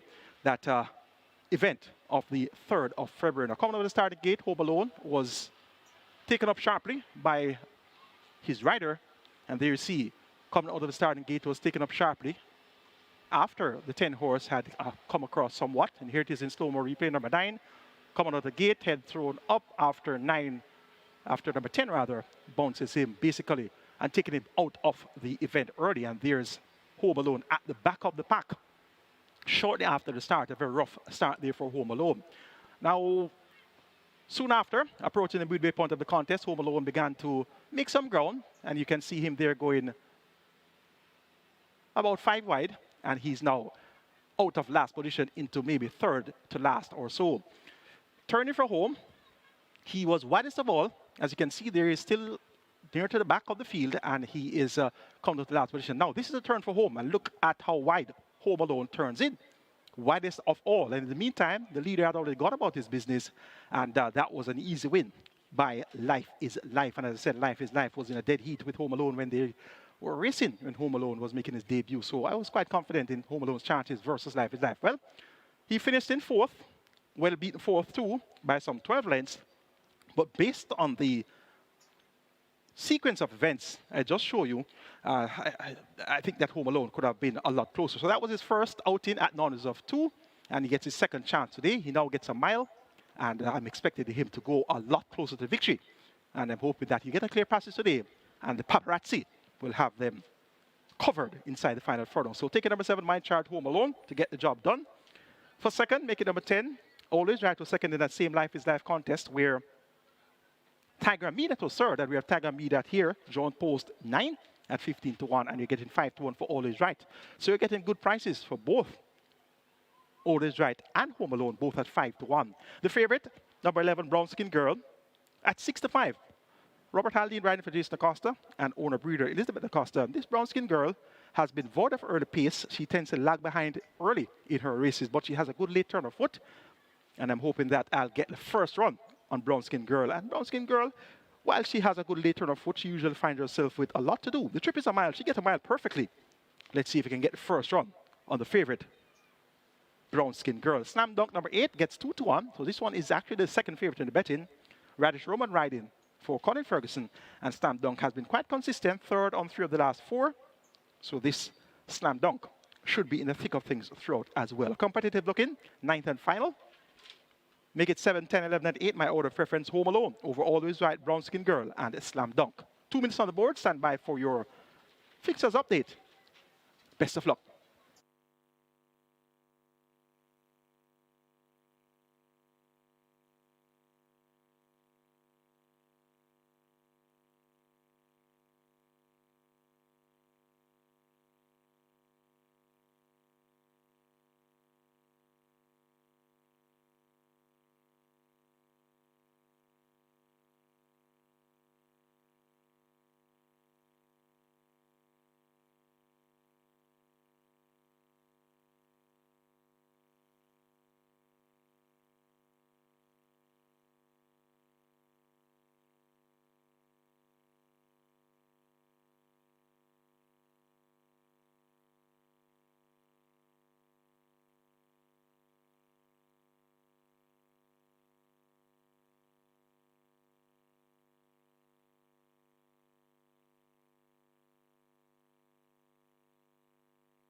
High five pool heading for 400,000. Your high five pool heading to 400,000 to get your bets on as the runners are at the post.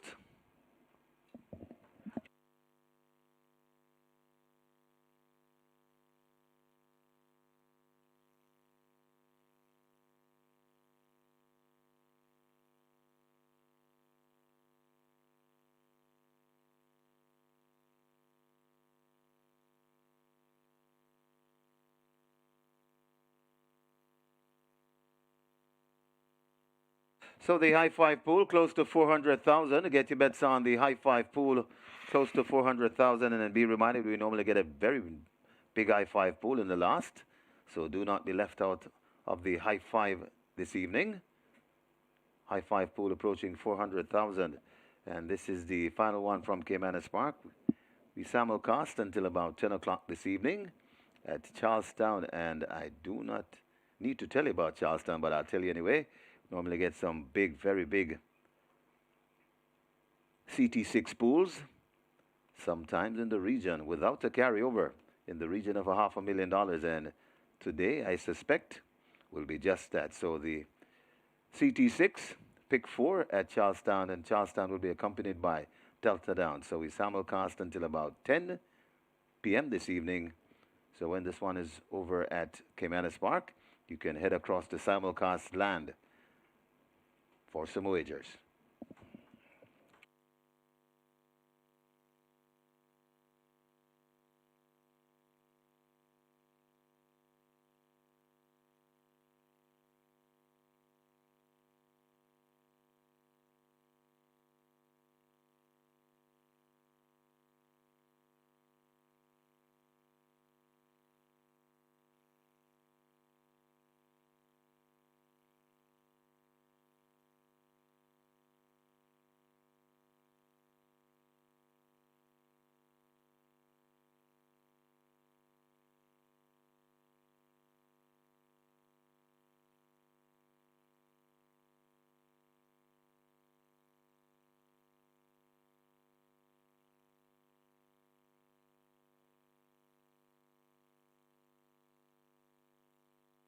So the high five pool now approaching $600,000. That's right, the high five pool on its way to $600,000.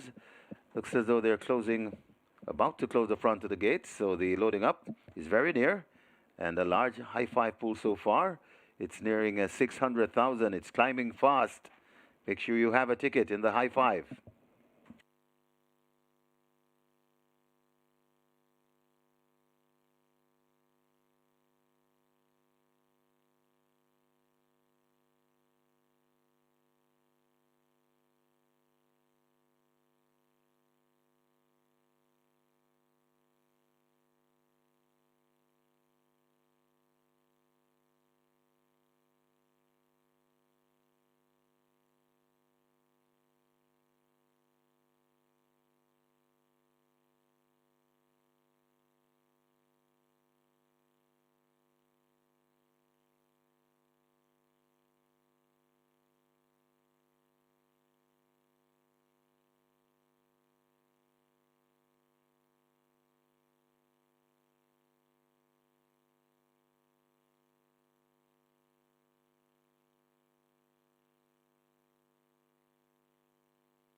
Horse is now loading. First one in Mr. Wonderful as the high five has reached 600,000 and climbing. Mr. Wonderful joined by Princess Tadisi.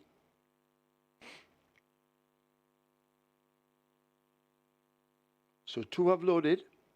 You have time to wager. High five pool. Pretty large.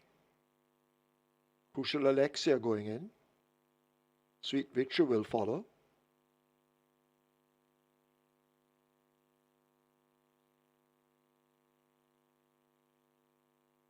The Bee's Knees comes into 5.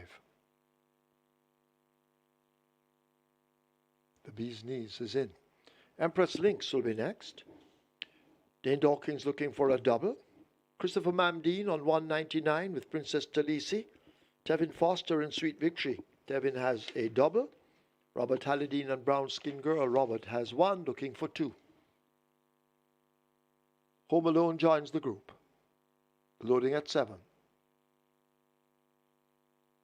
Trained by our own Michael Caine.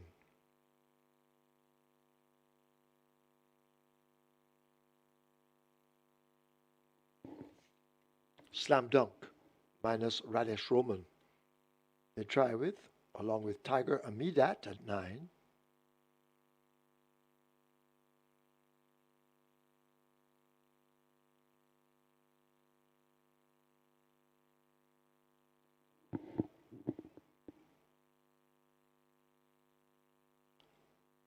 So Slam Dunk locked away at 8.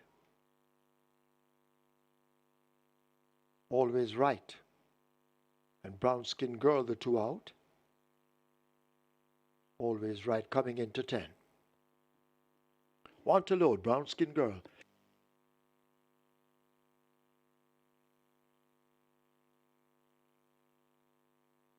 Brown Skin Girl is in, field in line. 1 mile the trip. This is the 9th and final. And they're off for the 9th. Princess Talisi Home Alone. They race at the back of the field. Slam Dunk has grabbed an early lead. Brown Skin Girl is ridden out wide to go for that lead. Always Right on the premises with Empress Lynx. Tiger Amidat racing out wide. Racing down near the rail and making progress. That's Mr. Wonderful as they're sorting themselves out on the front end. Slam Dunk just a leader from Always Right and Brown Skin Girl, they lead the 6. Mr. Wonderful now beginning to move upon those leaders. Empress Lynx is racing in behind them. Maybe 4 lengths separates that group. They're followed up by Tiger Amidat and the grey Crucial Alexia as they flash past the 5. 3.5 to 4 lengths back to the Bee's Knees. Home Alone now making ground after a poor start. Princess Talisi is next. And at the back of the field, it's a Sweet Victory. That's the order. A half a mile to run. They go spinning into that turn, and it is Slam Dunk continuing to lead, but Brown Skin Girl accelerates and now hits the front. Brown Skin Girl taking pole position. Slam Dunk fights on. Just the neck separates them as they slip past the 3. Always Right under the drive with Empress Lynx. Tiger Amidat races up next. Home Alone has made good progress as they flash past the 5/16. Crucial Alexia and the Bee's Knees in behind, but Brown Skin Girl brings them into the lane. Slam Dunk is the one down against the rail. Empress Lynx in the red now switching out wide, but Brown Skin Girl responds to Robert Halladine on the left-hand stick. They've opened up 4 or more. Empress Lynx is chasing. Slam Dunk now begins to fade. Always Right running on the spot or on the rail. Home Alone has more to do, but Brown Skin Girl is skittering away from them. This is the 9th and final. Brown Skin Girl is now eased down. Robert Halladine and Brown Skin Girl come cruising in for Jason DaCosta. They win by 6 or more. Empress Lynx 2nd. Sweet Victory 3rd. Home Alone is 4th. Tiger Amidat is 5th. Always Right is 6th.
In the winners enclosure, the unofficial winner of race number 9 and number 11, Brown Skin Girl. A 4-year-old chestnut filly by Bold Conquest, Girl Talk by Fearless Vision, bred and owned Elizabeth Acosta, conditioned by the champion trainer, Jason Acosta, the winning rider. Robert Hardball Halidine, that's his second winner on the card. The groom Garth Pennant, second. Number 6, Empress Lynx. Third, number 4, Sweet Victory. Fourth, number 7, Home Alone. And the fifth, number 9, Tiger Amidat. Final time for 8 furlongs, 142 and 2.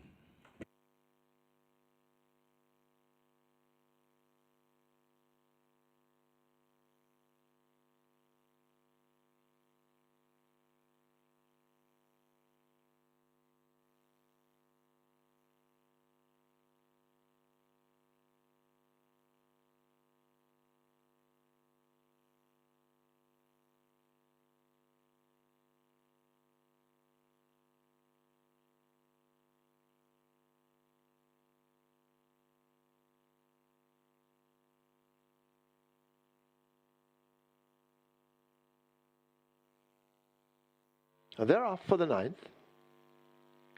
Princess Talisi, Home Alone, they race at the back of the field. Slam Dunk has grabbed an early lead. Brown Skin Girl is ridden out wide to go for that lead. Always right on the premises with Empress Lynx. Tiger Amidat racing out wide. Racing down near the rail and making progress, that's Mr. Wonderful, as they're sorting themselves out on the front end. Slam Dunk just a leader from Always Right, and Brown Skin Girl, they lead the 6. Mr. Wonderful now beginning to move upon those leaders. Empress Lynx is racing in behind them, maybe 4 lengths separates that group. They're followed up by Tiger Amidat and the grey Crucial Alexa as they flash past the 5. 3.5 to 4 lengths back to the Bee's Knees. Home Alone now making ground after a poor start. Princess Talisi is next, and at the back of the field, it's a Sweet Victory.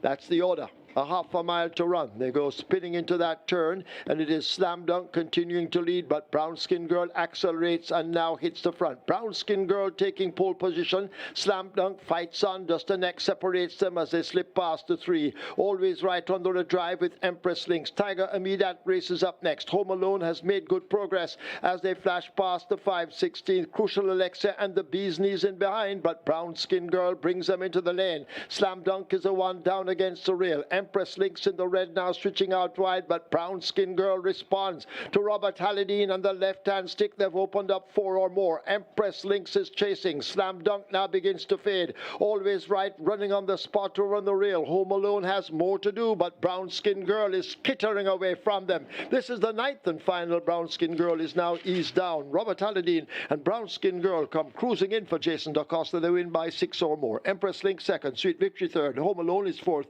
Tiger Amidat is 5th. Always Right is 6th.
Result of the ninth now official. Horses to the testing barn. 4 Sweet Victory, 11 Brown Skin Girl. 4 and 11 both go to the testing barn. Brown Skin Girl 242 to win, 176 to place. Second 6 Empress Lynx 216. Third 4 Sweet Victory 238. Fourth 7 Home Alone. Fifth 9 Tiger and Midat. The double 1012.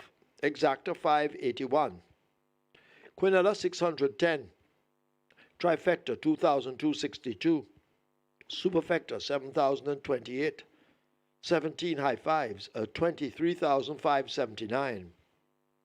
83 triples 12,021. 80 winners of the place spot 8 24,319. 48 winners of the Twilight 6 251,908. Nobody catch 9, 21 with 8 of 9, 8,875. Single winner jackpot, 744,192, 62 cents. 11 winners of the strike 4, 45,454 each. Single winner bonus in the strike 4, 476,926, 87. 26 winners of the late pick 5.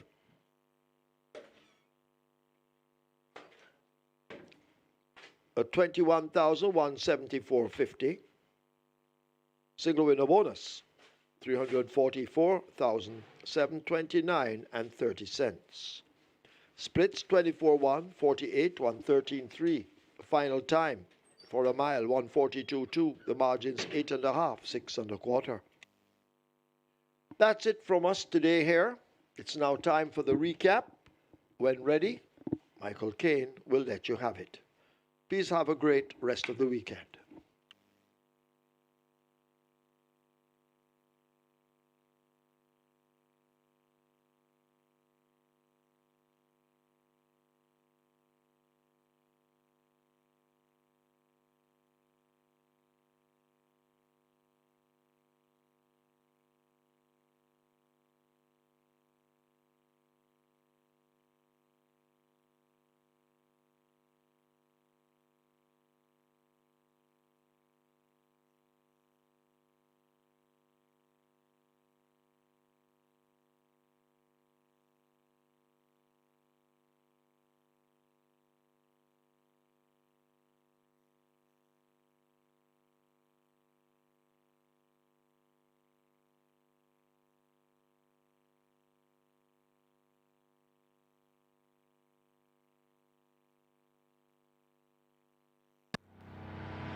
Another great race has come to closure here once again at Caymanas Park, and we had 9 races on tap for you on the Saturday card. The leading lines in terms of the jockeys currently, we had Tevin Foster booted home a double, and that puts him on 18 wins, 2 clear of Radish Robin, and Robert Haldane also had 2 wins of the card, so double for Robert Haldane, a double for Tevin Foster, singles all round for the trainers. The feature race today was a Reggae Month Trophy, and that was race number 7, and we're going to get straight to that. It was over 1,000 meters straight. Open allowance contest with a purse of 1.4 million, and the big favorite was Desert of Malibu, ridden by Radish Roman for Gil Shabati. And good support came in for Emperor of the Cats, Richard Henry riding for Carl Addison. We also had some support for Madeline Sunshine, Tevin Foster riding for Jason Acosta. All eyes were on Madeline Sunshine in the Reggae Month Trophy.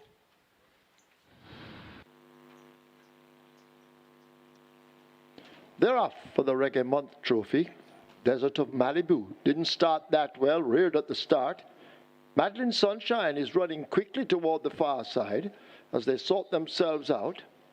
Yellowstone is racing in the middle.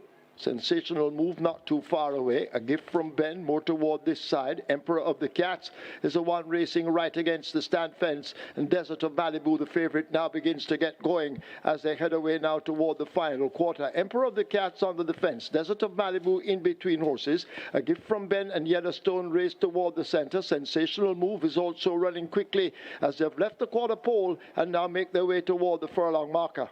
Sensational Move in the middle. Emperor of the Cats under the stand fence. Desert of Malibu has more running to do, but Sensational Move has them off their legs and is opening up the gap inside the final 16th. It's Sensational Move and the devastating Dane Dawkins coming away from them to win the Reggae Month trophy easily in the end by maybe 5. Emperor of the Cats second. Madeline Sunshine is next ahead of Desert of Malibu. Press conference is back in 5th. So poor start there for Desert of Malibu, reared at the gate, and that left the door open for the winner. And that was Sensational Move, stablemate at odds of 8-1 with Dean Dawkins riding for Gary Sobrati and owner Barsher. Good payout today in the Twilight 6. We had a net pool of over 12 million, and in the end, the dividends there was 251,908. And that was indeed a good day in the office for Twilight 6 players. We'll have racing next week, Saturday and Sunday, for the 24th of February and the 25th of February, so it's going to be a double-header weekend next week. Be sure to have a look at the overnight as early as Tuesday evening and have a look at my selections as early as Thursday morning. That's going to be it from us here at Caymanas Park today. I'm your analyst, Michael Kate. It was a pleasure to take you live and direct on behalf of the home of champion Sportsmax, as well as on behalf of the promoter Supreme Ventures Racing and Entertainment Limited. Have a great Saturday evening, Sunday, all day long. We'll have simulcast racing as well. And have a productive week, and see you next Saturday for more live racing.